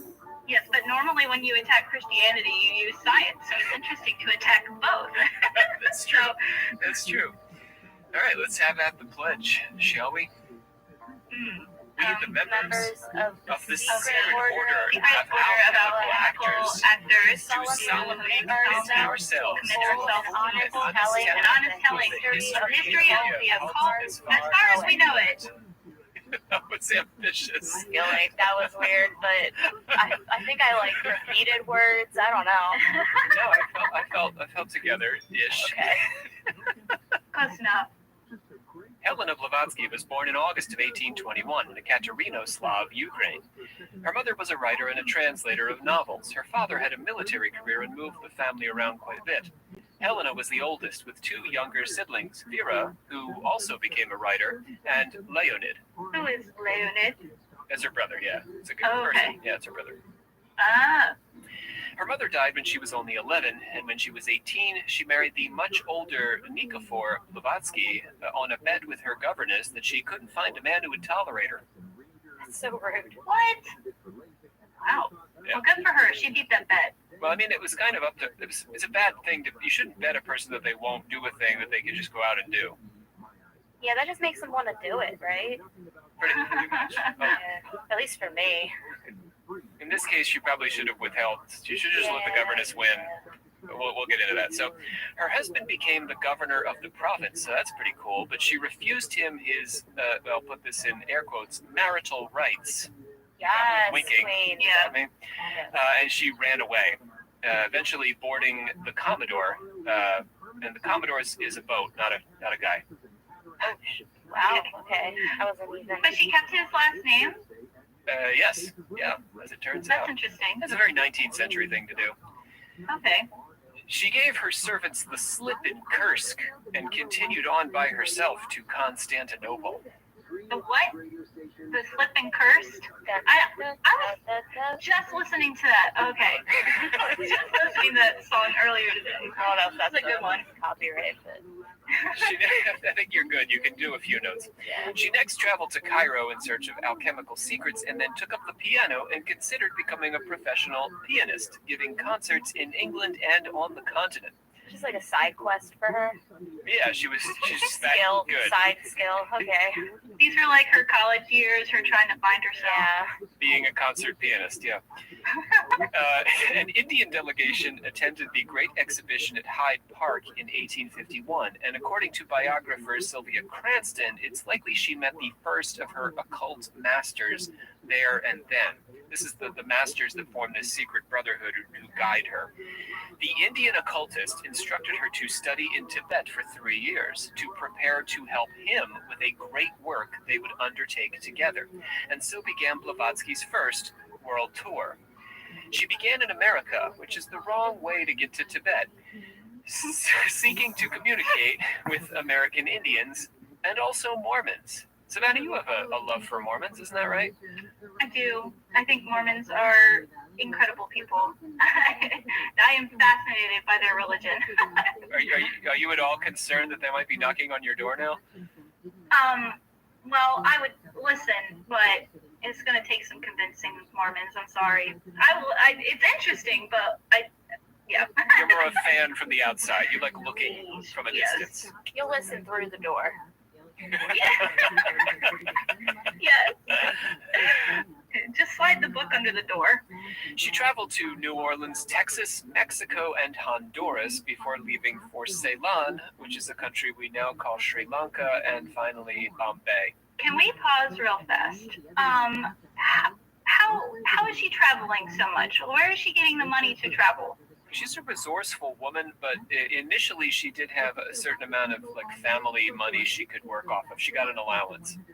Oh, okay. That's going to run out eventually, but at this From her stage, husband or her family? little column A, little column B. Oh, okay.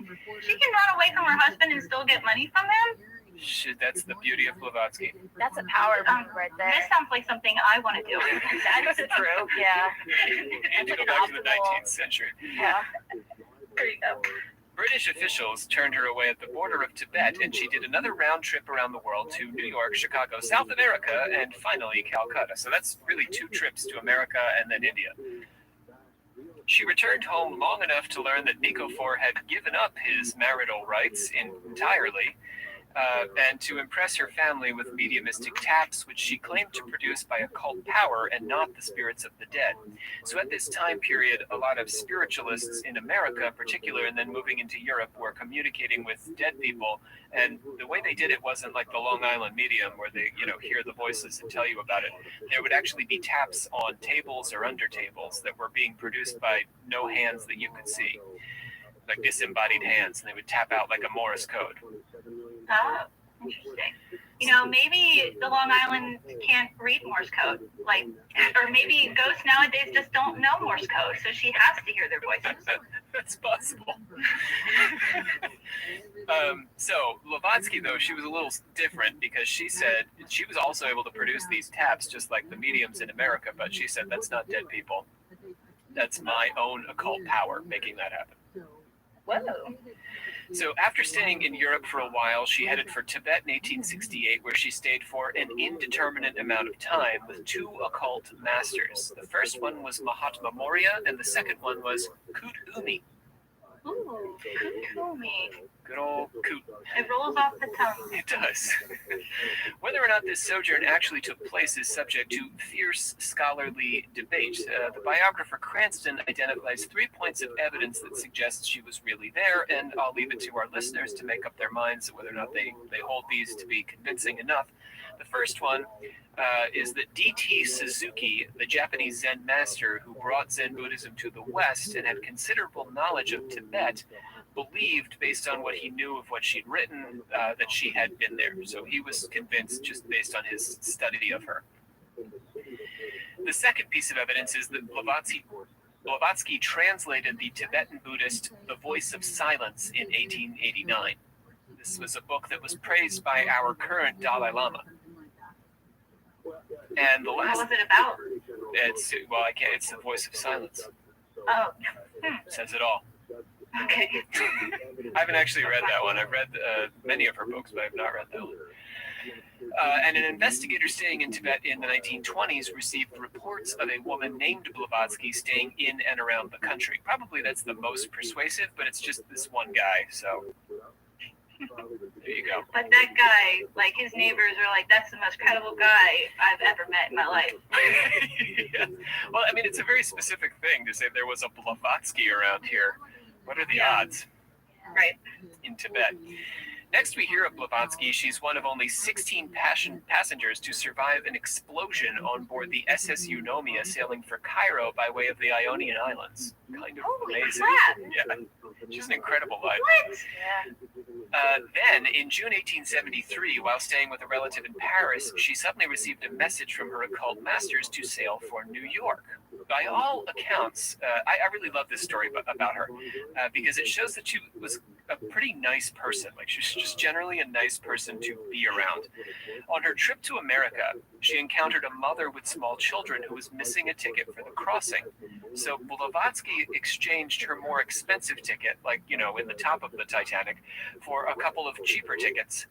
So, like, you know, moving down closer to where Leo was doing that Irish jig, so that the woman and her children could make the trip to America. Aw, wow. That is very nice. And thank you, Rob, for putting it in terms of the Titanic. Yes. To remind our listeners, it's 1873. We are like 40, 50 years before the Titanic would sail. So it was not the Titanic, but just in Titanic terms. In New York, the death of her father cut off her allowance, and she resorted to making men's shirt collars and artificial flowers. So here, Savannah, is where we're no longer making the family bucks. No more inheritance. Did they cut her off for a reason? Or you just been running around too long? Or was it like, stop messing with the occult? In part, I think the money was coming from whatever her father was up to, so he was not able to work anymore because he died. Yeah. Okay. Then in 1874, she traveled to Chittenden, Vermont to look in on the Eddy seances where she met Colonel Henry Olcott, and 2 years later, they were holding a nationally publicized funeral for the Baron de Palm. So let me just take a quick second for that. The Eddy seances were an interesting event. These two guys, William and Horatio Eddy, William was the materializing medium. He would get behind this curtain in this cabinet. By cabinet, we mean it was like a closet behind a stage, and you would wait a little bit, and then a spirit would pop out from behind the curtain while Eddie was back there, like meditating and forcing this ether into the air, and here came this spirit. And he did this. He produced like 300 different spirits. So this was like national news that he could do this. It was also national news because, like, on the surface of it, it seemed pretty ridiculous. Most people were like, "Isn't it just that guy like putting on costumes back there and popping out?" Right. No. So Henry Olcott was a kind of like amateur paranormal investigator with a reasonable reputation. He had actually served on the inquest into Abraham Lincoln's assassination. So, nice. Wow. Yeah, pretty major dude. That's like street cred.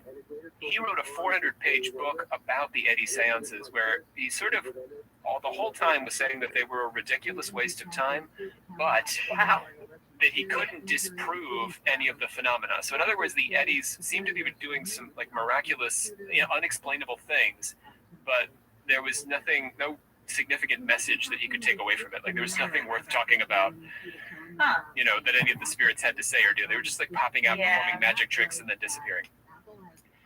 So probably what happened was Blavatsky was reading his articles, because he was sending out articles about these seances, and there are some folks believe, and we'll never know this, but some folks believe that she thought to herself, "Oh, this guy would be the perfect like partner to publicize my new career that I'm going to start as this international occultist."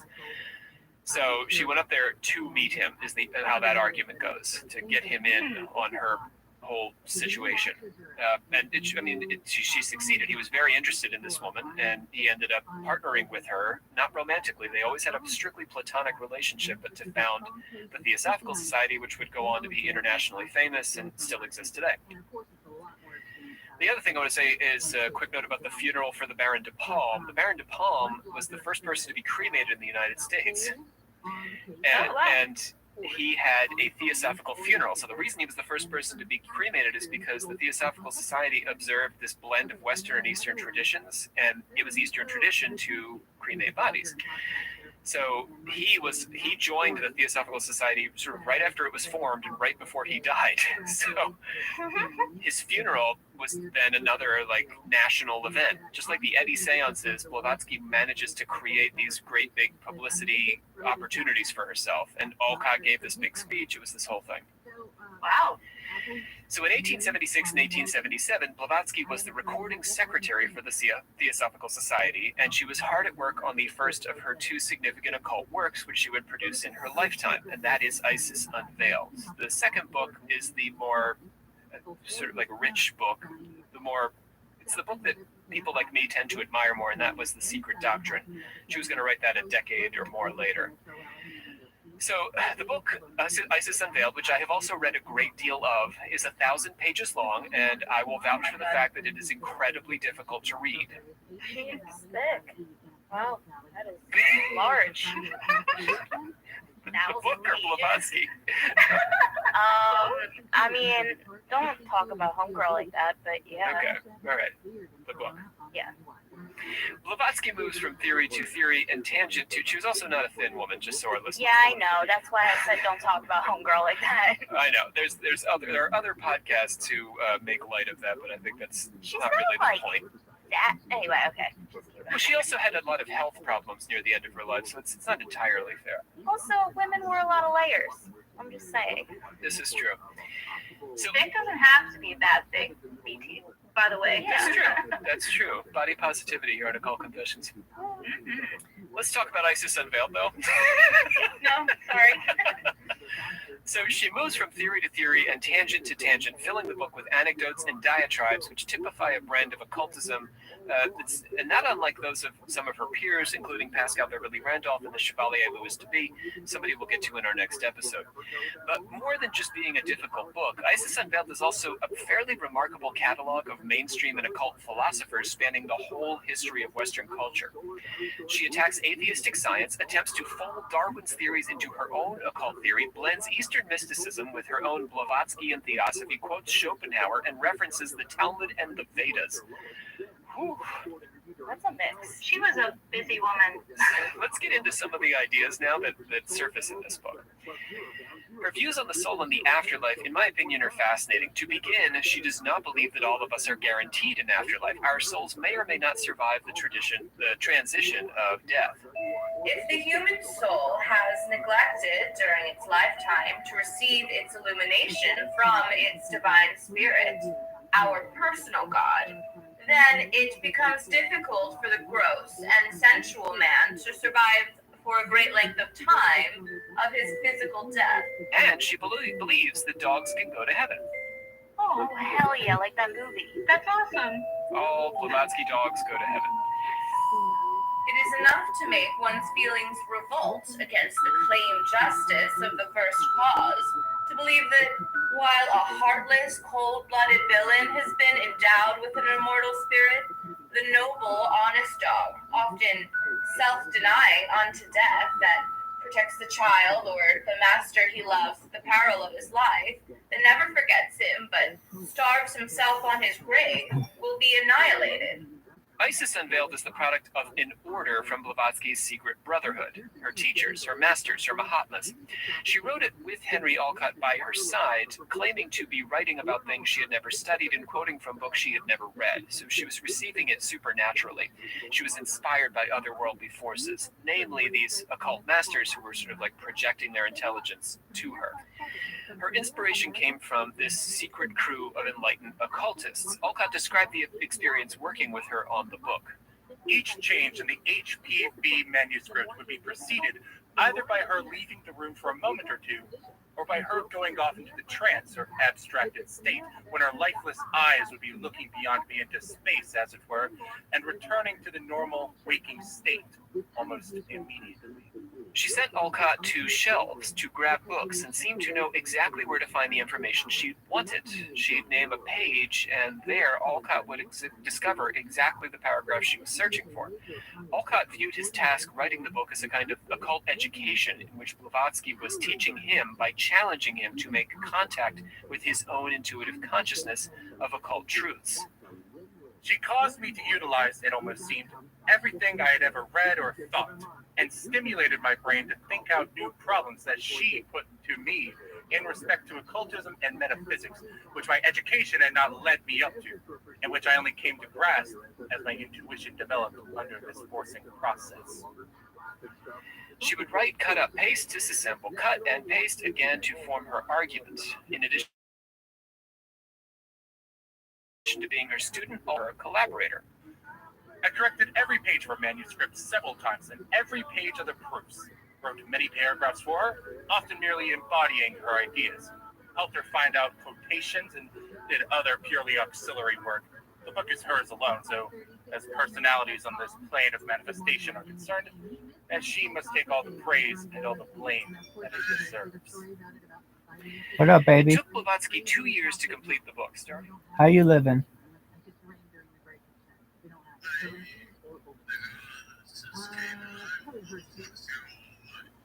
What's new? You like my blanket?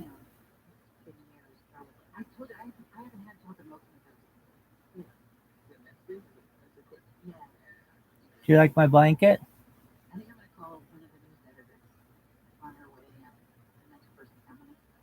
Do you like my blanket? Here's what we're following on the KFI 24-hour newsroom. The writers' strike is officially over.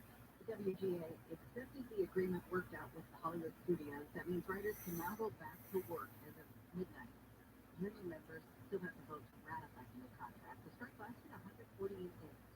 Target is closing 9 of its stores in 4 states, including 3 in California. All 3 are in the Bay Area because of theft. Target says it has tried additional security, it's added guards, it's tried other tactics, but none of it has worked. The stores will be closing on October 21st. A U.S. astronaut and 2 cosmonauts have landed in Kazakhstan after a year in space. NASA's Frank Rubio has set a U.S. record for spending the most time in orbit, 371 days. He didn't actually intend to break the record. The mission at the International Space Station was supposed to be 6 months, but it got extended for 6 months. At 6:05, scandal in the news, a new lawsuit that aims to lift Mayor Bass's emergency declaration over homelessness has been filed. At 5:50, we're going to be talking to Stephen Portnoy about the potential government shutdown and how the Senate is working to stop it. So right now, we're going to check in with our very own Steve Gregory, an Iraqi war veteran from Torrance, is fighting to honor his dying parents. Sam Leon Jr. used to work full-time for the federal government. He had to quit to work full-time at home. They have to be here 24/7. Unfortunately, my father and my mother, they have faults. I'm the only one that's here. And I have to take care of them, every little need that they need. That's what I'm here for. Sam says things used to be okay. All of a sudden, it seemed like everything came crashing down at once. So my father beat cancer one time 3 years ago. And I guess the lack of checking up on him through the VA, we recently had to do a couple of ER visits at the beginning of this year. And we had to do approximately on the 4th ER visit, that's when they determined that his cancer was back and it had spread aggressively and that he was stage 4. In this case, it was bladder cancer that spread to his rectum. You were talking about the VA not keeping an eye on him. Was he another one of these many statistics in the VA that goes unchecked? Correct. What did the VA tell you when, faced with this? Sorry? Well, dealing with that diagnosis, Sam was faced with even more bad news. What about your mom? What was her diagnosis? She's had the liver disease now for, I believe, about 3 years that we know of. The dementia just happened at the beginning of this year as well. And it just progressively got worse. Sam's mom is in the hospital going through tests, but I was able to meet his dad, Sam Sr. They all live together in a modest apartment in Torrance. Sam's dad is a Vietnam veteran, has been going to the VA for medical care. It was soon after Sam's dad was given the bad news, it was time to act. He had a talk with my mom before she was completely gone mentally, and they both agreed that they would like to be buried together. Which brings us down to your dilemma. So being buried together is a costly venture. Did you start to research and try to figure this out? Yes, I went to cemetery, I went to the service hall. Basically, if my dad lets the VA take him, we don't know what cemetery he's going to end up in because they're all going to be full. The LA school, Riverside school, possibly San Diego, he will get in. But since him and my mother weren't married when he was in service, and she's not a veteran, they won't put her with him.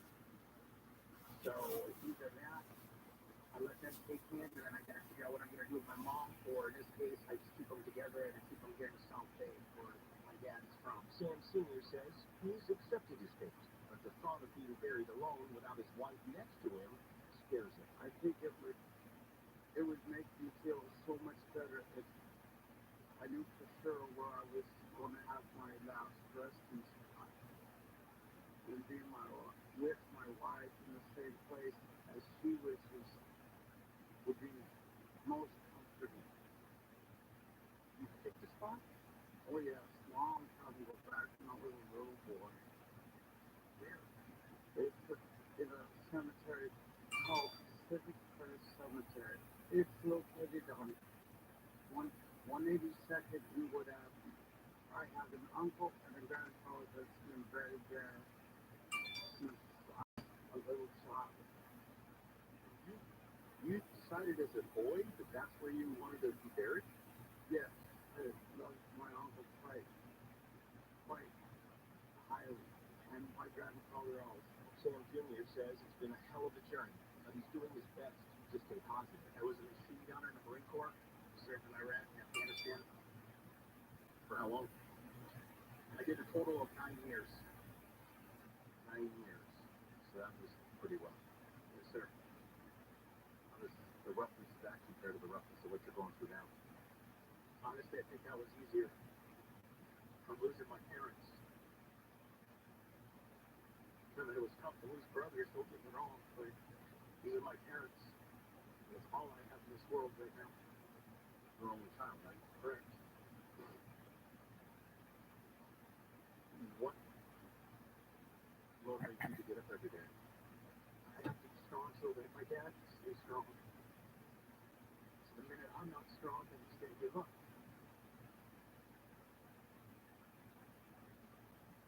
I can't imagine what day-to-day is for you, getting up not knowing whether today's the day or not. You know what I mean? Yes, it's very scary because I do pop my head in the room every once in a while to make sure if I hear him breathing. It's like every day it's scary when I open that door. You're watching me interview your son, and you're listening to a little bit of what he's been going through on a daily basis. What does that do to you? Tears my heart out. I can't fathom what my son has given up just for me. I'm nobody. I'm just a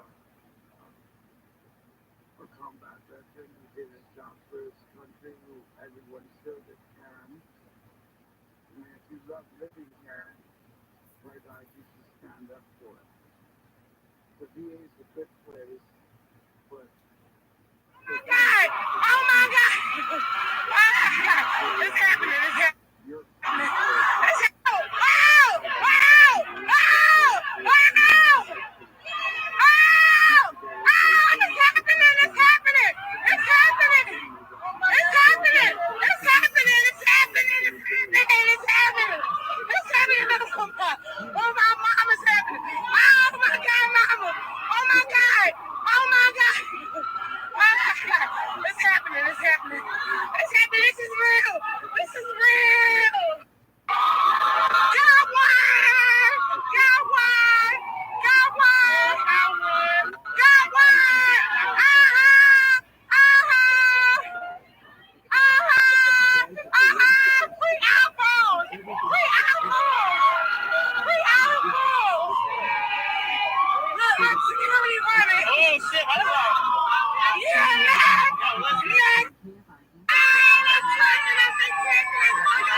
What's up, baby? How you living?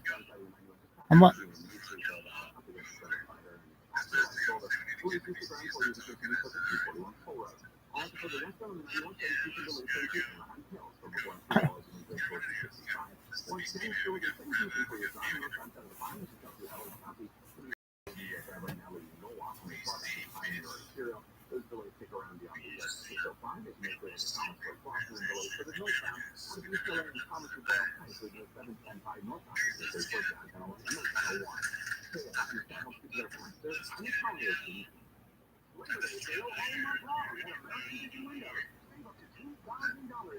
$3,000 this month only. We let people, and we let the people live transform and change for the better. That's why we've literally given out the company employees those dollars to come to your house. They want to live up to that. That's a white glove treatment. A company that has the power of consumer's life. This is a woman who free iPhone! Let me see the iPhone! Oh my God! What's that? Oh my gosh! Oh my God! Oh my God! They have iPad! They took the iPad to me! Oh my God! Oh my God! I got breaking. That's what they break stuff, bro. Oh, this is crazy! Oh my God! This is crazy! Nothing ain't nothing! Oh my God! All these iPhones! They still going on! Oh my God! They got the whole. Oh my God! This is crazy! Oh my God! This is crazy! Ain't nothing! Ain't nothing! Oh! Oh! Oh! Oh! Fall is the perfect time for outdoor projects. Right now, you can keep your yard looking its best and save. Take care of leaves with leaf blowers starting at just $89.98. Rose Rose Home Improvement. While supplies last, see store for details. This is Play Strategy. What's trending from the iHeart Sports Network. The Dodgers opened up their road trip by splitting a doubleheader, losing game one, but they took game two against the Rockies. Meanwhile, the Angels got the Rangers in the second game of their series. On to the NFL, where Chargers rookie wide Quentin Johnson is in line towards champs on Sunday against the Raiders. This comes after Mike's latest season-ending ACL injury. And the Rams will try to avoid a first-game loss when they face the Colts. Not to the average. What will you find at Macy's Fast Food? Look at him. All fun. It's $25 an hour. That's not razors, party feathers, golfer pants, jackets, and more. Find the latest trends and new arrivals at a Macy's Fast Food store near you. I'm John Winston, host of Podcast Network. I sat down with Susan Sahani of Surfair Mobility, which recently went public. We talked about flying in electric planes and rooftop air mobility. The future of travel doesn't have to include crowded airports and speed or long road trips. It can be as simple as using an app to book a short-range flight in an electric plane. Learn more on tech stuff on the iHeartRadio app, Apple Podcasts, or wherever you get your podcasts. Are you sick of bad water and dry skin and hair? Set up with hard water buildup. A LifeSource whole home water filtration system is your solution. New customers get a double dip of savings with a free standard installation plus an extra $250 off up to $1,250 for savings. The offer ends December 30th. Call 1-800-WATER-99 or visit LifeSourceWater.com. That's 1-800-99. LifeSource. Taste and feel the difference. Look at Morning Friday and start your day the ViralRabbi way. Every weekday, monthly moments and important stories with cooking blogs, Melvin and Jen, and Roxy and Sandra. Plus Maria Shop, What's Rain or Shine, and Steve has your heads up on traffic trouble before you walk out the door. With ViralRabbi, getting you through to the day and getting you on your way. Only on Fox 11, the ones to watch.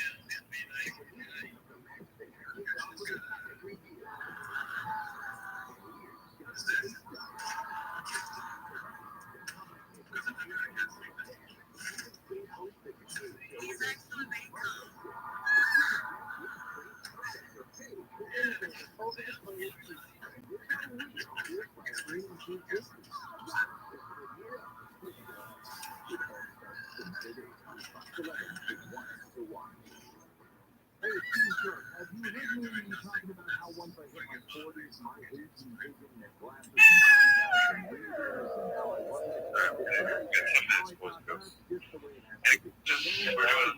This guy said you're the VC, so we're doing the VC. Yeah, we're not doing VC. Well, see how it works. We got this idiot Dinesh to do a better job. Class who asked this. He's gonna watch something like that. I'd rather not have all this stuff. So, yeah, he's doing his reports, total garbage and shit. Yeah, but he's saying it's not getting these offices.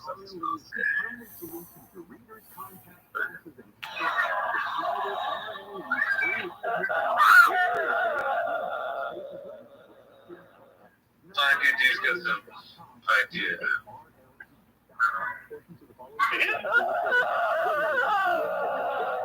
Yo, what's up, man?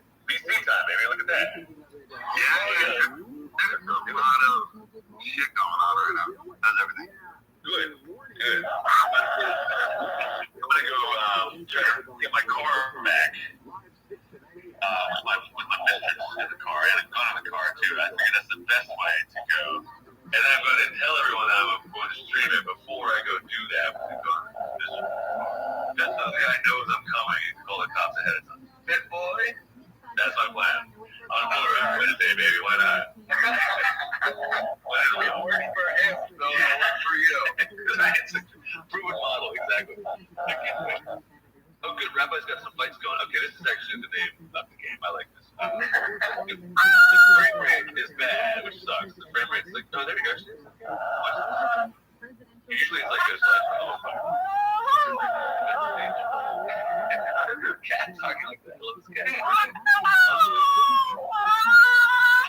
Wait, okay, can you put the video of the cat too? I want to see the cat too. There's just so much going on with that cat. It's sad.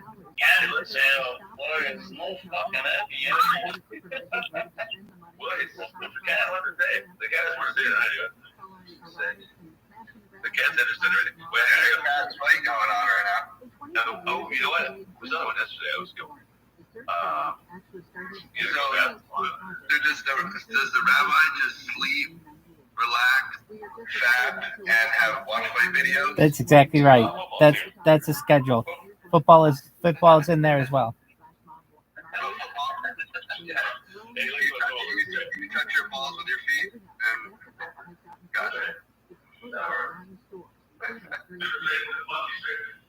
Not a bad schedule. Living that primate lifestyle. That's right. So you lads from America, I'm guessing.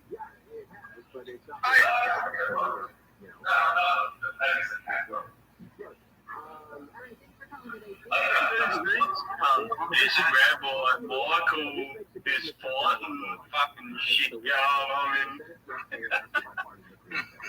Americans love fighting. Everyone likes fighting. I do love fighting videos. What? I love fighting videos. World Star. I love all that shit. World Star Hip Hop, baby. World Star Hip Hop's the best. It's the What's that? You love getting hurt? No, I like watching other people get hurt. We're hurting other guys for fun. Yeah. We probably have some masochist pancakes in the freaking Telegram, but not here. We can get paid for that. Oh, geez. All right. Okay. That's kind of a crazy way to be punched. The street fight's great. I can find the clubs. Oh, man, this girl's tired. Clothes fell off. All right. This girl takes on the crowd. This topless chick. She's great.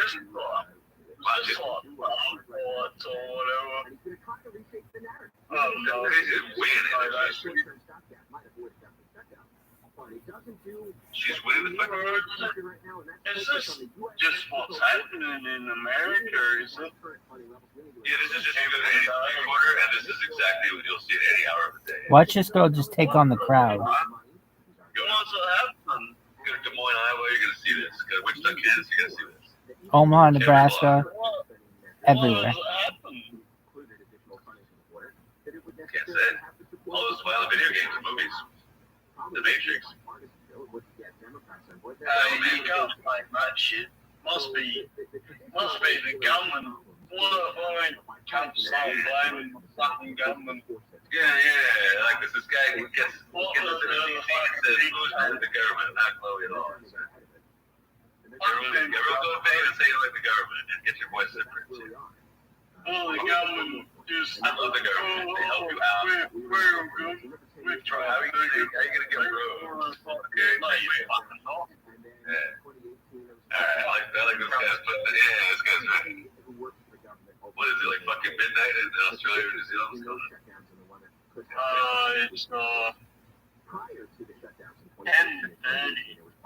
Okay, there you go. That's something like that. It sounds like it. There you go. I like that voice. Welcome to the VC. It's very official. We got to do a lot of official shit. We're watching 5 Minutes with Rabbi. He's got a new nest. It's beautiful. Hey, are you the fucking guy? The HPOS guy? That's Greg Obama.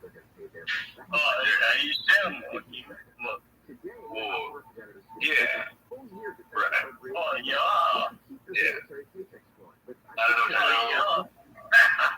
I'm the guy that says just. Yeah. Like, I'm the campus, but yo, fool, I kiss your ass. I'm that guy. I'm just trolling. I like that. I like the way you're typing very recently. Do we have a timetable on when the next Twitter space is? No, good question. If I could clear up all my tickets today, early this morning, if it takes a long time, this afternoon. Oh, very well. They get like, wait, what tickets? But you're the guy that was on the Kid and Log show. Yeah, totally. Yeah. Me and Jamal and then tickets. I'm the guy that talks really fast. I just get bored of talking. I don't want to explain it. I want to be done with it. It's just annoying. But someone's going to say it. So, okay, look at this fat. The fat girl's fighting on the streets. English. So, okay, Hello. Hey, what's the next gig stream too? Speaking of streams and spaces and stuff. Yeah, I think it should be in the next couple of hours, like 2. Oh, sweet. Okay, awesome. That's great. I like that. That's the thing. We do the morning Nigerian stream with AD, and then we do the spaces. So everyone's got to check the AD's cake. You got to subscribe. He just hit 75 subscribers or something. Not anymore. Next 37. Yeah. There you go. We are 77 now. We got to get him to 100. 1,000. Then 2.8 billion. It's looking good. I like this. I like the Nigeria streams. They're very fun. You can chat. See what's like in Nigeria. You have no idea what that is. I have my coffee. Let's see. Did it go or not? That's a stupid machine. We gotta do the double dose. Yeah, and if anyone has any more ideas about like what we should stream, like the general streaming, like it's welcome. I had an idea just looking at the Rabbi's videos. Can we be starting to sort of pay people to fight, and you can stream the fights in Nigeria? Bum fight. Well, like you said, women trying to fight or what? I think like people who like Tinubu fighting people who hate Tinubu. On 3rd October, the whole labor ministry is going to turn down into indefinite strike. Yeah. And it's because of the unfair wages, problems with the petrol prices, and there is no compensation. They just increase the petrol price, and a lot of workers are not making it. I don't find it very easy. You have to fuel your cars before you go to work. Like the demanding, and almost if the price of petrol increase, almost everything go high. Like almost everything go high. The food go high, like groceries, almost everything is high now. So. Sorry, it's calling.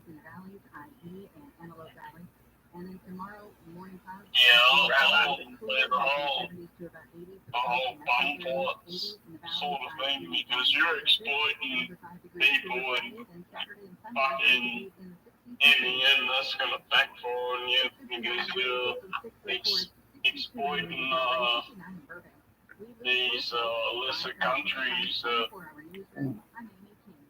and you want to make a bum port, that probably one of the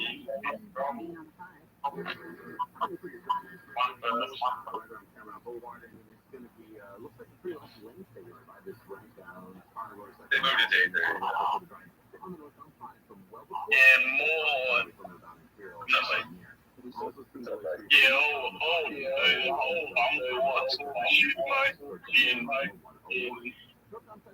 These other countries, Can't do both sides? But what I'm saying, it's exploiting them, because I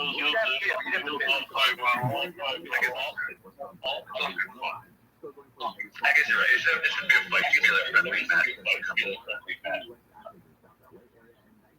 No fun. I can hear Kasonic AG says it's crazy. Yeah, somebody needs to be. All right, so you finally decided to sell your home. If you can make a fully legit floating thing over there, fucking good on you. You know? But not like a bum sort of thing where you're exploiting the content. We can't do that. No, we can't. Of course not. Just an idea. We'll do that in Antarctica. Get the penguins to fight it.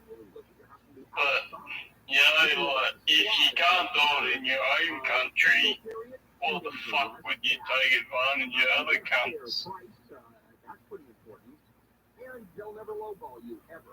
Because over there, it's no scale, no care. Yeah, I get it. I mean, they can manage to give people money just to fight. They were gonna fight any for nothing. They're gonna get access. I think that's helping.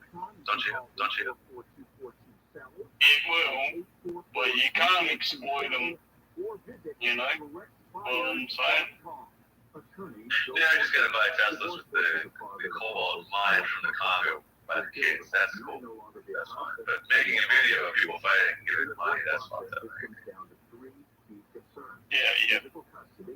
I'm all for it. I don't give a shit. I don't know. What are we supposed to do with the streaming in Nigeria? Yeah, we gotta do something. In these countries, they're tribal people are fucking tough as shit, man. And holy fuck, I wouldn't want to get in the ring with one of these tribal people because I fucking split me fucking head in half. Because they're naturally born to fucking. Rediscover America your way with ROTHSCHILD. By the way, I gotta get back into Rabbi. They're getting good. Now that I got some free time, after all. Rabbi, give us a play-by-play, by the way. Absolutely. Here we have a guy who doesn't want to wear a mask. This one guy's telling the other guy he has to wear a mask in some establishment. And here we go. All right, I'll translate for you. This guy's saying, dude, you got to wear a fucking mask. And the other guy's like, dog, I'm not going to wear this fucking mask. This motherfucker's like, look at this. This is 1.5 liters. The other guy's like, talk to the hand. Then the other guy's like, stop in the name of love. This motherfucker's pulling out a Diana Ross and the Supremes. Stop in the name of love. He's saying, you got to put on the fucking mask. This other guy's like, look, I'm going to look like an ape. I'm going to hold this 1.5 liter bottle as I talk to you. The other guy's laughing at him, saying, I don't need to wear a mask. Yeah. And I'm excited for it. Here we go. Here we go. Now we got a masked guy. Oh, this guy just is like, fuck you, I don't have to wear this mask. Fuck you, I don't have to wear this mask. And then he asserts dominance. Does he steal the bottle? Oh, hell yeah, he steals the bottle. And he puts the bottle back. That was very kind and polite of him. He's going to drink it now. Pour it on him. Pour it out for your homies. Oh, that was good. All right. We got these two kids. This looks like an after-school fight. Oh, man. This kid has a glass jaw. This other kid's now going to do a rear naked choke on him. Just whooping ass. Now this kid's friends tell him don't fight him anymore because they suck. This guy should have put him away. All right, next up, we got a guy in the middle of a park. We got a guy with a hat on and a guy without a shirt. Odds are, always take the guy without a shirt. That guy has nothing to lose already. The beginning of the fight. Guy in the white shirt, he's just taking shitty punches at the guy without a shirt. The guy without a shirt is about to whoop some ass. I can just tell. Oh, yeah, I called that one. Now the guy without a shirt is just beating the hell out of the guy with the shirt. Oh, yeah, the guy with the shirt runs like a motherfucker. Good for that kid. Anyway, here we are. I like professional fights, but I don't like doing play-by-play on them as much. But we'll give it a chance. We got black shorts versus white shorts. Black shorts here is throwing punches. White shorts has green gloves. Black shorts has black gloves. Black shorts is throwing haymakers. He's throwing uppercuts. He's missing green gloves. I like his gloves. And here we go. Black shorts is just about to go ape shit on this motherfucker. And nothing happens. Surprise, this isn't fight point. Next, we got a motherfucker on the ground. Next up, we got a man on a mission who is just fighting the air. I don't think that this is not in fight porn. For clarification, this is dumb people fighting things. Okay, so next up we've got this guy who's trying to abuse his girlfriend, and we got some instant karma that's gonna happen. And it looks like it's live on TikTok. This guy's girlfriend is gonna go ape shit on him. Go get it. Give it to him, girl. Give it to him, girl.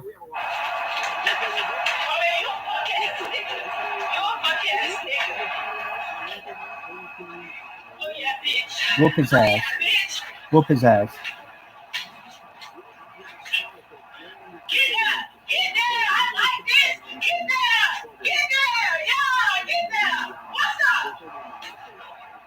Imagine not only like fighting your girl live on TikTok, but then you get your ass tossed by her.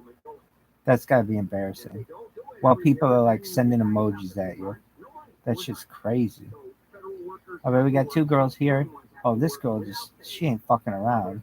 We got a girl with the red hair, and there's a big dog that's involved that I don't know if it's gonna come into play. Then we got another dog coming in. Oh, this girl doesn't give a shit about these canines. Just check these hands, baby.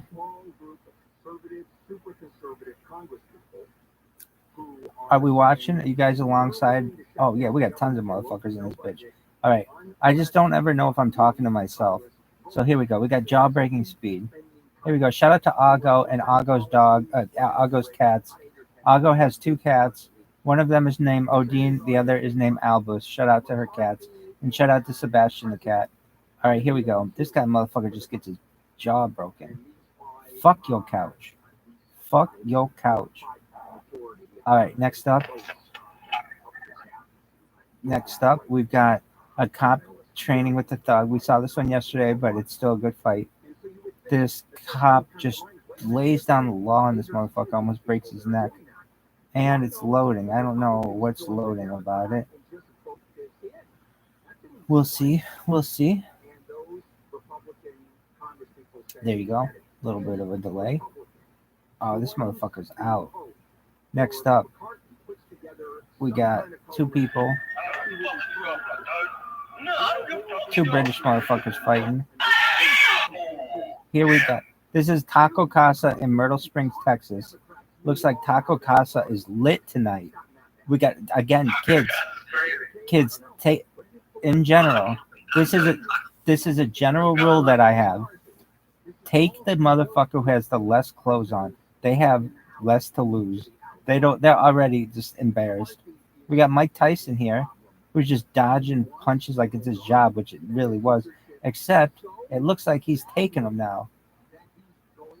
And then he just knocks this motherfucker out. Mama said knocked you out. Doo-doo. All right, next up, we've got someone knows grappling. This motherfucker, we got two guys. They both have shirts off. And now we got the guy who looks like be the bigger dude. Got the other guy in a headlock. Oh, but the guy in the red shorts is making a good fight on this. This is championship fights. All right, now they're just hugging on the ground, it seems like.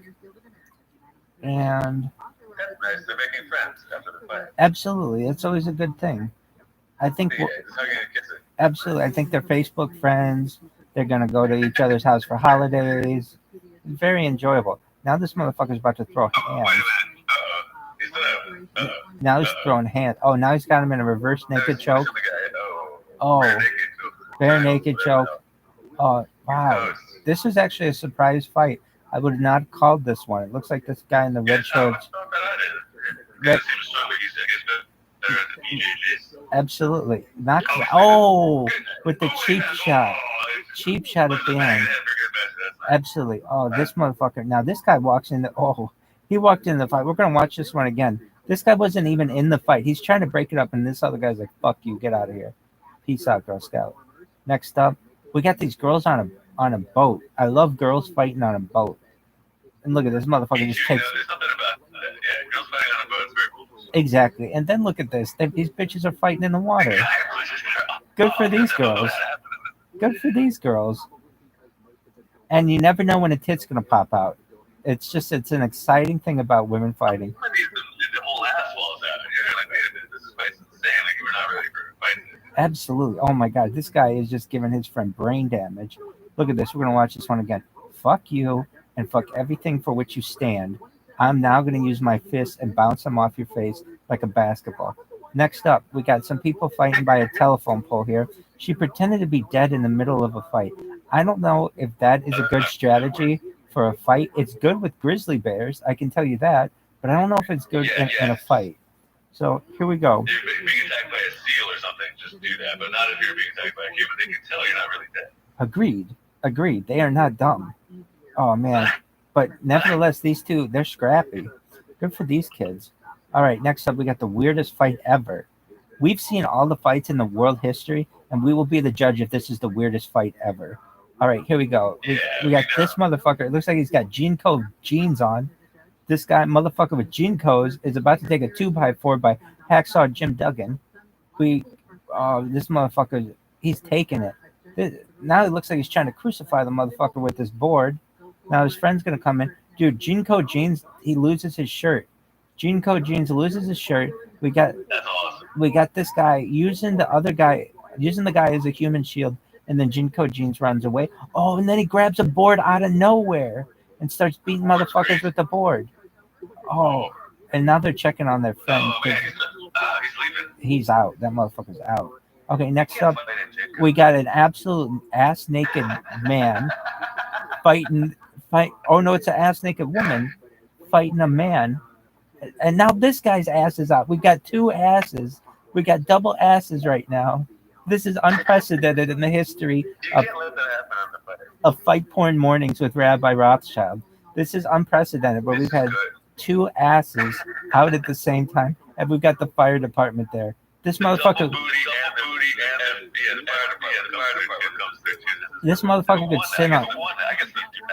He could sit on her and end it. He refused not to. This is permanent brain damage, people. All right, here we go. We got two motherfuckers look like they're fighting in Southern California, and we're gonna see some permanent brain damage. This also could be Las Vegas. It also could be Arizona. Oh, not this motherfucker just knocked out.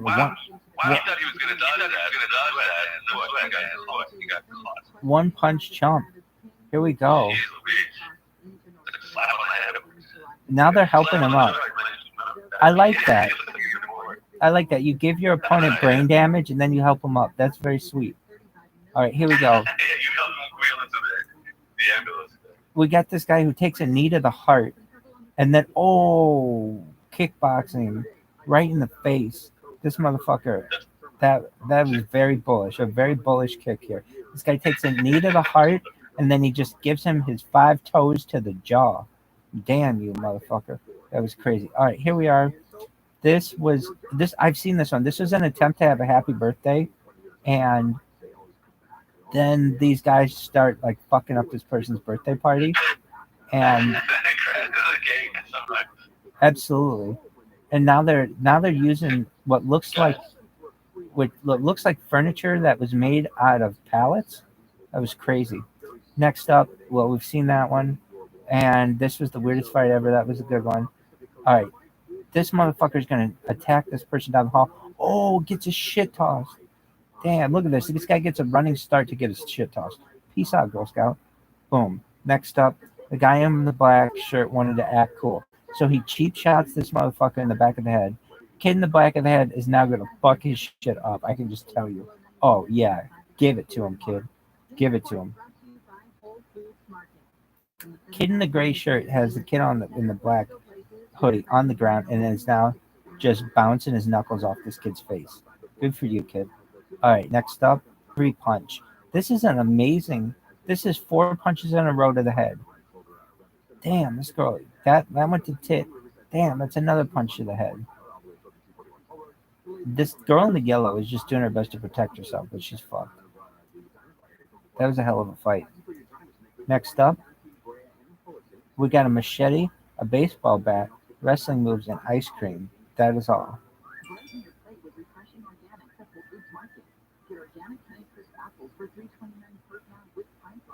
All right, here we go. Machete, baseball bat, wrestling moves, and ice cream. This has it all. All right, damn. Okay, we got wrestling moves. Where's the machete? Okay, this motherfucker. Oh, there is a machete. This guy's got a big ass machete. Oh my god. Oh my god. The guy with the baseball bat and the guy with the machete are fighting. And now it just turns into a wrestling match. My money's on the guy with the machete. In general, kids, take the person with the biggest weapon. Like, gun beats machete, machete beats baseball bat beats piece of lumber, piece of lumber. Yeah. Right. That guy has nothing to lose. I think you're wrong with. Yeah. People think they're gonna fly with their arm or something. No way, buddy. They're gonna drop your arm off and then they're gonna die and then you're gonna bleed out. Jeez Louise. Where do you even get a machete?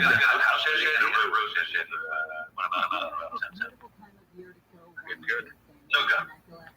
Pocket machete, road machete, house machete.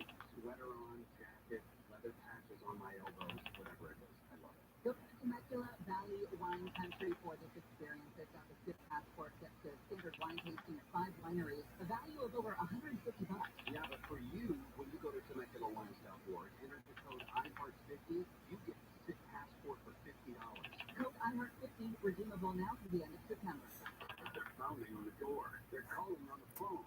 They're threatening to close your business. If debt has your business on the brink, call Ray Reynolds, the godfather of credit. For over 40 years, Ray Reynolds has helped thousands of customers get millions in cash credit. It's no wonder why they call Ray the godfather of credit. He may even be able to raise your score above 750 before the end of the year. You can even get a new personal or business credit line of $50,000 within days. If your credit needs a rebuild, call Ray Reynolds and receive a $1,000 cash credit card at closing. Raise your credit score to 750 or more. Call Ray Reynolds at 800-437-8110. 800-437-8110.